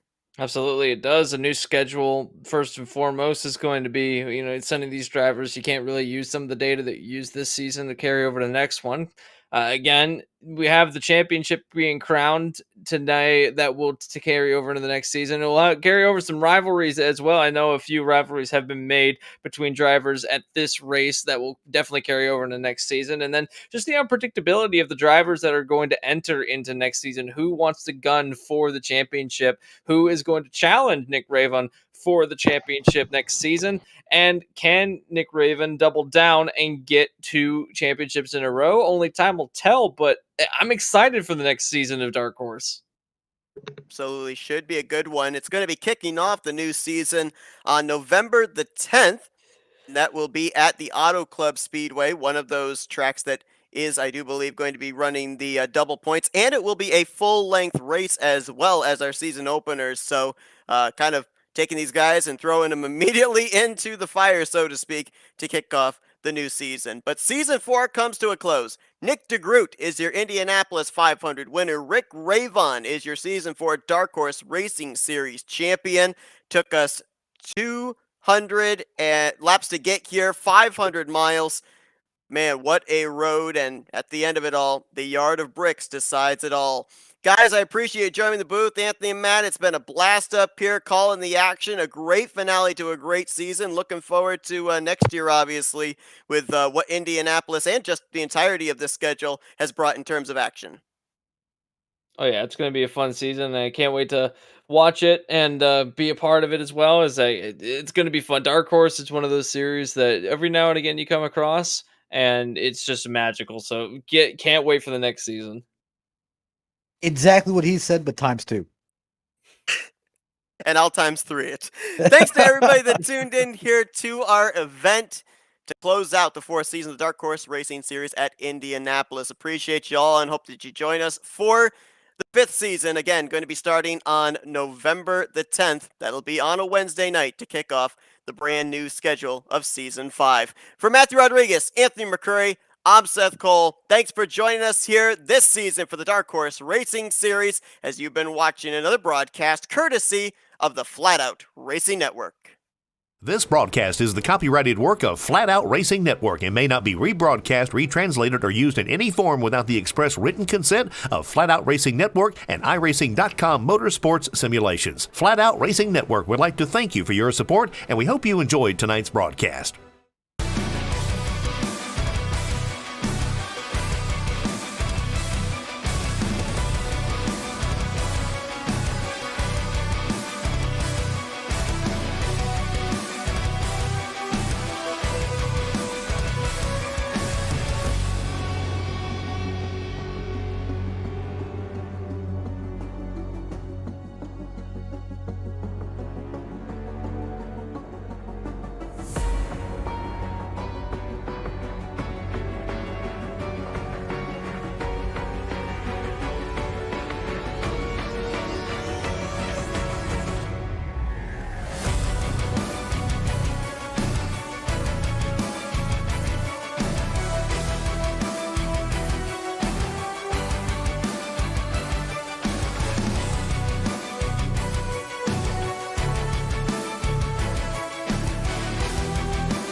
marks the final road course stop.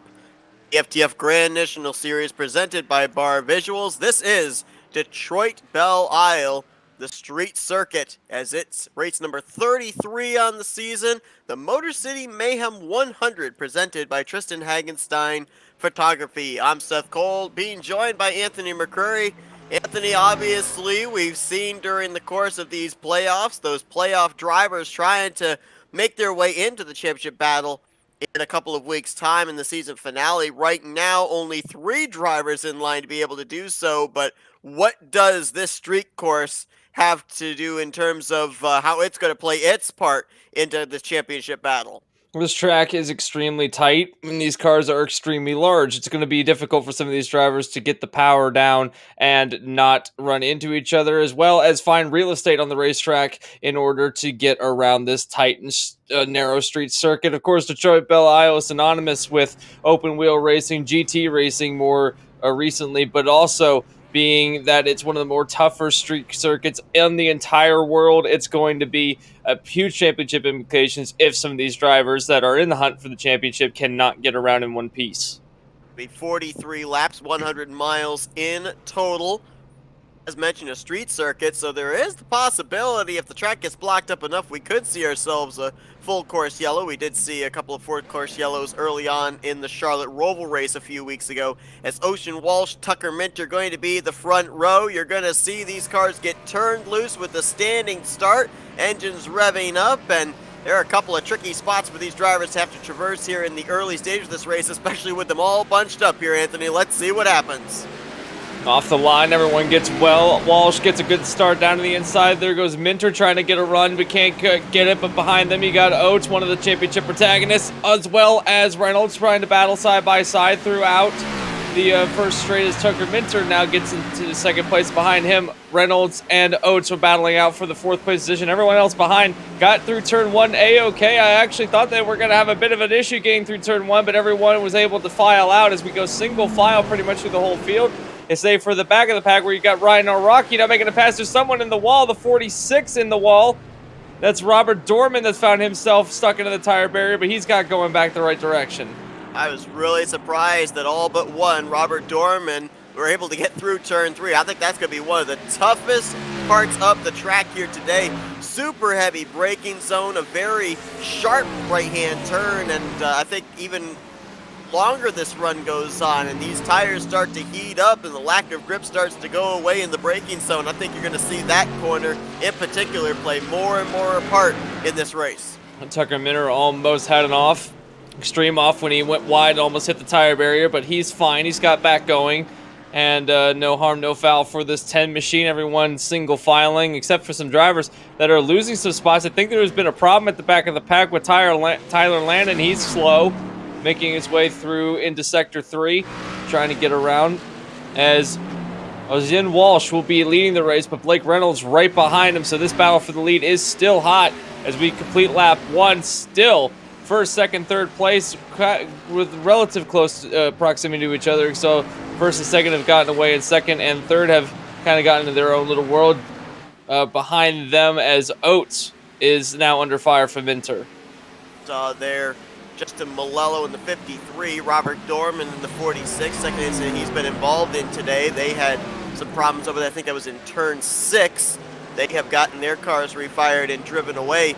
For drivers that run into issues here early on, they do have a competition caution at lap 15 that will save them from that point on. Everybody's basically on their own, and any mistakes that they make, they're going to have to spend the rest of the race trying to kind of remedy that fact. Oh, got a car that's off the pace back there. Isaac Johnson in the 33. I think he pancaked the right side. Ryan Araki back there out of shape as he nearly loses it off of that turn. He keeps it pointed in the right direction, but one thing that I'm noticing here for these guys, heavy braking zone for the front tires, a lot of wheel spin for the rear tires on corner exit.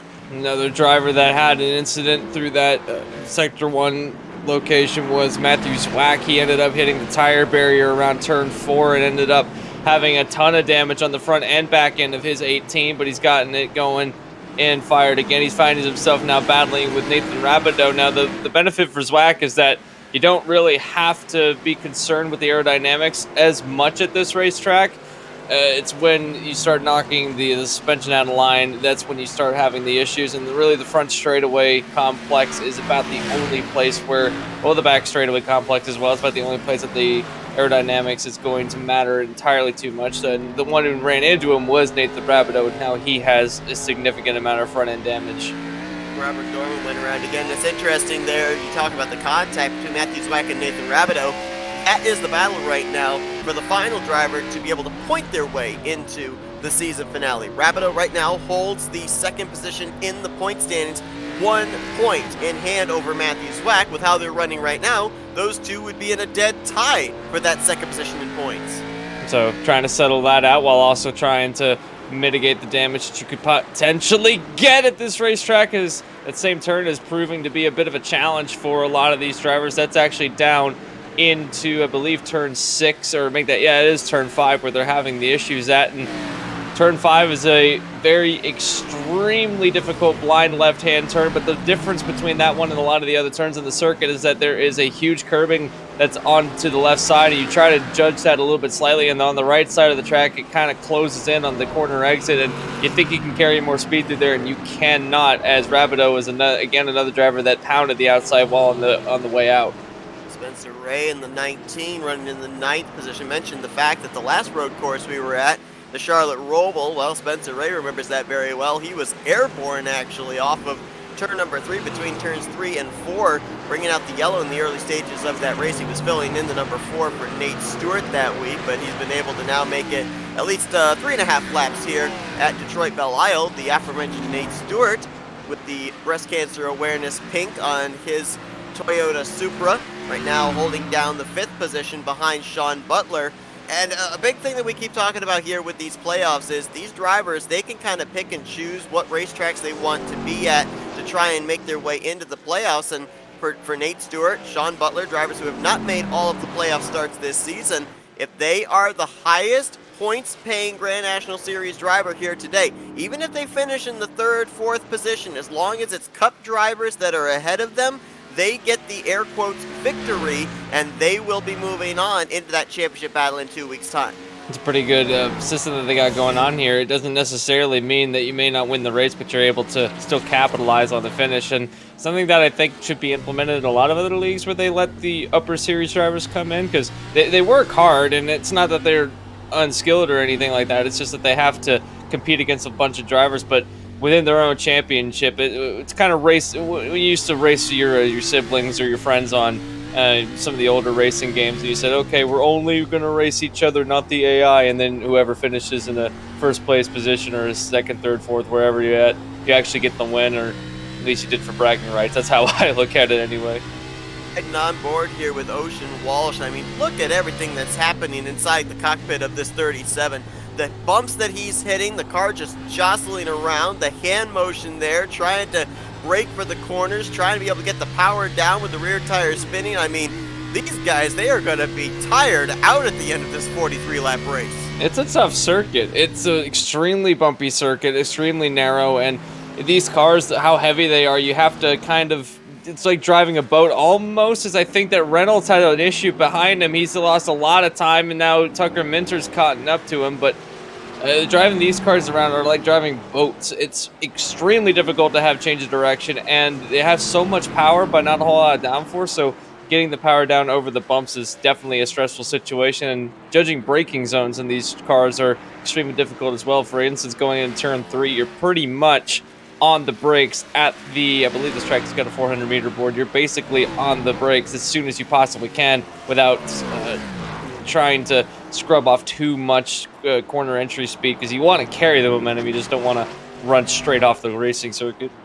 It's the battle for 4th place going on between Jonathan Oates and Nate Stewart, a driver that we haven't really mentioned who started towards the rear of the field because he actually started from pit lane is Andrew Schwartz, and he's done a pretty good job here since the drop of the green. Coming off pit lane, has passed a couple of cars from 22nd now up to the 18th position here, and so I've got some more cars just ahead of him. Gary Waterworth, Ryan Araki. We could very easily see the 67 up inside the top 15 before we reach that lap 15 competition caution.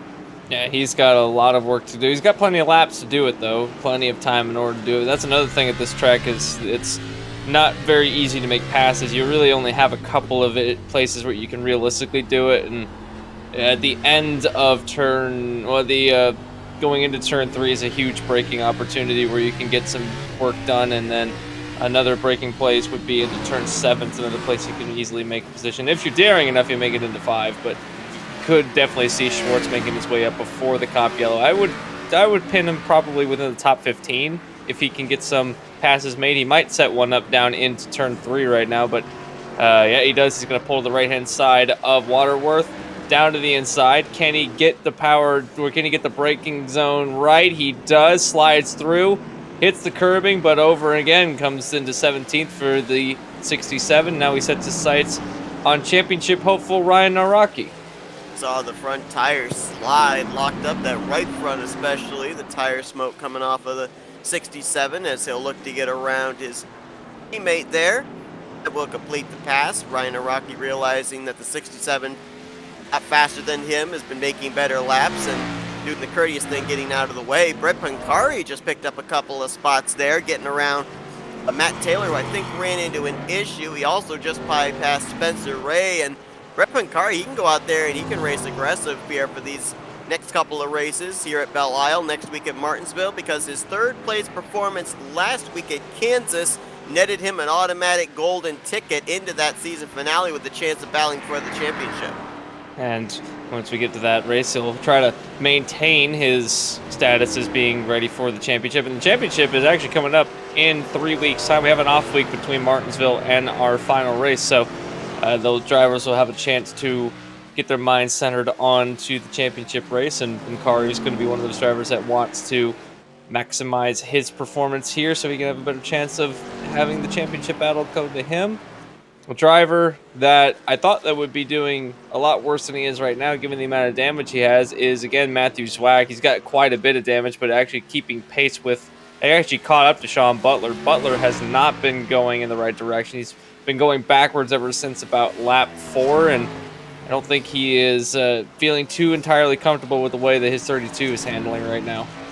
Looking here real quick to see about Jonathan Oates' situation on whether he would be qualified for a victory or not with where he's currently running, and I think would be Tucker Minter does not run for Grand National Series points. I know that Blake Reynolds does not run for Grand National Series points. I'm double checking here on our race leader Oakson Walsh, and it looks like he does run for points, so he would be the highest Grand National Series points paying driver. If Jonathan Oates wants to solidify himself a spot into that championship hunt when we get to the season finale, he would have to get up here ahead of the 37. But Jonathan Oates right now, it's looking like he's got himself in a pretty comfortable position points-wise. I mentioned about the battle between Nathan Rabideau and Matthew Zwack for that final position to point their way in. Jonathan Oates finds himself 5 points ahead of that battle, and he's running ahead of both of those drivers on the track right now. And running about 3 positions ahead of the aforementioned Matthew Zwack. Oates running 4th, Zwack running in 5th place. Zwack again with a heavy amount of damage on his 18 as Orson Walsh continues to lead the way. He's actually opened up quite a huge gap between himself and Blake Reynolds. Reynolds 3 seconds back and in the clutches of Tucker Minter, who is about 7/10 of a second behind him, I should say. Jonathan Oates again in 4th, and Nate Stewart has lost some ground to Jonathan Oates. Will now be about 5.5 seconds back to the 73. Though the top 5 spreading out quite a bit. Everyone trying to get into their own run, trying to find where their car is better than the other drivers are at. It's typical Belle Isle racing. Just it's man versus machine versus the racetrack versus everybody else. And I think we're in that stage of the race where the everybody else part is starting to come a little bit looser. I think the strategy is just don't hit anything, because it will slow you down and somebody will be there with momentum to be able to pass you. If you can at least avoid hitting anything, you got a good chance of keeping that car in your rearview mirror. Blake Reynolds, many victories this season at road courses, including Spa. He went to victory lane at the Road Atlanta course. He also went to victory lane at COTA, the Daytona road course. So he has found victory lane, found success at a lot of the road course configurations. The Indianapolis road course also on his checklist as Tyler Landon, I saw just ahead of these guys, has gone around. That's turn 3. That's the area I was talking about. You see the 3 sets of tire barriers there in case you overshoot the corner. I think he overshot it and caught the tire barriers just on the exit of that corner. It's very easy to do that in that stage of the track. It's easy to run off a lot of these places and at this track, especially in some of the key areas. I would say are the places you can also have that happen, or turn 8 is a place that you can have that. Really, realistically, any turn on this racetrack is a danger corner. Just overshot it ever so slightly. Actually hopped the tires a little bit and overshot, just overshot. Austin Walsh leading this race. He's got some good numbers at road courses as well, including his best finish of the season, which was a second place a couple of weeks ago with the Charlotte Roval. He has a 3rd at the Daytona road course, a 4th at Spa, so obviously very good at the lefts and rights as well. He was the fastest in practice, obviously the fastest in qualifying, starting from the pole position, and he's been able to keep a nice sizable gap between himself and Blake Reynolds, who still is in a pretty good fight with Tucker Minter for 2nd place. So if you're Austin Walsh, how difficult is it to keep yourself mentally focused now of just hitting your marks? Because you've kind of left 2nd, 3rd place in the dust. The only person that can take away at least this race lead from you at this point in time, not counting that competition caution coming 5 laps time, would be yourself. I think it's what the mode he's in right now is hot lap mode, but not as aggressive. It would be like if you were running on the solo session and you're just running laps trying to practice. He's in that mode right now where you don't want to really focus on the guys behind you. You've got clean racetrack in front. You're good by over 3 seconds, so there's no immediate danger. Just kind of put down some laps, be consistent, hit your marks, and you can get into rhythms at tracks like this. Ironically, the bumps help you with some of the getting into the rhythm, especially at the street circuits, because you can remember, okay, this turn's got a bump here, I need to slow down for that, and then that's where I can turn in. It's exactly this amount of time after I hit that bump, or if I can hit that curb, I can get away with it and I can arc the car in, or if I brake at this part of the track where the wall jets out, then I can get around the turn. If I turn in here, ride it against it, and then try to pin it to the inside of the racetrack, that double apex is amazing, and then come out of the turn 13 down to 14. That's kind of what you do. You just go through your head, okay, here's the section, do the thing. Here's another section, do the thing. And then eventually you just do it so many times it becomes muscle memory. Watching here, a battle, playoff contenders, throw a blanket over him. Sean Butler, Matthew Zwack, Nathan Rabideau, 6th back through 8th. Of course, Zwack and Rabideau right now battling potentially for the final spot to battle for the championship in 3 weeks' time. One thing that I was thinking about, a lot of the contact we're seeing these drivers make is going to be either with tire barriers or the concrete wall, and that is a slam for Sean Butler into the concrete barrier. And one thing that I believe it was Parker White last week after Kansas said is these Xfinity cars, they're like paper thin. When you hit the wall, it just rips the race car apart. Now, you mentioned the fact that it doesn't really hurt the cars in terms of speed, but it certainly could hurt these cars in terms of handling. Absolutely. Cosmetic damage and aerodynamic damage won't really affect you too much at this track. There's not much of it on these cars to begin with.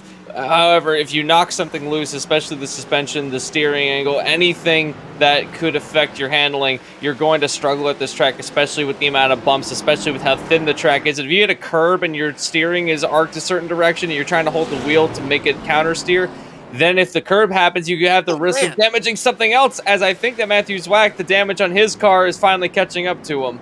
He just got the wall with the right front of his machine. Nathan Rabideau almost hit the wall there off that corner. Everybody's struggling at this point in time. Is this just because everyone's trying to be aware of each other's braking zones, or are the tires and that tire heat starting to come into play here with 11 circuits on them? There's definitely some tire wear issues accompanied with trying to find your proximity with the other drivers and hitting your marks. Although the damage that these drivers have sustained, if you just take a look at Matthew Zwack's machine, it does not look very happy right now. It's a very poorly looking race car, and that damage over time will accumulate, and you find yourself running a very different machine. And then you add the tire the tire degradation into everything, and then it just makes it even worse. So you try to keep the power down, you can't quite get it down, and then you try to brake. And I think that was just a lockup on Zwack's part. I think he just over-braked a bit too much and then just slid it on into the turn. But mental mistakes that you have to, you can't afford to make a mistake at Belle Isle. There's no track runoff anywhere except for a couple of turns, and even then it's really unforgiving because you got tire barriers on the other side. So unlike, say, a Coda or an Indianapolis or a Daytona, you don't have the safety nets that you normally would. So having to remember that and not being able to exceed track limits too much. Sometimes you'd able to, exceed the track limits just a bit if you wanted to get the power down and keep the car from over-rotating, and then you would just let it slide off the track. I think Butler and Zwack had the same problem coming out of turn 7 right there. But you'll have that problem happen where they'll think that, okay, I can drive the car a bit harder than I normally think I could get away with, and then well, you can't really do that. There's a wall there, and it's harder than your car is, and we've seen that happen a bunch this race, just this race alone. Talked about the 18 of Matthew Zwack not looking happy, and I don't know if that section of the course, if he's got the toe knocked out, that's got it kind of forcing a bit to the right, or if that was just a long stint of wheel spin. But definitely looks like that car is skewed a little bit with that suspension, and that's certainly going to be something that he's going to have to deal with the rest of the race. Again, we talk about it. This league does not run faster pairs. Whatever damage you sustain at the start of this race, you've got to deal with the entirety of this race. And yeah, I think Zwack's got bigger problems than we might originally think here. Is just getting around it was Brent Pancari, now falls under fire from Spencer Ray. And this is a guy who cannot afford a bad performance here today, especially with the fact that he headed into Kansas last week inside the top 2 in points, in a playoff position, and after the Kansas checker flag wave, found himself 1 point outside of that cut line. Driver on pit road, Jake Poulin finds himself down onto the pit lane. He's got a driver down there with him. I think that is Justin Malello, I believe, in the... It would be Malello. There's another driver. Here comes Nawaki down pit road. It's a strategy call by these guys. Coming down pit lane, more than likely won't lose a lap, take on their service before that competition caution comes out, and then when everybody else comes down pit lane under the yellow, they leapfrog them, and the next thing they know, they're the ones leading us back to green on the upcoming restart. I think Justin Malello's reason for being on pit lane might have been a little more severe. He's gone down a lap. I think there was a lot of damage that he had to get repaired on the 53, but he's down in the way. 1 lap down, albeit he's in a free pass spot, so it's not super critical at the moment, but definitely doesn't want to be in this position, but still running around the racetrack. We're coming around 1 more lap, and then we'll get our comp yellow. It's still Walsh leading. Reynolds and Minter have not let each other get away from each other, as they're still battling a very close second place, and Walsh is now going to have to deal with something that he hasn't had to deal with yet, and that is slower traffic. I wonder, it's not going to be too difficult, I don't think, as he makes a quick deposit of, I believe that was Tyler Lanning that he just passed. So, and next on his list would be Malello. So I don't think it'll be that difficult for the race leader to get around these drivers, especially with the blue flags waving. Malello has the fresher tires right now after just being on pit road. He's trying to stay the only car now 1 lap down, as Landon in the 04 just went -2 with Austin Walsh getting around him, and looks like Malello, even with those fresh tires, might not be able to hold off the speed of the 37 car, even with those older Goodyears. He's going to try and cut really deep there to the inside. You saw him hop the curbing there. It's going to be a real tight corner here to the left-hander, and Malello, he's going to go around as a result. And he has parked it and has gone back to pit lane. What he was trying to do there was not go a lap, 2 laps down and be able to be in the free pass spot, but that has ironically taken him out of contention completely, as he's now towed it onto the pit lane, and he just hit the curb and got the power down too much and just looped it straight around. It's ironic, but it's actually a benefit too, in the fact that we actually had a previous broadcast this past Tuesday of Stadium Super Trucks here at the Detroit Belle Isle Street Course. And I remember talking to guys and they said, man, even with these trucks that have even a little bit more stability going around these corners, it's very difficult to race side by side through these tight turns. And you saw right there, Austin Malello trying to do the best he can to give room to Ocean Walsh. The two didn't make contact, pays the price for it. That's what just makes these battles for position all the more important when one driver eventually gets alongside the other driver, because then it's down to a little bit of a game of chicken. Who's going to be the one that does the giving? Who's the one that's going to be the one doing the taking of the spot? And especially if you're pinned down to the inside, it's even harder to get powered down without looping it around, and you don't have the arc out of the turn. And Walsh was, I guess Walsh was thinking that he wasn't caught up in it. He could have very easily come back up onto the racetrack, did Malello, but did not do that in the slightest, as we haven't gotten our comp yellow yet. We're on the lap where we would. I think we're just waiting for most of the drivers to cross the line, most of the lead lap drivers to cross the line anyway. As be coming to the completion of lap 15 here as well. Whenever the race leader hits the line, it will complete the 15th lap, and that might be when the yellow flag flies.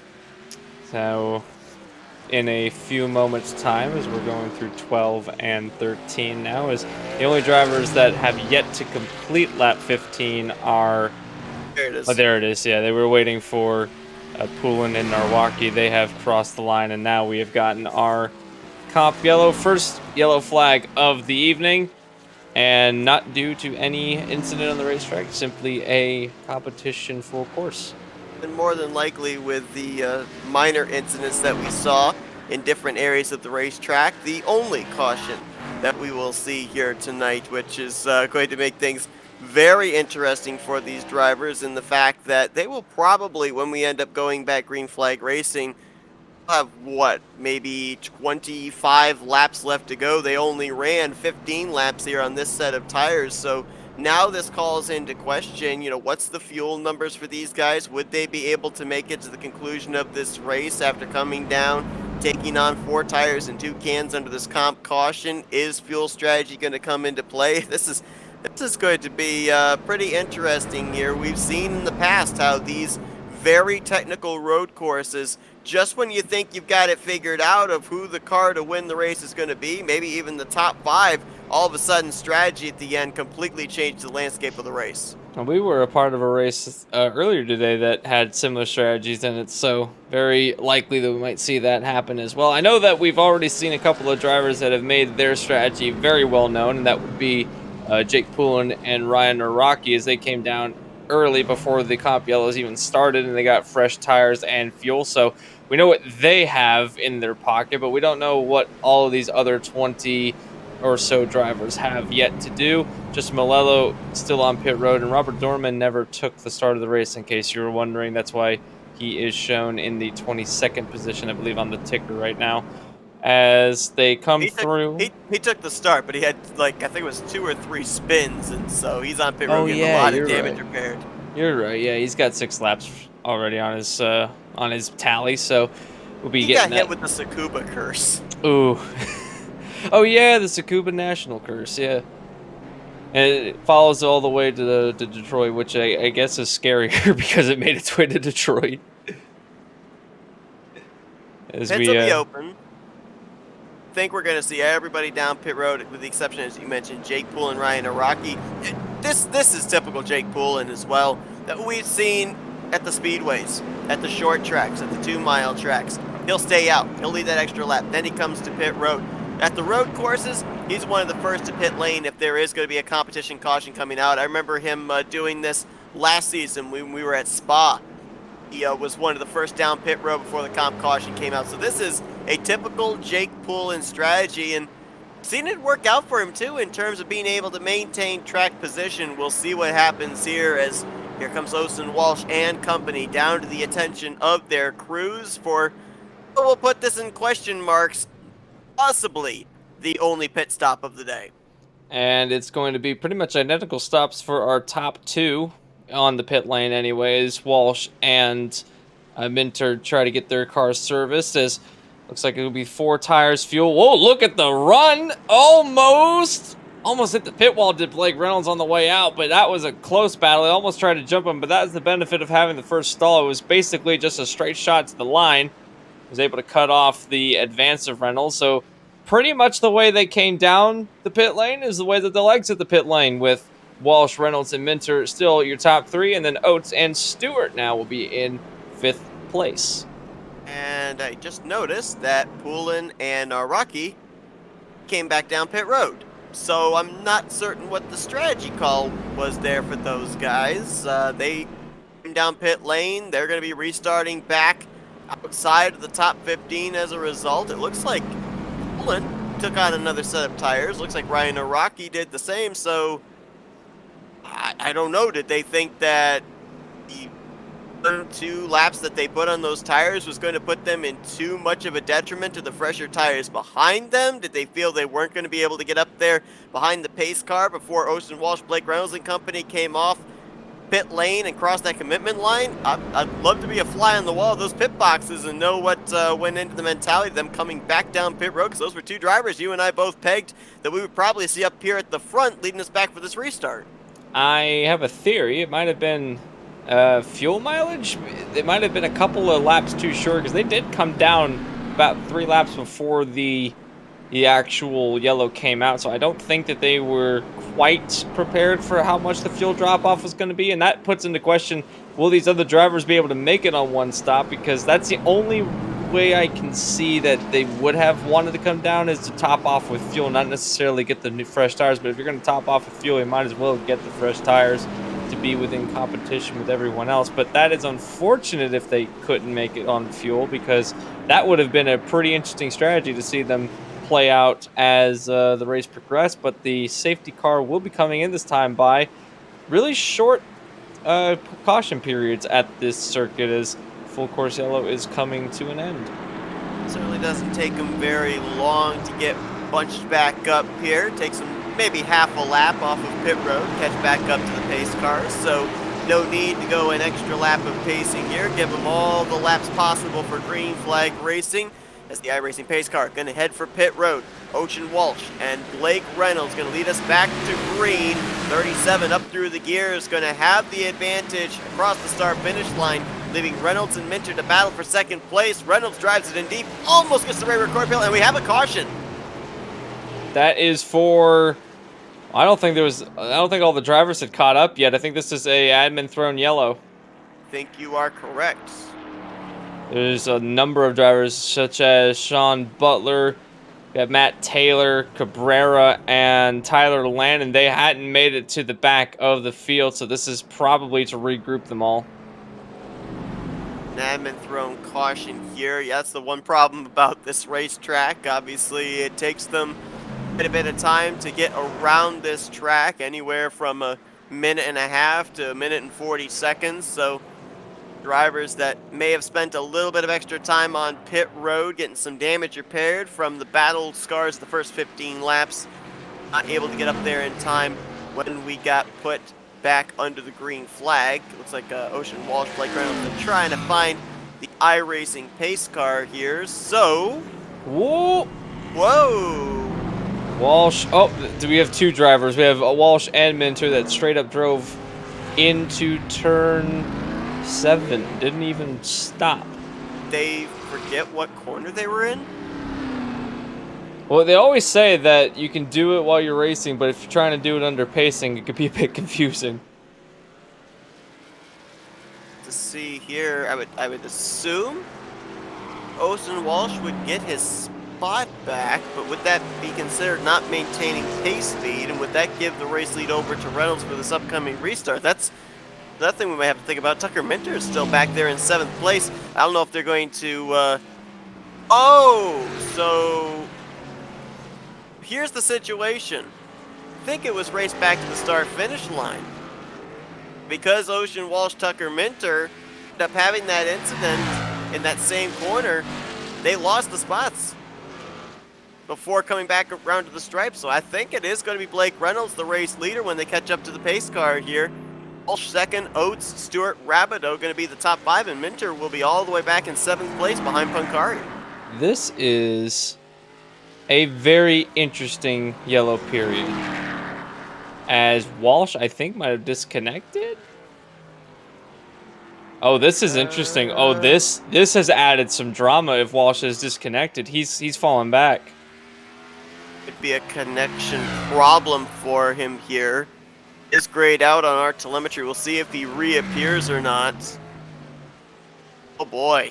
There has been a shakeup in the top 10 if that is the case, and that will definitely hand the lead over to Blake Reynolds if he doesn't get back in.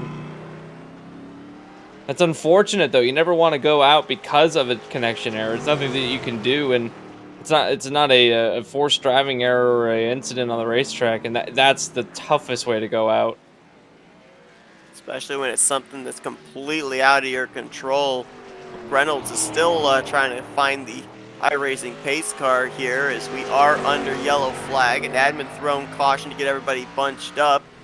And with the fact that Blake Reynolds is having to speed up to find the pace car here, I'm not necessarily certain that they'll be able to get them all lined up in time for this upcoming restart as well. Maybe they can add another lap onto pacing or something to be able to remedy the issue that we had there under the comp caution, but Ocean Walsh, he is not turned to the server at this point in time. That is such a tough break for a guy that was looking like one of the favorites, if not the favorite, to be able to pick up this victory. And Ocean Walsh mentioned he's been close so many times at the road courses. He's still searching for his first victory at the FTF Grand National Series, and looks like right now it's not going to be the case for him. If he can get in before the safety car pulls off, they might be able to add his laps back and put him back up into at least the second place position, or even at the tail end of the longest line, but on the lead lap. So we'll have to see if he can indeed get back in before. We won't be going to green this time by, so there's still at least 3.5 to 4 minutes before we will have that green flag period open out. But this has got to be one of the more bizarre full course yellows that I've ever seen, given the fact that it was thrown about due to a lack of field at the back of the pack. There were some cars that were stragglers and they couldn't get back up. We basically turned 2 full laps before we ended up getting back to the safety car, including a couple of drivers, both of them running off the track at the exact same part. You had Ocean Walsh and you had Tucker Minter driving off at turn 7. In fact, we're coming up to it right now, and I still cannot for the life of me understand how they managed to do that. I can't either. It certainly cost both of them. And Walsh, obviously, after that, dealing with the connection problems. I wondered about the fact with this caution coming out, if some drivers might elect to come down pit lane and top off the fuel tank. Looks like we had 3 takers in total. Jake Poulin, and Naraki, and Sean Butler all came down pit lane. So if this does turn into a fuel mileage race, then those drivers might be a little bit better off than others. The other thing I'm wondering, though, if it does turn into a fuel mileage race, is we've got this extra lap and a half, almost 2 laps under pacing to be able to save some fuel. So it might have taken the fuel strategy race completely out, as Tyler Lannon with this yellow flag is going to get the free pass. He'll get back on the lead lap. I believe that prior to this caution coming out, that it was, I believe Malello was the lucky dog under the previous caution. I'll double check on that. We're going to have 19 drivers on the lead lap of 20 that are running right now. Malello currently 3 laps down. He will pass Ocean Walsh in the next 2 laps or so for that 20th spot. Walsh still not in the server, will drop to 21st, and Robert Dorman still sitting on pit road in the 22nd position. We'll get them lined up this time around, and this time we will have all of our drivers lined up for the green flag, as Blake Reynolds now inherits the lead of the race after Ocean Walsh first ran off the racetrack in turn 7 and then disconnected from the server, so a double whammy for the 37. We hope that he can get back in and at least finish the race, but we'll have to keep our eye on the progress of that. And now Jonathan Oates will be in second place, and we were talking about how Jonathan Oates needed to have a stellar run today in order to solidify his championship hopes. So he's running second place, and I wouldn't be surprised if he challenges for the lead of the race at the restart. So have to watch for a dive into either turn 1 or potentially down into turn 3 for the 73. Nate Stewart, Nathan Rabideau, Brett Pancari will be rounding out in the top 5, and then we have Tucker Minter, who also ran off the racetrack at turn 7, will now be restarting in the 6th position. Andrew Schwartz has made his way up into 7th place. We were wondering when it would be when we'd see the 67 running up here in the mix, and now I think we know the answer to that, as he's made his way up here. We got Isaac Johnson, Matthew Zwack with a still very heavily damaged 18 machine. Gary Waterworth, Spencer Ray, Lucas Palesel, Matt Taylor, Rich Jameson, Ryan Araki, Jake Poulin, who has made the most pit stops today, will be restarting in the 17th position. David Cabrera catching up to the back of the field, and Tyler Lannon also trying to catch his way up to the back of the field. Tyler Lannon now back onto the lead lap with no hood on the race car, just trying to maintain this position as he's locked up and has slid off into turn 3. I don't know if he'll be able to get back in enough time to get to the back of the field for this restart. He might have to restart somewhere halfway on the racetrack. I think it's more than likely going to get to the point here for the FTF admins that if a driver does get the lucky dog and has to go around to get its lap, they're going to just have to go without them. I don't think that there's enough time under pacing for a driver to be able to make their way around this street course and catch up to the tail end of the field before they end up going green. We'll see if they allow this thing to continue to run, as Lannon right now more than 30 seconds behind the race leader, more than 30 seconds as well behind the last car, David Cabrera, in this formation. Definitely not going to get up there with this group when they get turned loose. As the pace car hits pit road, Blake Reynolds, Jonathan Oates going to be the front row. Supra versus Ford, green flag back in the air. 22 laps to go at the stripe. And so far, everyone trying to get around. Seeing it's double file for second place. Oh, almost Nate Stewart hit the outside wall just ever so slightly. Now a drag race between himself and Jonathan Oates down into turn 3. Who's got the momentum to carry it in? I think we've had a crash behind him. I think Ryan Araki might be spun around at the back of the pack.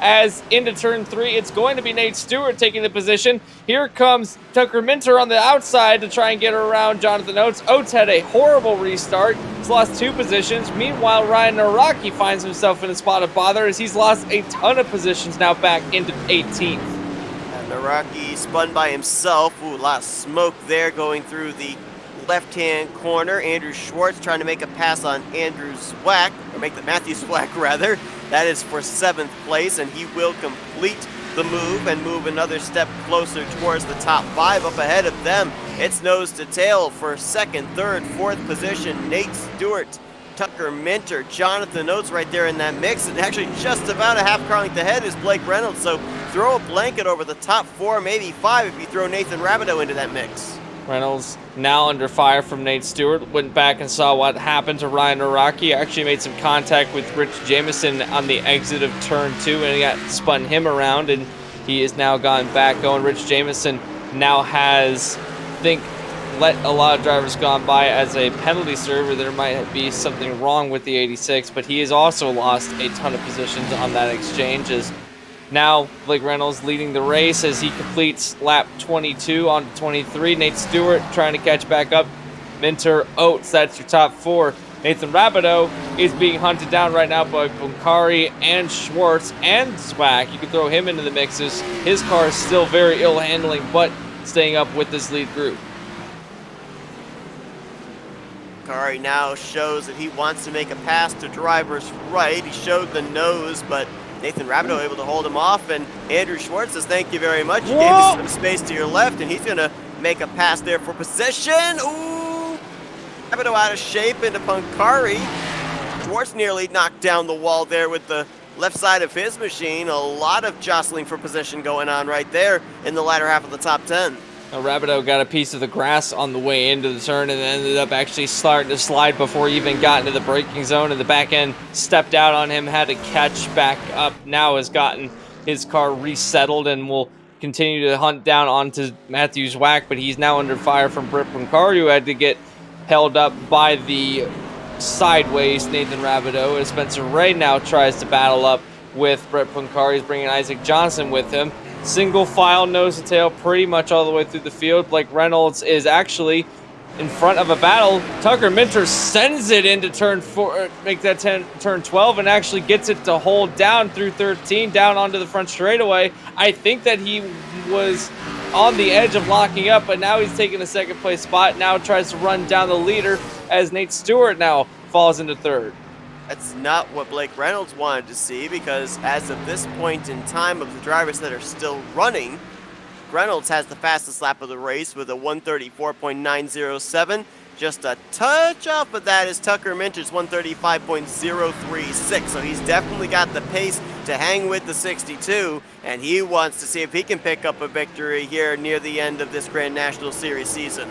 Only 2 races left after this one. We have Martinsville and then our final race at the Atlanta Motor Speedway. So big championship implications, and this is the last opportunity you'll get to have your a championship run, or not just a championship run, but try and get your name into the win column for this season as we take next week and then a week off, and then our final race on November 13th at Atlanta. So drivers want to make a statement. Right now, Tucker Minter wants to make a statement against Blake Reynolds. He's all over the back end of that 62. And Blake Reynolds this season, we always see to have him up in the top 5, up in the top 10. I don't think that the 62 has ever had a run that wasn't the fault of his own or wasn't the fault of somebody else, have this car outside of the top 10 in most of the races, but he has put a solid run on this season. You almost want to have that momentum carry over into next season with how few races we have left. I don't think that he's right now, I don't think that he is a championship contender in this one, or if he is, that he's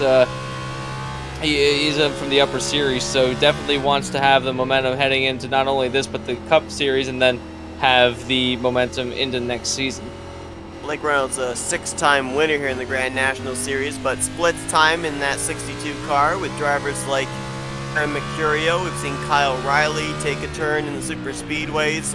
Even NASCAR Xfinity Series driver Ryan Vargas took a turn in the 62 Toyota. We're on board here watching the bumps here at Belle Isle on third place driver Nate Stewart. But the stuff that's out his windshield is not what he needs to worry about. He needs to focus out the back rear view mirror, because the gap he manages to have between himself and Jonathan Oates could be the difference between him battling for a championship at Atlanta or not.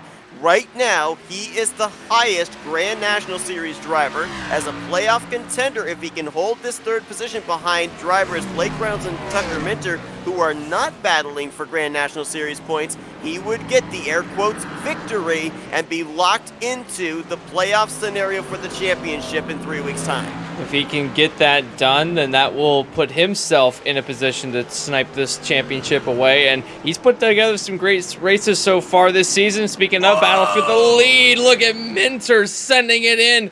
Almost made contact with Reynolds, and now he's going to set him up down into turn 12. Can he make the run happen? I don't think so. He's going to set himself up for a run down onto the front straightaway. He's got now Nate Stewart. Nate Stewart might try to think of something going down into 14. Can he set up a run into turn 1, or will he have to settle for a run into turn 3?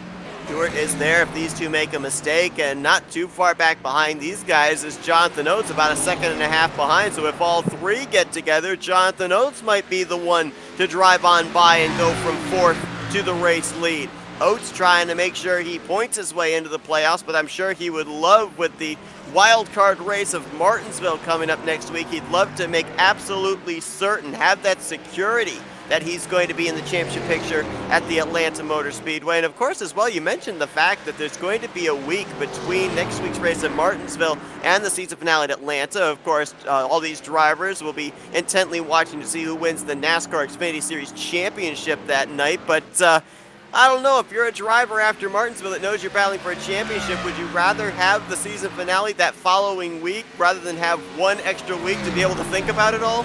I don't know. It's an interesting scenario. Some drivers might want to have that extra week of cool down to kind of get their mind set for the finale, but some of these drivers might want to go straight into it. I've talked to some drivers that they wish that, the penultimate race and the finale race could happen in the same night so it could be over and done with and they could stop stressing out about it. But some drivers, they want to have that calm before the storm. They want to gather their thoughts and get ready for the championship race and try to strategize and see what would work for that race. So it really depends on the personality type of the driver, more or less, especially if there's someone that is battling for a championship spot. And this, having Nate Stewart up here in the 3rd position, makes this battle back here up for the 6th position all the more important. Oh, we got a wreck. David Cabrera has gone around. Not certain what section of the course that is, but he's facing towards the wall, so has to wait until traffic clears him before he can get the thing refired. He does drive away, but Cabrera was running around the 13th position. And just like that, he's going to drop all the way down to 17th. Sean Butler is actually coming down pit lane in the 32 car. Oh, and I think there's a correlation between what happened between both him and Cabrera, because there was some contact between the two of them, and Cabrera got up onto the curbing out of turn 11 and looped the car around, and it's actually a pretty mild-mannered spin, all things considered. But Sean Butler did get a little bit of damage. He's actually retired the race car. There's always a clear indication when a driver is planning on taking their car back to the garage area, and that's when they come down pit road at over 100 miles per hour. So Sean Butler, obviously very frustrated with what just took place, running out of chances of winning his way into the championship picture at the Atlanta Motor Speedway, and have to chalk up another one here tonight of not being able to take advantage of the opportunity to advance into that championship picture. Going to have one last shot next week at the Paperclip Short Track of Martinsville. This battle for the lead has not gone away at all. It's actually only heated up, and Tucker Minter is trying to find a spot that he can make the pass, but it's incredibly difficult at this track. Sets up a run into turn 3, sets up a run into turn 7, he sets up a run into turn 5. I've seen him. He's going to have a pretty good run coming out of turn 2. We're going to see if he can capitalize on this one. Battle for the lead, a drag race down onto turn 3. A bit far back. He might try an ambitious move, but don't think he's got enough. Actually, I take that back. He's going to try it. He almost wanted to send it up the inside, but thought better of it, backed out, and that's kind of what you have to do if you want to make a pass here, especially if you lose any ground. Gets a little bit, clips the grass on the way into 4, now into 5.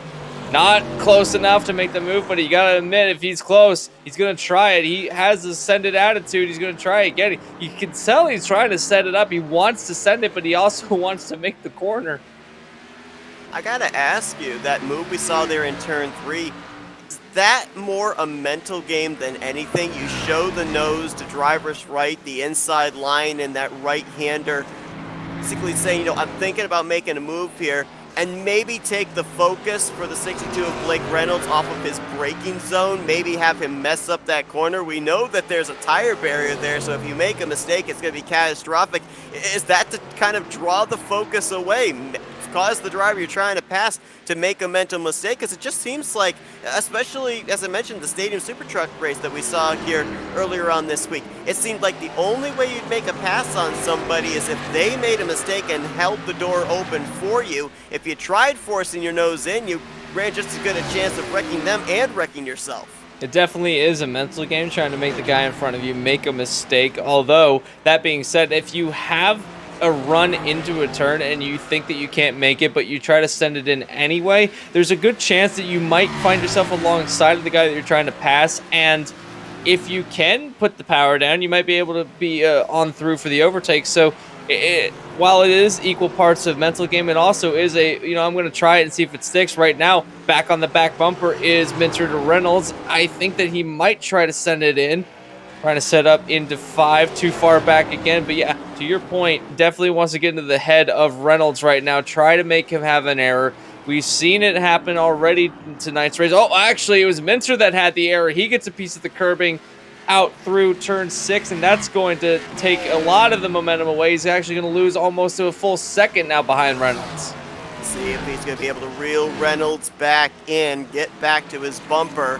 Obviously got to get himself mentally focused back to hitting his marks, and looks like he is quickly closing up the gap. He's really good, it seems, in getting back to the throttle on some of these sharp corners. I think that's where he's gained a lot of his time. We've obviously seen, as we've been on board with him and looking from the back of Blake Reynolds as well, he's one of those guys not afraid to attack the entry to the corner. That's where he's been able to make up as much speed as he has and be able to keep Blake Reynolds honest here for this race lead.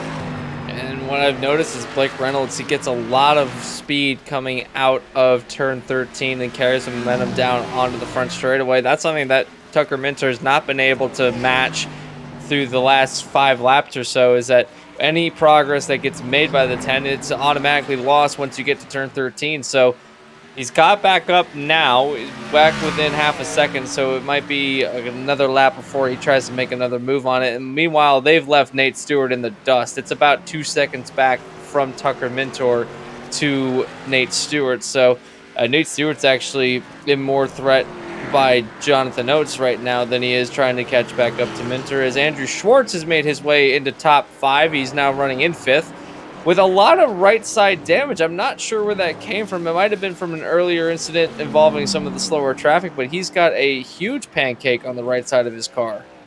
And you consider the fact that he started this race, he was supposed to start the grid in the 16th position, started even further back in 22nd from pit road.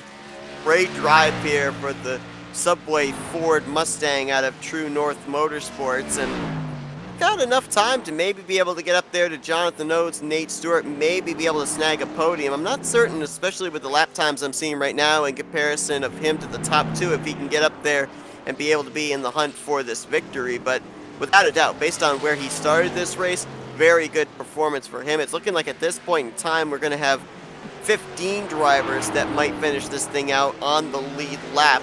Rich Jameson's returned back to the track 2 laps down after a very lengthy stay on pit road. Sean Butler, we already documented, out of the race. Tyler Lannon, Ryan Araki, Justin Malello, Robert Dorman all sit on pit road getting repairs done, and Ocean Walsh, who had the connection problems after leading the first 15-16 laps of this race. He has not returned. Looks like he will be officially finishing 21st place here tonight. With him out of the race, it now heats up this battle for the race win between Blake Reynolds and Tucker Minter, but because before, when we had Ocean Walsh in this race, this was the battle for second place that was taking place, what was it, like 3, 4, 5 seconds behind the then race leader of the 37.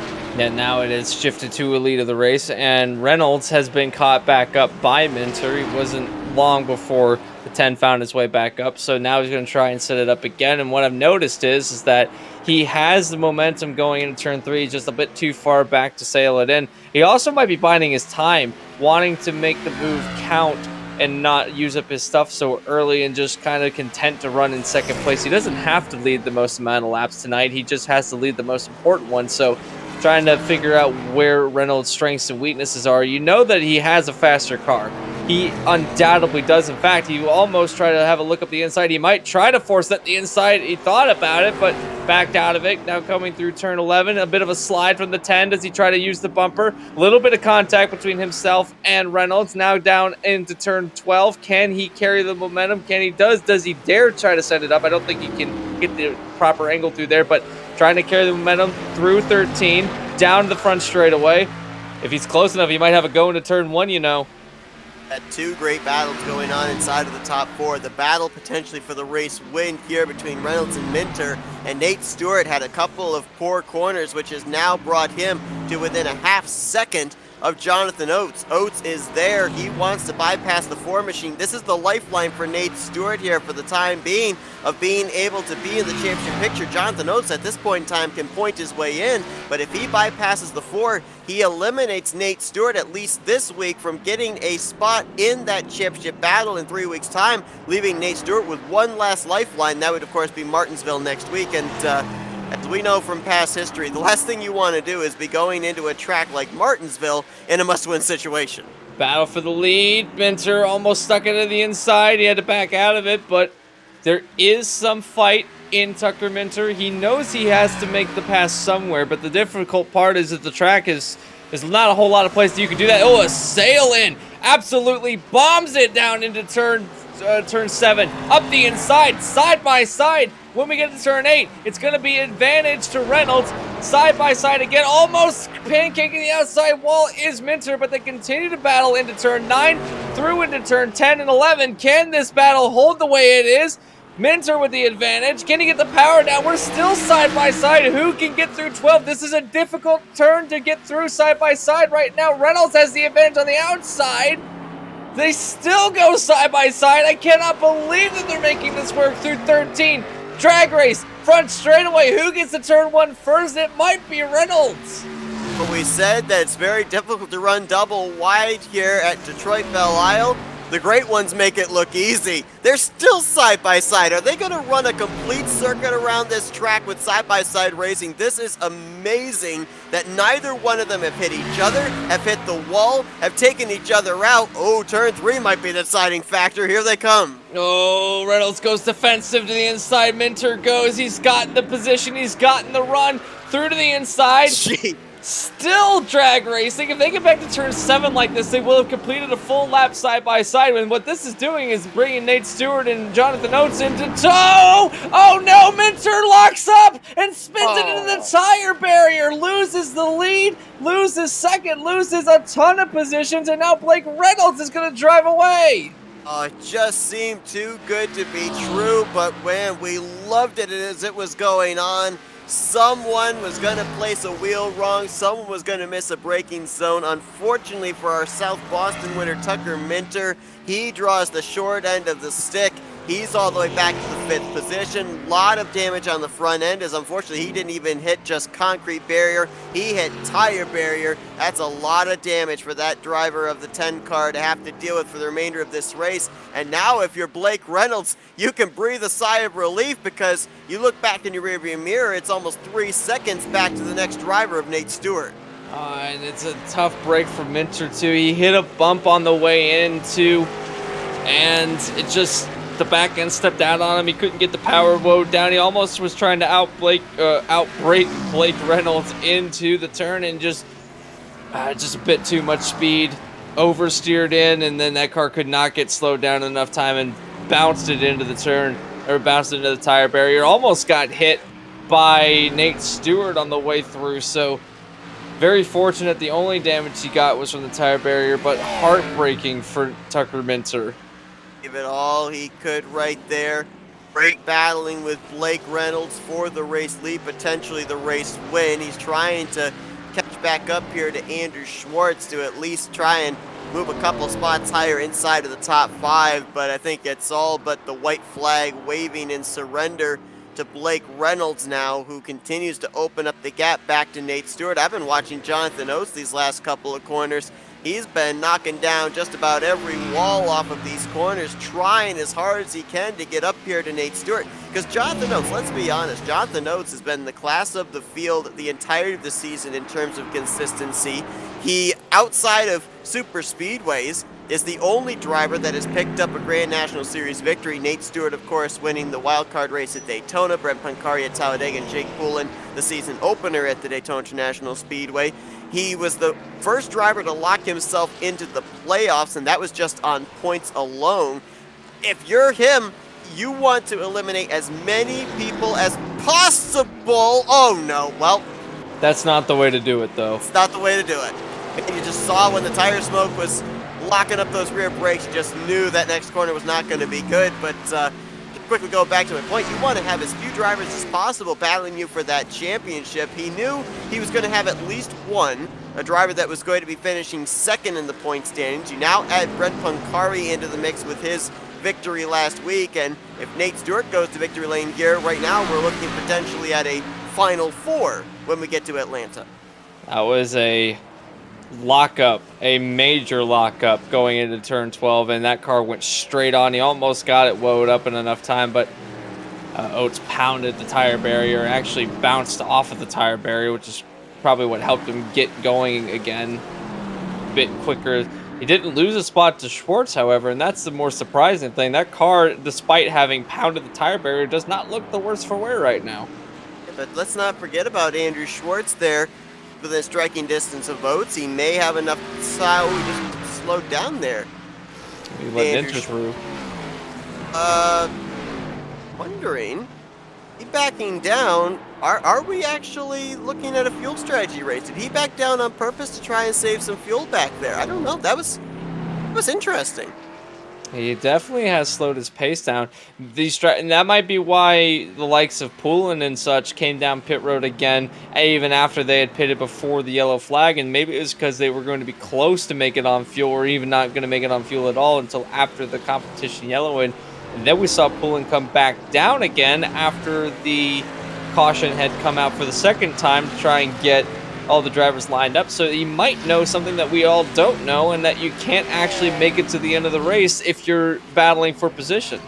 If that is the case, this would be back-to-back races where fuel mileage has come into play. It was last week, fuel strategy call for Brent Pancari, as well as the eventual winner Will Klein and second place Parker White, all staying out, all being able to save enough fuel to make it to the conclusion of the race to get podium finishes. Of course, Pancari solidifying himself a spot in the championship, and Tucker Minter continuing to struggle, locked up the brakes there in turn 3, hits the tire barrier, and his day is done. That was actually the same thing that happened. He actually got the back end to wash out on him. It's something that was definitely suspension related. That was from the contact that he sustained, and again, just too much into the turn, carried way too much speed. Didn't lock up, but lost the back end, a major oversteer and into the tires again. That is day done for the 10. That's the tough thing about this street course in particular. You talked about it, no runoff that we're used to at a lot of the road courses. If you make contact with something, it's going to be a tire barrier, it's going to be a concrete wall. It is going to hurt your car for the remainder of the race, and it's that one minute bit of contact can make a day go from bad to much, much worse. We've seen it happen there with Tucker Minter. We saw it happen with Sean Butler earlier on in this thing. A lot of drivers have fallen victim to this street course, but let's be honest, when we looked at the playoff schedule and we saw Detroit Belle Isle down there towards the end of the season, we knew 100% guaranteed this track was going to play a huge factor into what the championship battle was going to be looking like. Absolutely, and it's a track very similar to other track. It's a street circuit. There are tens of hundreds of street circuits that we've seen throughout the history of motorsport, and this one is just a few of the many, but one of the better ones that we've seen and one of the most iconic ones. And it's just recently been released for Long Beach, and I'm just gonna spew a little bit of my ideas for what next season could look like. But they just released Long Beach for iRacing, I believe, and that would be a track that I'd be interested in seeing these cars try to go around. It's a street circuit, obviously, but it's kind of a different type of street circuit. It's a bit more, I don't know, there's a certain energy about Long Beach that I think would be really fun to see. So, admins, if you're listening, try to put Long Beach on the schedule. I think it'd be really fun. I mean, at least as far as I'm aware, there have been some announcements coming out of the FTF series and from the FTF admins. They have already released the schedule for the 2022 FTF Cup Series. It's sounding like there may not be a Grand National Series next season. They may run a handful of races during the same weekend of some of the Cup races, which is going to be called a light series. But as far as I am aware, I do believe that they made the announcement there will not be a full-time, or at least a full schedule, Grand National Series season next year. So obviously, for some of these guys, they've got a couple more opportunities to be able to pick up a Grand National Series victory here today at Belle Isle, next week at Martinsville, and then 2 weeks after at the season finale at Atlanta Motor Speedway. This battle for second place is looking kind of like the battle for the lead that we saw a few moments ago, and that can both be a good thing and be a horrifying thing, because I've been watching Jonathan Oates' car. It does not look very stable on corner entry and under braking. Looks like the back end wants to spill out on it, so have to keep an eye on this, but this could be our next best battle on the racetrack, because Andrew Schwartz is catching up to these two as well, as Blake Reynolds has opened a 10-second lead back to these two. I think that it's all done and dusted for the lead of the race, but second place very much not settled yet.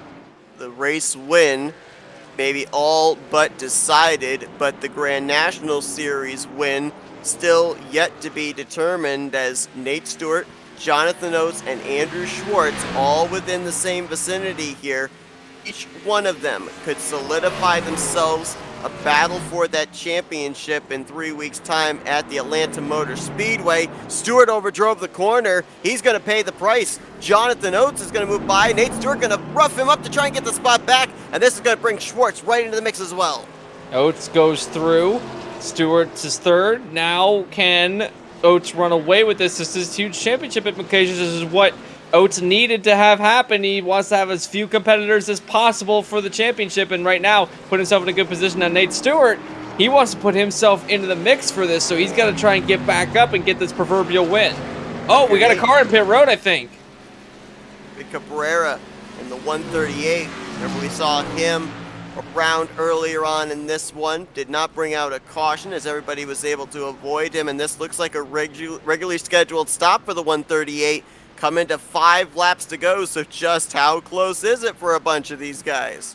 I dare to ask, and I don't think that these drivers are too keen on wanting to give away anything, but if anything is to be an indication, Andrew Schwartz did back down quite a bit earlier on. He has a fast car. He just hasn't been able to run it as fast as he wants to. I think he has gone into fuel saving mode. If you're Blake Reynolds, I would strongly consider going into fuel saving mode now if you haven't been already. You've got an 11-second lead, so there's plenty of distance to play with, but we're getting down into crunch time for these drivers. If you have a strategy call that you want to make, you better do it now. Difficult would it be to save fuel at a track like this, because we're on board with Andrew Schwartz, this long straight, well, I won't call it a straightaway because it's obviously not straight, but it is a longer section without a corner. Then you go into these heavy braking zone areas. I mean, I'm just not, at least at this point in time, seeing very many areas where drivers could be able to utilize the saving fuel strategy.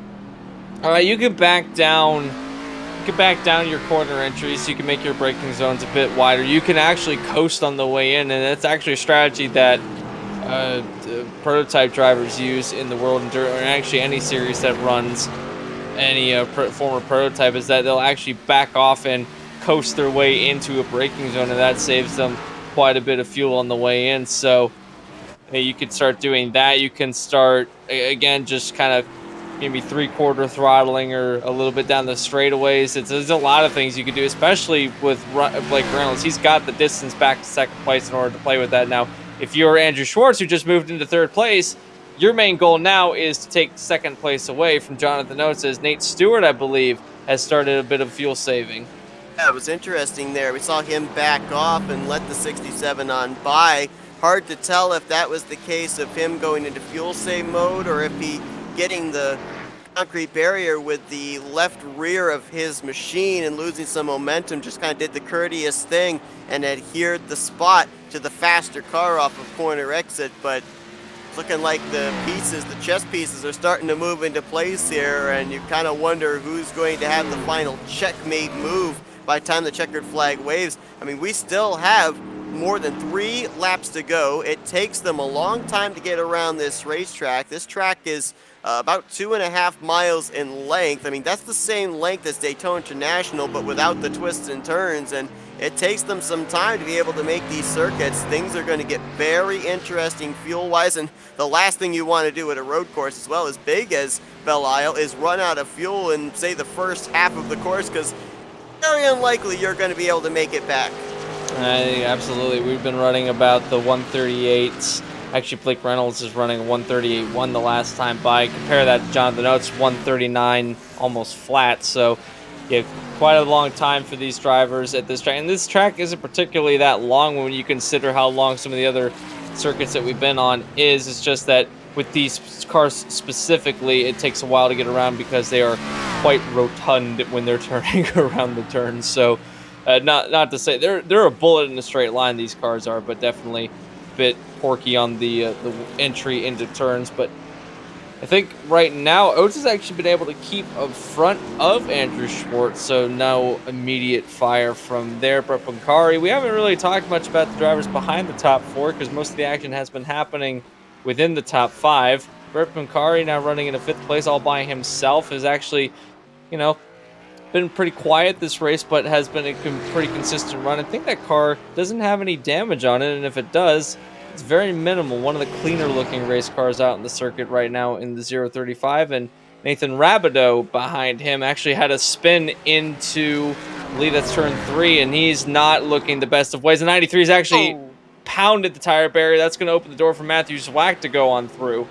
That's huge, because I was just going to bring up the fact with Rabideau ahead of Matthew Zwack, he currently has Matthew Zwack outside of the top 2 in the point standings by 2 points. It was a 1-point separation between those two coming into this one. Rabideau, big defensive move there, trying to keep Spencer Ray behind him. Now with Zwack completing the pass on the 93, the two of them are tied for that second spot in the standings once again. Oh, and this is going to be big when we get into Martinsville, because then it will come down to who can finish in front of the other at that point. And that will be great for television, but you don't want to have that kind of stress heading into the penultimate race of the championship.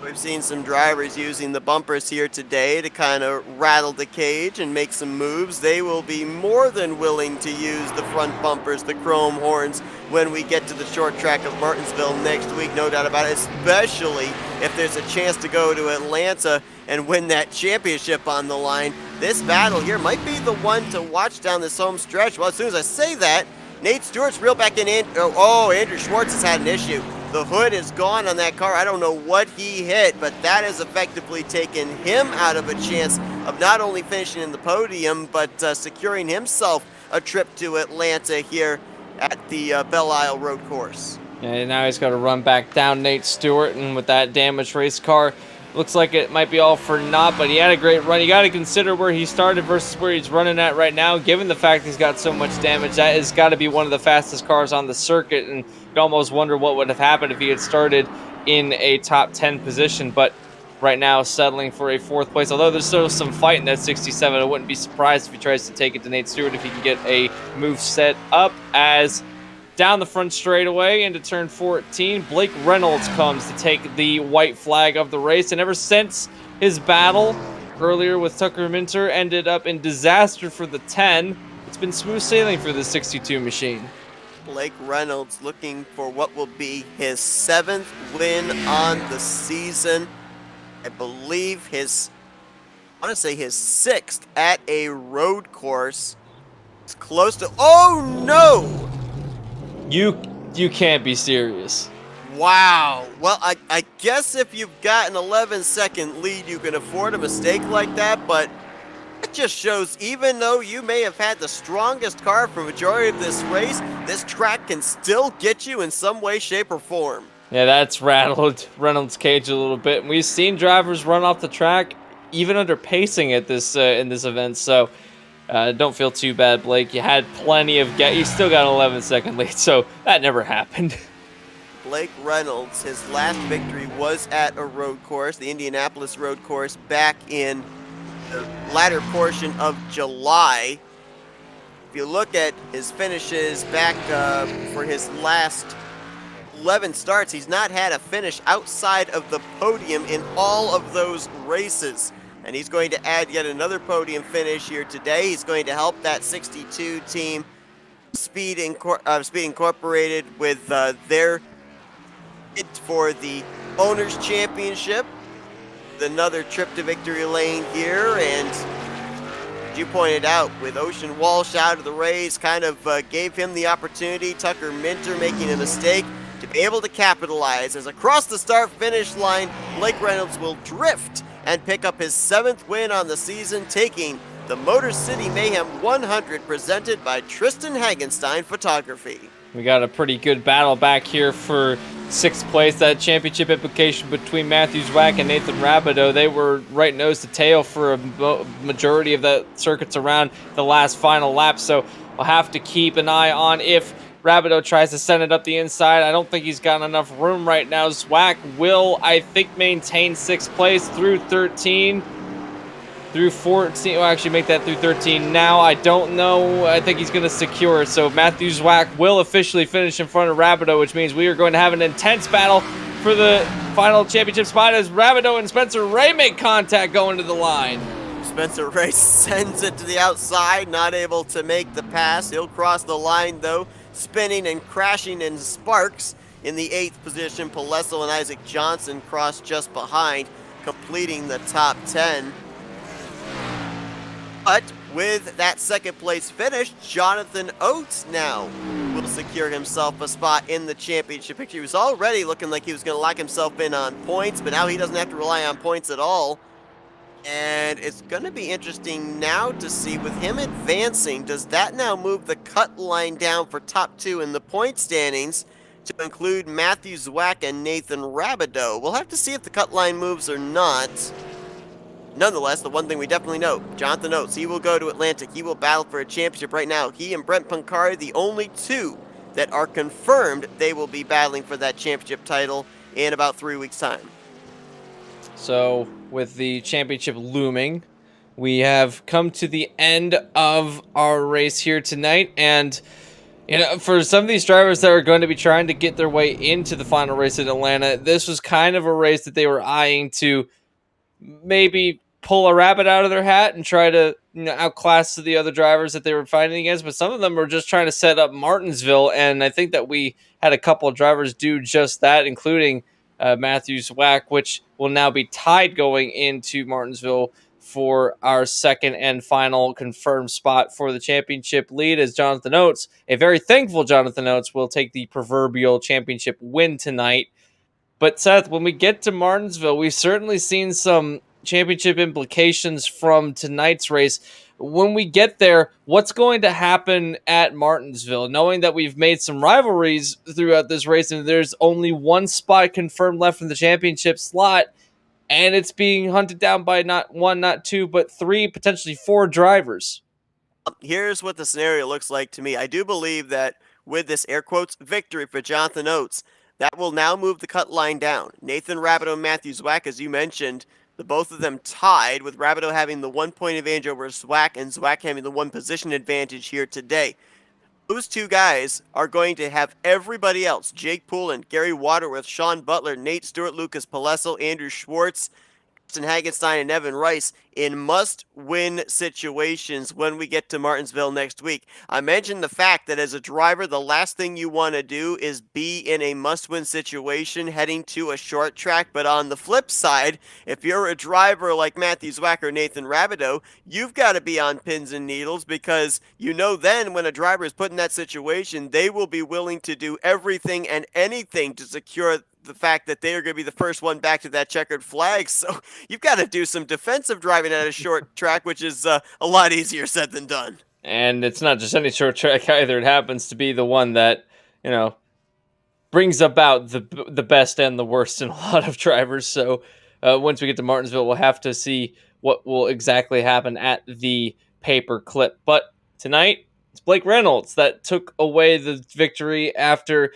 the unfortunate departure of Osen Walsh, who went out due to connection after he had run off the circuit at turn 7. So some issues for the 37 crew, but he will finish in a 21st position, officially only completing 19 laps of tonight's race. And then it will be Jonathan Oates, Nate Stewart, Andrew Schwartz, Brett Pancari will secure a 5th place position. Matthew Zwack, Nathan Rabideau, Spencer Ray, Lucas Palessel, and Isaac Johnson will be in 10th place. A pretty solid top 10 considering all of the shenanigans that happened when the competition yellow came out and then they had to restack the field. So a lot of these drivers with great runs, and then outside the top 10, you've got drivers such as Matt Taylor, Gary Waterworth, which a few of these drivers I don't think we've talked about once today, and they've just been quietly running around in the midfield.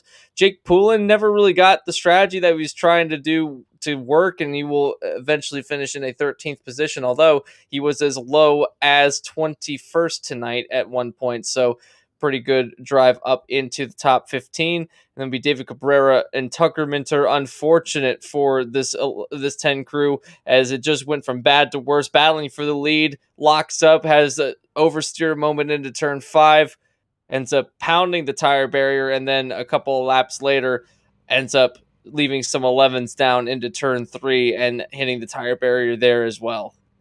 Certainly a road course, a street course that completely can change the landscape of what a field looks like when the green flag drops to when the checkered flag drops. I mentioned the fact 22 drivers took the green flag here tonight, and only 13 made it back to the checkered flag on the lead lap. There were a couple of stragglers multiple laps down that also completed this race, but certainly a lot of prime contenders involved early on in this race after that competition caution, with no chance of a yellow flag to be able to get them back in contention. And no doubt about it. Certainly the entirety of the top 5, entirety of the top 10 looking entirely different with 10 laps to go than it did 10 laps in to tonight's event. But some of the survivors here this evening that are going to come away with podium finishes are standing by, and let's see if we can talk with tonight's 3rd place finisher, Nate Stewart. Nate, it's Anthony and Seth up here in the FRM booth. Got us? Yeah. All right, mate. I mean, obviously, I could hear a little bit of disappointment there. You were, for a time, in the spot that would have guaranteed you a championship battle at Atlanta. You come up with a solid outing of 3rd place here now, but I mean, obviously, this track, we know, this road course, this street course is very difficult. We kind of, when we saw it on the schedule, knew that this was going to be a bit of a wild card factor for drivers, kind of a survival race. Just how difficult is it to maneuver these Xfinity cars around this course? It's extremely difficult to maneuver these cars around this course, considering the low downforce and high horsepower that these cars have. There's also not a lot of grip in the tires, which I'm sure was very evident tonight. And so I mean, it was kind of hard to get around the track, and plus I'm not too good about saving my tires on road courses. Unfortunately, I'm very fast. I just can't get that long run pace out, and that's ultimately what shot myself in the foot tonight. And now I'm basically in a must win at Martinsville. It's definitely an interesting race, seeing how the dynamics of the event changed throughout the race. But one thing that stayed consistent was it was difficult to find place to pass here, and more than ever, it was apparent in the last half of the race when there was chances that you needed to get down and make a pass, but you just couldn't do it. How difficult really is it to set a move up and find a place to do it here? Because there's really only about a couple of turns that you can make a pass.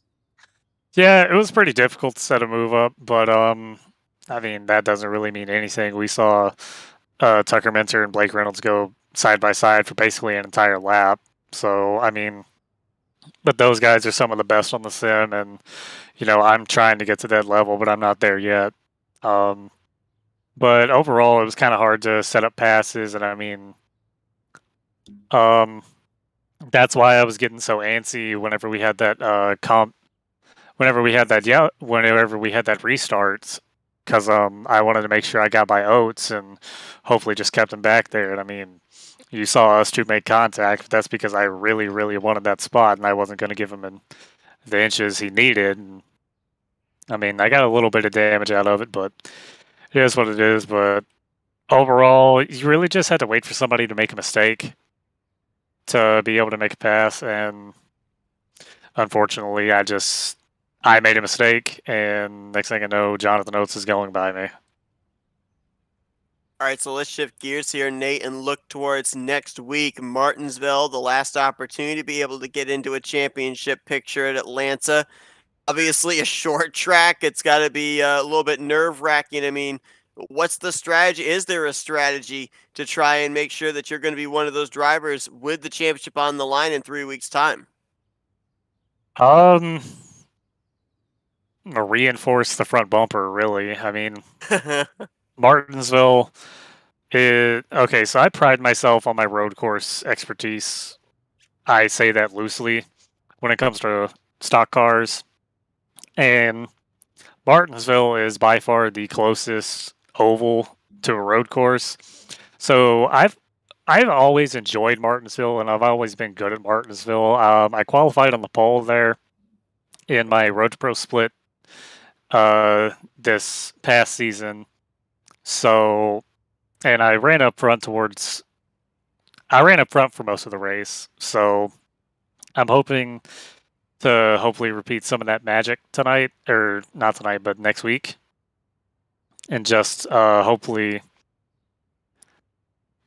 just get in a position to where I am able to lock in, because I don't necessarily absolutely have to win.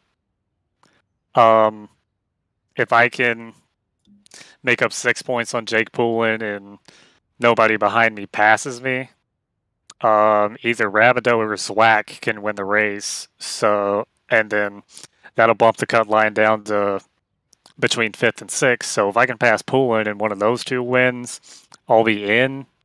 Or, I'll have to go out and win myself, which I would prefer. But I don't know, man. It's Martinsville. It's a short track. Anything can happen. We've seen crazy things at Martinsville before, be it real life, on the sim, or wherever else. And there's not really a strategy. I'm sorry for such a long-winded answer, but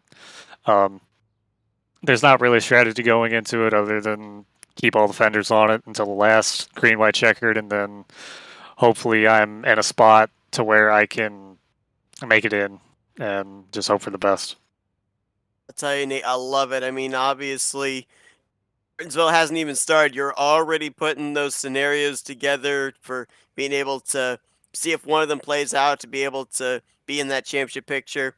Always shows the drivers are always thinking no matter what the situation is. Man, obviously a great run for you, though, here tonight. 3rd place. Congratulations on the podium.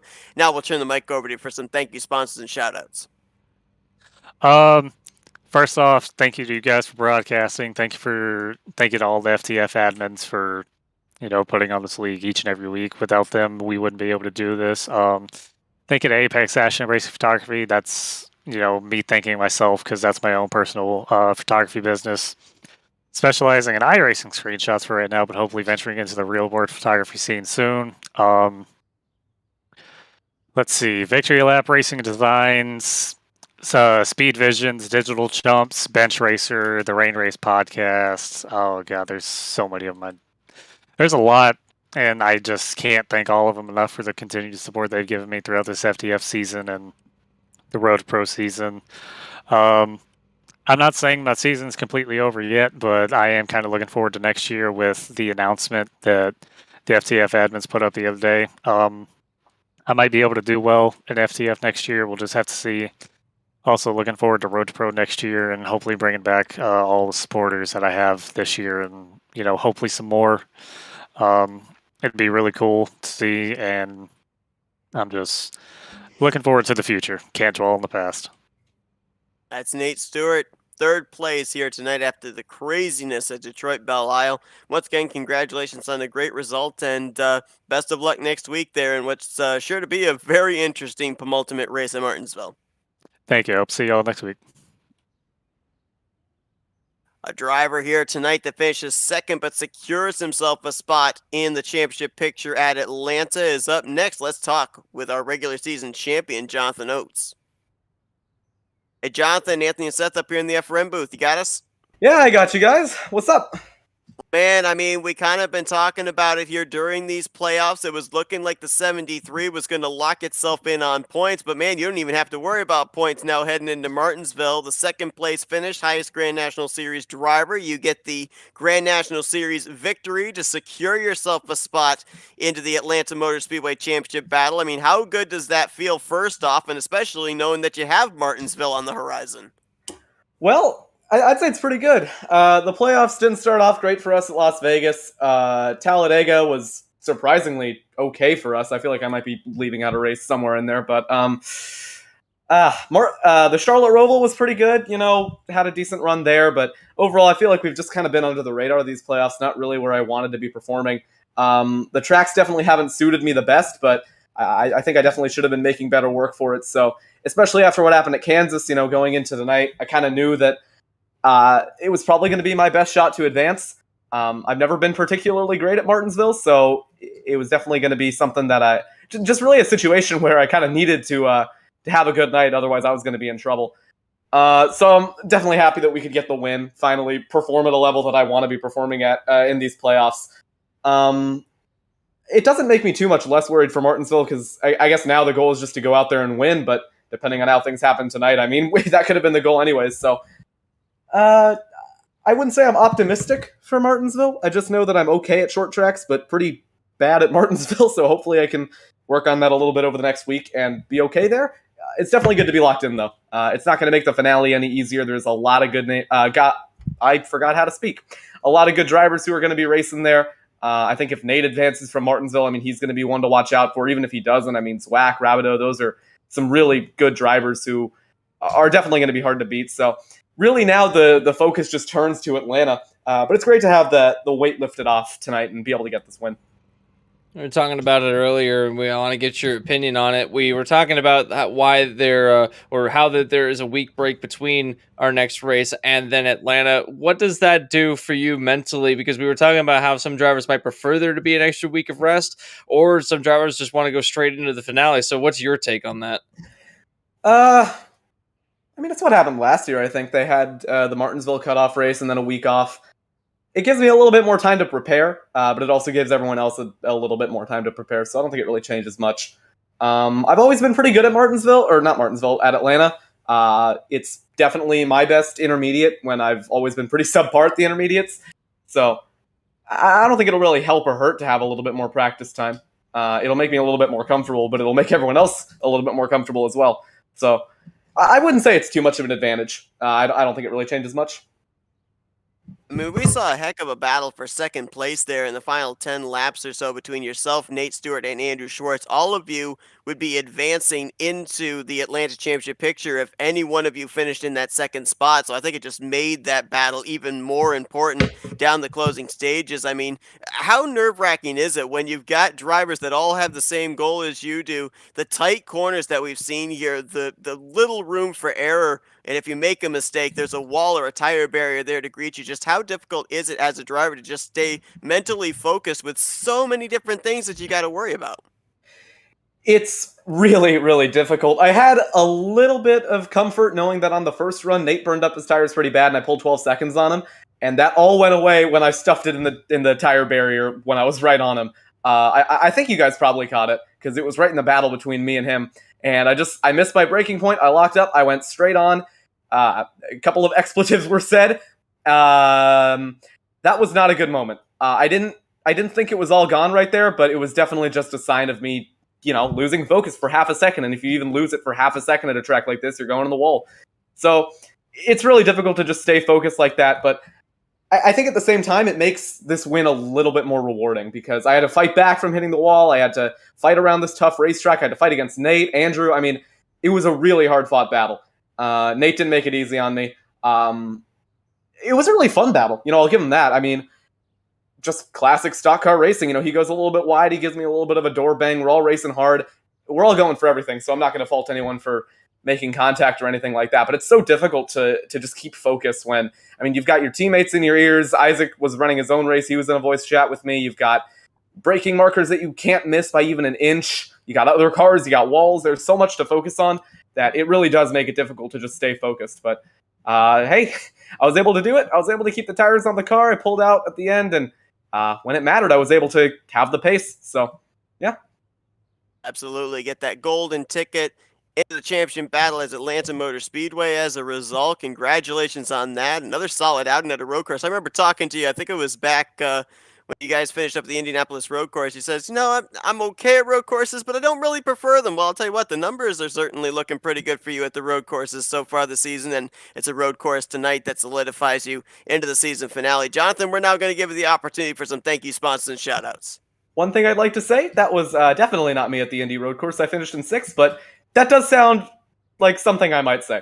Anyways, main shout out I want to give, I got to give a shout out to the sponsor on the hood. It's my iRacing League, OSRL. We run ARCA cars on Thursday nights. You can check us out and find more information on twitter.com/OSRL_. Don't forget the underscore, otherwise you'll go to some other guy's account.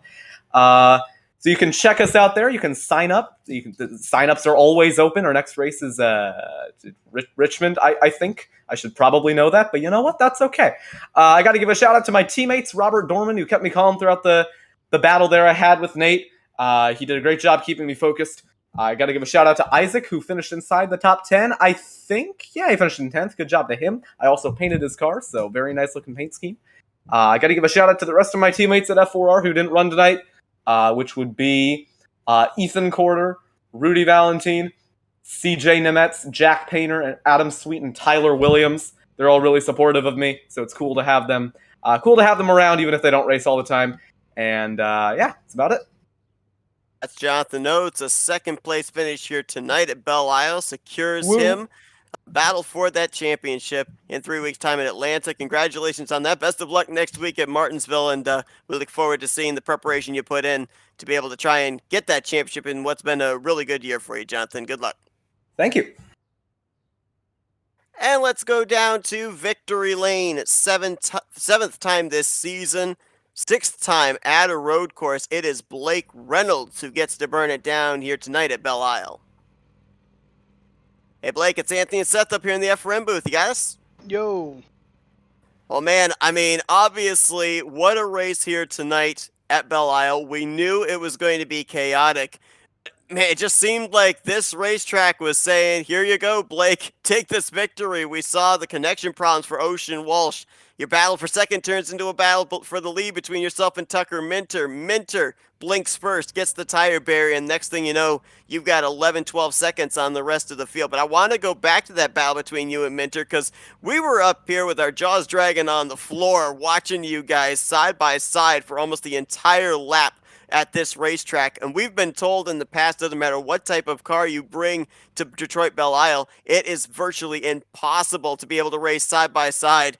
I mean, was that fun? Was it nerve-wracking? What was it like when you guys were having that heck of a battle for the race lead? I wasn't expecting it, but I guess I'm confident enough in my racecraft, and I know Tucker is too. I mean, me and Tucker are some of Oval Sim Racing's top. You know, you don't get much better than us. So, once the battle got initiated, I was just trying. It was going into 7, I believe. I was just lifting early, kind of in like a fuel saving maneuver, but I was just trying not to blow the corner. That was what I was doing most of the race. Tucker just had this amazing ability to just get into these corners nice and easy while just outbraking me. So, I was just doing what I can to get a nice run out of the corner and make time up again, but he got in there under me into 7, and next thing I knew, I was like, I need to leave a lane and a tenth of room for him almost everywhere.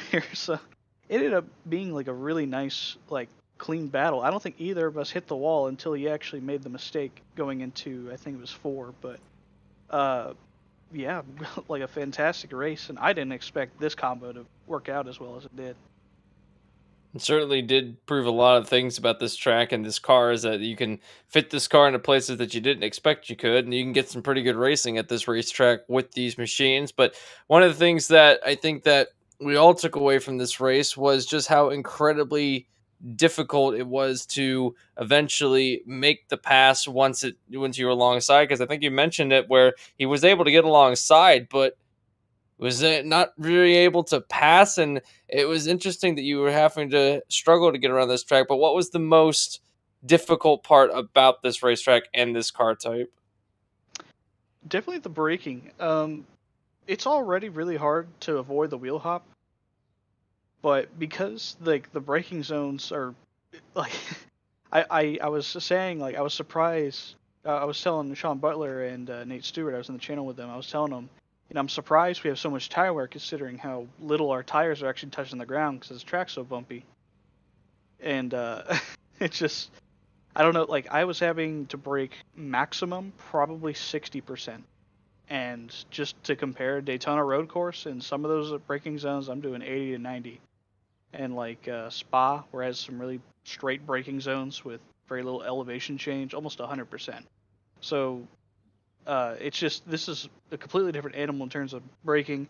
And then, it's a lot of 90-degree corners, so that kind of makes it easier to manage the rear tires, but at the same time, you have to just kind of know where you are on the track and just keeping those rear tires on and keeping the temps down. Just don't overwork your stuff. Just get in a rhythm and you can get around there pretty easy. When we come to any road course, especially one as challenging as Detroit Belle Isle is, one thing that we know is we can't take anything for granted until the checkered flag waves. You had 12 seconds over the second place driver. Final lap heading into turn 3. We see you lock up the brakes, fortunately able to slow that thing down before hitting any of those tire barriers in that runoff area. How hard did the hands clutch the wheel at that point in time? Quite a bit, actually. Just, I didn't think, I don't know, I was like, oh, it's the white flag, and then I was trying to join, I guess Mooncar was going up. I was trying to join that, and I was thinking about it, and I was like, oh, I gotta sign up for that. So I was looking at my chat because I was streaming, and then next thing I knew, I blew my braking point. But I knew that if I just keep my, the number one thing, especially in oval racing on a road course, or just oval racing in general in these cars, just don't panic. Very slow movements, and you can pretty much avoid any mistake if you make one or come back from one. So I knew there was that straight braking zone there. I just knew, okay, I'm just gonna throw it to first, absolutely get it stopped, and then turn. And I knew I could make it, and that's what I did. And barely locked the tire and still finished the rest of the lap incident free. Car drove perfect all the way to the checkered after that. Absolutely did. You pick up your 6th road course win on the season, 7th win overall here in the FTF Grand National Series. Congratulations on a great performance overall here today, Blake. And now we're going to turn the mic over to you for some victory lane. Thank you, sponsors and shoutouts. Sure thing. I streamed tonight. I had quite the viewers. Twitch.tv/BlakeReynolds66. I'll thank you guys for broadcasting. You guys do an excellent job as usual. I don't know what you should do with your field of view tonight, but I liked the focus. It looked like I was watching it back when I was waiting. It was really cool looking. I don't know, something different. But yeah, that's cool. FCF admin team. Even though they threw an accidental caution tonight, we'll forgive them for that. But they are definitely a cast of characters, and they do their best to put this stuff on. And then Speed Inc., Dead Zone Racing for the 62 Toyota Supra, Kyle Riley, Brian Mercurio, all the cast of characters that are on that car, including me. We're still trying to get that Owners' Championship. A little behind because we kind of got lazy with it, but the last few races, I think we're going to try and get it back with our best of the best in the race car. Well, that's Blake Reynolds. He that 62 a little bit closer to getting that Owners' Championship with 2 races still left on the schedule. Once again, congratulations on the great performance here, Blake. Another road course victory under your belt, and not certain what the schedule is of who's going to be in the 62 for Martinsville or for Atlanta, but if we don't see you for the conclusion of this season, congratulations on what's been a phenomenal season for you here in the FTF Grand National Series. Yes, sir. Thank you.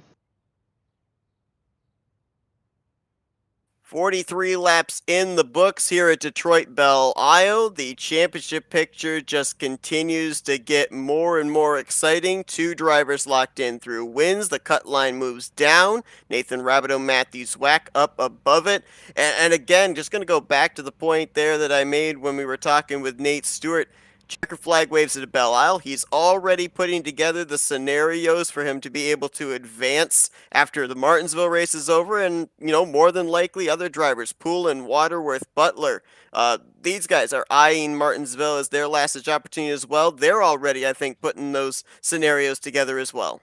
Absolutely. They're already trying to figure out what they can do once they get to Martinsville, and then just have to maximize the amount of opportunity you can have at the circuit. It's going to be a circuit that they will be able to use their car as a battering ram, as well as its slowest track that we'll be going to this season. Also, the one with the most tempers flare. So the penultimate race on the season will definitely play host to setting up the final race of the season.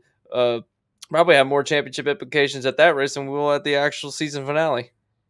And the interesting thing is, too, you bring up the fact short tracks breed short tempers. Last thing you want to do is win yourself a playoff position into the finale at Atlanta Motor Speedway, wreck another playoff contender to do it, and then give them a shot to get back at you in 2 weeks' time in Atlanta when the championship's on the line for you. So, oh man, having a short track as the next to last race in the season to set up who the championship battle drivers are going to be, oh, things could get pretty spicy when we get to Atlanta. It's definitely going to be a big chess game when we get to Martinsville, so excited to see what they can do there, and excited to see where this season ends at Atlanta. It's going to be intense, and it's going to be a nice send-off for the series if they don't have another season next year. But a sad send-off for this series, as it's a great series. It's held a special place in my heart the last year of commentating it. It was sad to see it go, but we have a championship to crown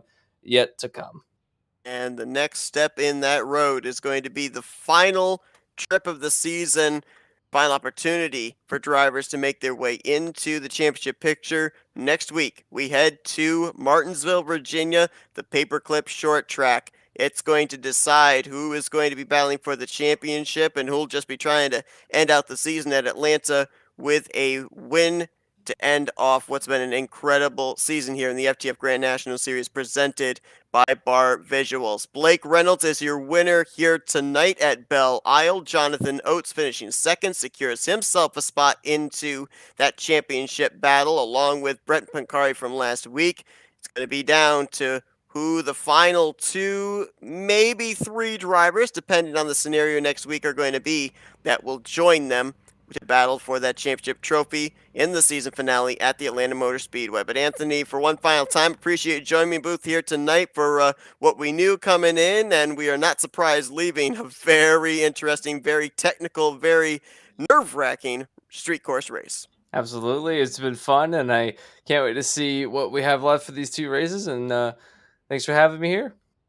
Thanks to everyone that tuned in tonight as well. Hope you guys join us next Saturday night with the green flag flying at 10 p.m. Eastern Standard Time for the I had it here, the Eco 150, that's what it was. Forgot the race distance at the Martinsville Speedway. Until then, for Anthony McCurry, I'm Seth Cole. Thanks for joining us here tonight at Belle Isle as you've been watching another broadcast courtesy of the Flat Out Racing Network. This broadcast is the copyrighted work of Flat Out Racing Network and may not be rebroadcast, retranslated, or used in any form without the express written consent of Flat Out Racing Network and iRacing.com Motorsports Simulations. Flat Out Racing Network would like to thank you for your support, and we hope you enjoyed tonight's broadcast.